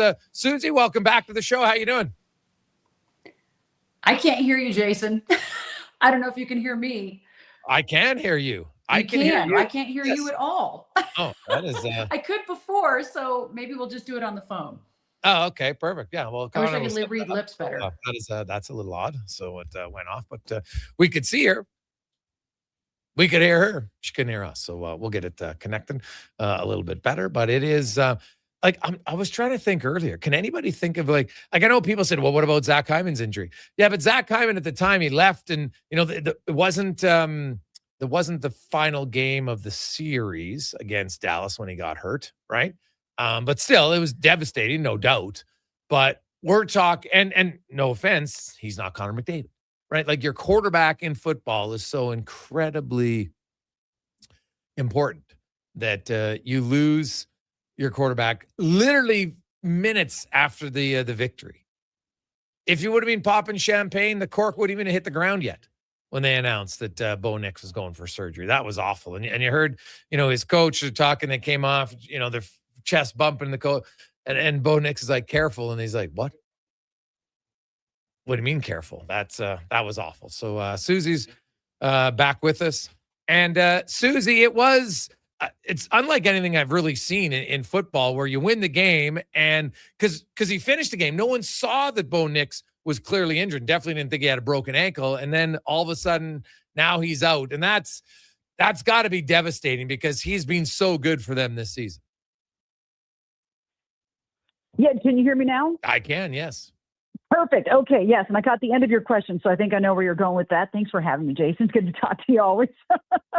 So yeah, it was really surreal how everything happened at the end of that game. I mean, not only does it go into overtime, it was really, really cold and back and forth, and they get the game-winning field goal. Everybody's celebrating. The locker room is super joyous. We, we're the flagship station radio-wise for the Broncos, and so our play-by-play guy always talks with Bo Nix, and I kind of help watch for Bo. Bo will usually go take a shower. I do a few interviews, and then we kind of time it right with our broadcast so that he talks to Bo. And Bo wasn't coming out. And I'm like, I did 4 interviews, which is very rare for me to do that many as we're trying to wait. We take a couple breaks. And then finally the PR people said, hey, it's not going to happen, which, we're like, why? We get Bo, that's part of our contract is to talk to Bo. So it was a little weird, especially after a win like that, but we signed off. I bring all my equipment upstairs, talk to my guys for a little bit, and then I'm walking towards the press box, and I get stopped by one of the replay guys, and he said, hey, did you hear about Bo? And I said, no. And he's like, yeah, he broke his ankle, surgery Tuesday. And I'm like, you're kidding me, right? And he wasn't, obviously. And then I saw one of the PR people, and I could just see it on her face. It was like a morgue in the press box as I went back through there. I mean, I went back down and told our station what was going on, so we had it on the air quickly. But yeah, it was one of those things where then Sean Payton, I think rightfully so, made the right decision, because at that point, I left the locker room when locker room was closed, so he couldn't address the team and let them know. So he got back out on the podium, told the media basically at the same time telling his team so that everybody could find out. So it was pretty devastating to go from the highest of high to a super low. However, I think now we've had a couple days to process. People are learning more about, okay, I think Jarrett Stidham, they're not the same person, but Jarrett's got a great arm. He knows this offense really well. He's been in it for 3 years. I think we're going to be in really, really good hands with Stidham. And we got a lot of other really great players on this team too, especially on defense. So I think we're going to be able to stack up against the Patriots really well on Sunday. The Patriots and the Broncos, it would have been a great 1 versus 2 matchup if Bo Nix is healthy. It still might be a great matchup, but 2 young quarterbacks, maybe a little bit of the the future here in the NFL, especially this year is kind of weird. No Lamar Jackson, no Joe Burrow, no Patrick Mahomes in the playoffs. No Patrick Mahomes, yeah, I know. Kind of crazy. Now, they could all be back next year. We'll see. But you look at this matchup defensively for the Broncos. And the Broncos got a really good defense, no question. And you know what? They just had a great game. You're going up against Josh Allen, and they found ways to win that game. If you look at Drake May, what are the differences do you think he's going to present to that defense that Buffalo didn't? That's a great question. And I haven't watched enough Patriots games because usually we're playing. And so the first time I've gotten to really watch them was when we were on bye, which was nice. And also, of course, yesterday too. So I think that I think that New England has an excitement going and a momentum going like we got this year, where people go, how are they winning all these games? It's a second-year quarterback, and what is he doing? What are they doing? So I just think that there's things that sometimes those younger players can do. They're mobile. I think Drake May, has a team behind him, very similar to Bo. I think it would have, like you said, been a really good matchup to see the two of them against each other because of where they both are in their careers right now with their NFL careers. So, I think that it's going to be one of those things where I have confidence in our team. I mean, New England also has had us starting over similar to what we did. So we have so many similarities as far as that goes, where, the franchises have been there with Tom Brady and Peyton Manning, and we have a lot of history between these two teams, but then we've also all had to go through some major rebuilding. So I think it'll be really interesting. I feel like the Broncos, and of course I look through, orange and blue colored glasses all the time, but we had the experience of a postseason last year and knowing, that was a big thing to get over that hump with this win this last weekend to make it to that next level and get that win in the postseason. And so those guys have that. We brought in some of the key pieces we were missing last year when Buffalo took us out pretty handily. So I think those will be big things on our side that will be very, very helpful. This defense, Jason, has just every week come up with something different. And we saw it again this last week. Finally, they're getting the turnovers. And it was something that Sean Payton, he's like, hey, great, we're getting all these sacks. We need turnovers. And so we get 5 turnovers and in such unconventional ways, with that Jaquan McMillan one that, looks like a jump ball and he just steals it and it's, called an interception, but you still don't know that he has it till he's practically in the end zone. And everybody's still talking about it, whether or not it should have been. And just guys really coming up and stepping up. And I think that's where this defense and Vance Joseph is a mastermind with it. It can be really sneaky and create some problems for them. Susie Warden joins us there on Sports 1440. Of course, the Broncos and the Patriots going at it in the NFC Championship. And then you have Seattle and LA. And of course, the winners will meet in San Francisco in the first weekend of February. So this season for the Broncos, people were expecting them to take a step forward. I don't know if anybody thought they'd take a step all the way to first place in the. How has it changed expectations, right? Because, the Broncos, obviously, the John Elway era, they were great. And, the Peyton Manning era, they're pretty darn good. The last few years, not so much. But how has it changed, and how is this one different? Because maybe it was a little unexpected to vault all the way to number 1 in the division. Yeah, that's a great question. I think that, in the preseason, Sean Payton brought up that, he could see this team being a Super Bowl contender, and people were like, oh, wow, we're going there right now. And now here we are where we're 1 win away from being in Santa Clara. So I think that people still kind of tempered their expectations, but then as we start off the first 3 games, we're 1 and 2 because we lose the 2 games after winning the first game.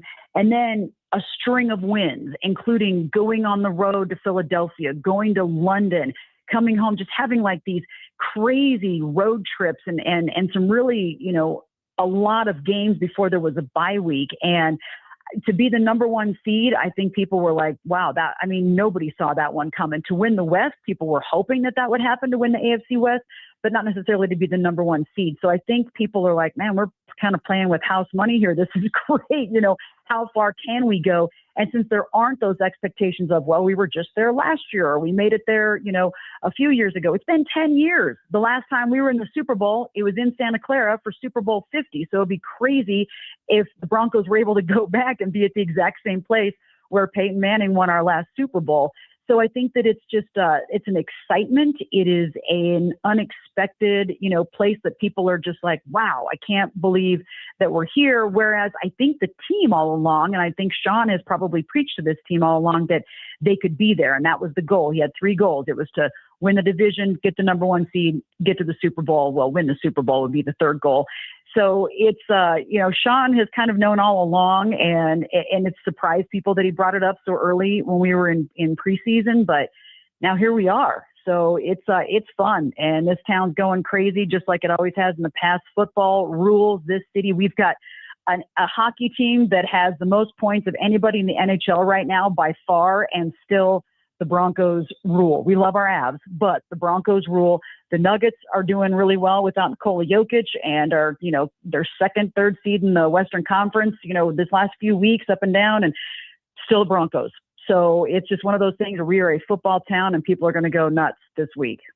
Oh God, I would think so. It should be a lot of fun. Susie, when you look at the, Stidham, and it's hard because he hasn't thrown many balls, right? But how different do you think the Broncos offense will be? Like, is it going to be a lot more simpler? Like, is it going to be a run attack? Like, what? Obviously, it's going to change. It's not Bo Nix, and he's been there basically, for the last few seasons. Stidham hasn't done much. So, how simple do you think the playbook will have to be for someone who hasn't played? It's interesting because Sean was asked that yesterday. He did a Zoom with the media, and one of our AP guys asked him that and said, you kind of have to toss out the book when the backup quarterback comes in. And Sean said, I disagree with that. I don't think that's true. Didn't have to do that when Drew Brees was hurt, went into that. So I think what happens, you have a quarterback that doesn't have the running game that Bo has. I mean, Bo was our leading rusher in the game on Saturday. So Jared, you're not going to see him running around as much, but he's got an arm on him. And so maybe it's getting, more of the passing game going. And Jared, Sean brought up a good point. He said, sometimes he gets mad at Vance because, Jared's making the defense look bad because he goes out there and goes up against those guys and does a good job. So the Patriots drafted Jared Stidham. He was with Vegas for a year before he came here. And Sean said he's always kind of had his eye on him, and he's very, very well liked in the locker room. He hangs out with a lot of the guys, offense and defense. They play golf together in the off season. So he's got a great chemistry with everybody. He and Bo are best of friends. If you look at the sidelines, as soon as Bo comes off, Jared's one of the first people talking to him, along with the QB coach, Davis Webb. So they're very tight. I don't think that it's going to change too much. Sean likes his stuff, but he'll be smart about it, and won't have him doing things. He said it best. He said, you cater to your skill set of your players. So I don't think it's going to be a ton different, but I do feel like we may see more passing game for sure. All right. Well, we'll look for that. Susie, thanks so much for joining us. Enjoy the week, and best of luck in the the AFC Championship. That's okay. Hey, thank you very much. And maybe we'll chat later about the Avs. Oh, yeah. Hey, well, the Avs are pretty damn good. They won again today. Right? That McKinnon and McDavid that's going to be a race. But, man, the Avs are rolling. And I'm sure people in Denver are just like, okay, how good can they be? Because they are off to an unbelievable start. And they really haven't slowed down all year. I know. We're lucky right now. We got 3 franchises that are playing at high levels, and it's unbelievable to be here now. Oh, yeah. It's fun. It's fun sports town to be in when everybody's winning. No doubt about that. That's right. Awesome. Thanks, Susie. Thanks, Jason. Take care, man. Let's take a quick break. We'll come back, wrap things up. It's the Gregor Show presented by PlayAlberta.ca. The new double cheesy melt at McDonald's. We're talking 2 juicy, mouth-watering 100% Canadian beef patties, 2 slices of cheesy goodness, with even more melty, cheesy sauce on top. Topped with pickles, then crispy and grilled onions. The way it all comes together, you don't just eat it, you melt into it. The double cheesy melt, only at McDonald's. For a limited time only at participating McDonald's restaurants in Canada.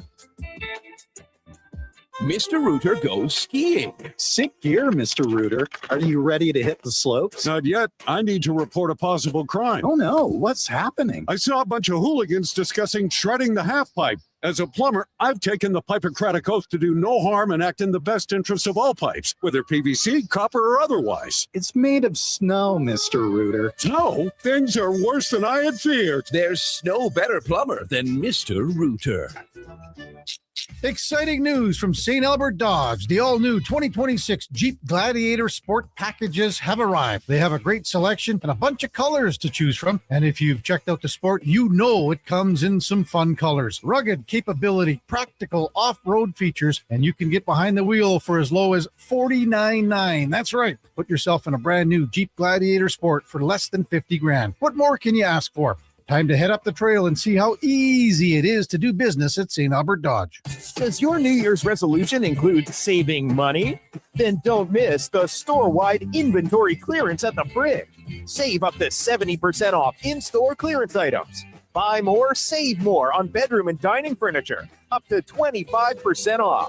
Save on select major kitchen appliances. Plus, buy 2 or more and save the tax. Finally, a resolution you can keep. The Brick, saving you more. Some exclusions apply. See in-store for details. Escape the cold and catch the hottest sports action at Selly's Sports Bar and Lounge. Not a bad seat in the house. All the games and tons of big screens. Plus, Selly's menu has something for everyone, along with game night food and drink features. And this January, Oilers watch parties continue. So bring your friends and cheer loud and proud. Selly's Sports Bar and Lounge at all 3 Century Casino locations: Edmonton, St. Albert, and Century Mile. Every day is game day at Century Casino. Measles is very dangerous during pregnancy, increasing the risk of many severe health-related complications. If you're planning to become pregnant, make sure you have received 2 doses of the vaccine at least 1 month before conception. Don't get measles, get immunized. Visit alberta.ca/measles to find out if you're up to date and what to do if you're not. A message from the Government of Alberta.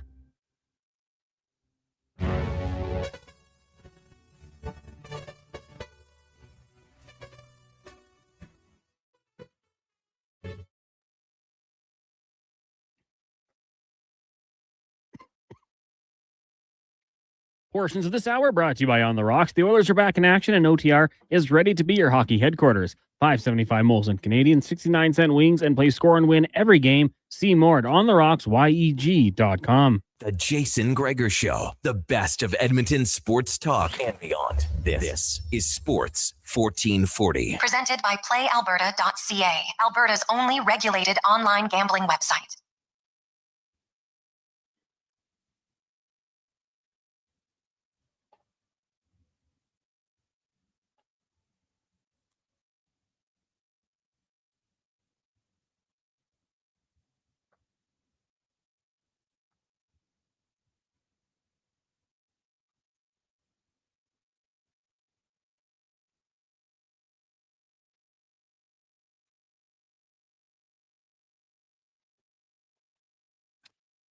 $5.49. What's interesting is I watched the intros for Indiana and Miami. The players are coming out on the field. It just makes me laugh when I used to have people that would tell you, oh, best college team could beat a CFL team. And I'm like, are you guys on crack? It wouldn't even be close. Just the sheer size difference. People don't understand. You get CFL players. Lots of those guys are also, these are good teams in there, but how many players from each team are even going pro football?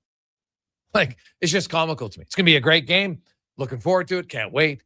But I still chuckle when people tell me that they think a college. I actually saw people saying college teams could beat the worst NFL team this year. Like, oh my God, it's just mind-blowing. Tell us you don't know the game without telling us you don't know the game. So we'll see. Konza, who do you like tonight? Then we'll get Declan, get his mic ready. I'm going to go with the Hoosiers. I mean, they've been so good, and they've taken down teams that I thought they'd have trouble with. Offensively, defensively, they've just been so strong, and their head coach, like, I think it's one of the best stories in sports, turning that program around in 2 seasons. Like, you know, Curtis Rourke was obviously there last year, but to not miss a beat, you pick up Mendoza in the transfer portal, and they've just They seem so focused and locked in and fundamentally strong. Miami's a good team, but I'll take Indiana. Deck.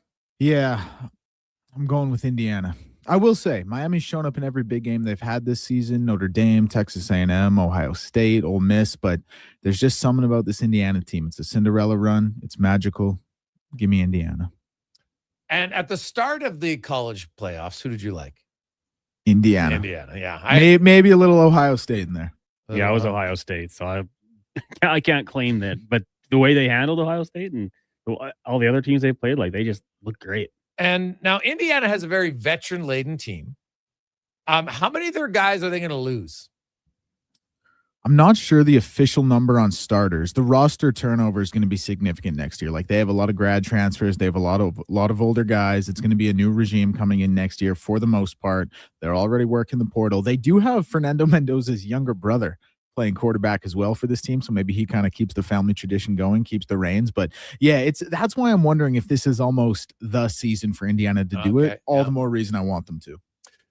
And speaking of Mendoza, how would you project him as an NFL QB? Great size, great IQ for the game. My one thing I've kind of said about Fernando Mendoza, as opposed to other really good college quarterbacks, like sometimes in college you'll see guys force things because you know they have the ability to. Fernando Mendoza is happy to just pass the ball 10 times and hand it off 30 if it means his team is going to win the game. Like, he plays within systems really, really well, whereas I think sometimes college quarterbacks really try and show off their skill set. Fernando Mendoza doesn't have that ego to him. I think that part of his game, his IQ for the game, really benefits him at the next level. All right. Well, it should be a good game tonight. I'm hoping there's going to be a lot of offense. I got to have a sense that there'll be a fair amount of points played in this. I don't even know. Where's it at? Miami. It is in Miami. Oh, yeah, that's right. They're like one of the few teams to have a home field advantage, which makes kind of like the 49ers had they won this weekend and this past weekend and this weekend, they would have hosted the Super Bowl, but obviously very difficult. So there's a pretty good contingent, though, of Indiana fans I've seen in the crowd. They have the biggest alumni base in America of any university, 800,000 alumni members. What? Yeah. Crazy stat. Indiana does. Last game, they trumped the other side when it came to fans. Yeah. I didn't know that. Wow. That's like so I don't know why. That's like no, it shocked me as well. Yeah. Weird school to have that. Weird. So, man, okay. And they've never, this is their first national championship in football. So, I saw that story online about, this guy's been going to Indiana, him and his wife, and you know what? They finally got to go to the game. It was a great story on Yahoo that I read. So you're right. Maybe it's one and done. We'll see. Should be a fun game. Also, lots of games in the NHL. The one that Oiler fans probably watching, maybe side eye a little bit tonight. You have the Flames hosting the Devils. The Devils will be in Edmonton tomorrow, and you might be hoping for an upset as the Oilers are chasing Vegas, and they are hosting the Philadelphia Flyers. I do know that White Cloud is playing for Calgary, but I don't think Rasmus Anderson's going to. Is his visa going to be done in time for him to play tonight, Cons? I haven't seen that or not, but we shall see. On behalf of Connor Halley, Declan Kruger, I'm Jason Gregor. Have yourselves a wonderful Monday. Enjoy the championship game. Enjoy the NHL. We'll talk Oilers Devils tomorrow. Let's get to the Con Man and a Sports 1440 update brought to you by Loca. Quality meals delivered right to your door. It's very easy. Go to meals.loca.ca. Chef prepared, healthy meals delivered right to your door. Meals.loca.ca. Good night. This is a Sports 1440 update. In case you missed it earlier today, the Canucks trading forward keeper Sherwood to the San Jose Sharks for defenseman Cole Clayton in 2 second-round picks. Sherwood had 17 goals, 23 points in 44 games this season. On the ice right now, Sharks beating up on the Panthers 3-0 after 40 minutes. Early in the first, the Wild have a 1-0 lead over the Toronto Maple Leafs. Later on tonight, you got the Flyers in Vegas taking on the Golden Knights. Rasmus Anderson will not play. Elsewhere, Jets and Blackhawks, Flames, Devils, Islanders taking on the Canucks, and the Ducks host the Rangers. Earlier today, it was the Hurricanes doubling up the Sabres 2-1. Avs over the Caps 5-2. And the Kraken losing at home to the Penguins 6-3. In the association right now, Pacers have a 50-41 lead over the 76ers in the second quarter. And it's early, but the Suns up on the Nets 21-13. Still to come, Pistons and Celtics and the Heat taking on the Warriors. College football playoffs national championship tonight out in Miami, scoreless early on between number 1 Indiana Hoosiers and number 10 Miami Hurricanes. And from the NFL, Buffalo Bills firing head coach Sean McDermott. The Dolphins hiring former Green Bay Packers defensive coordinator Jeff Hafley as their next head coach, and Zach Charbonnet done for the year with a torn ACL. That's going to do it for us here on the Jason Gregor Show. Coming up next, it is Fox Sports Radio. Live local coverage resumes tomorrow morning, 7 a.m. with Kevin Carius. I'm Connor Halley. This has been a Sports 1440 update. This is Sports 1440.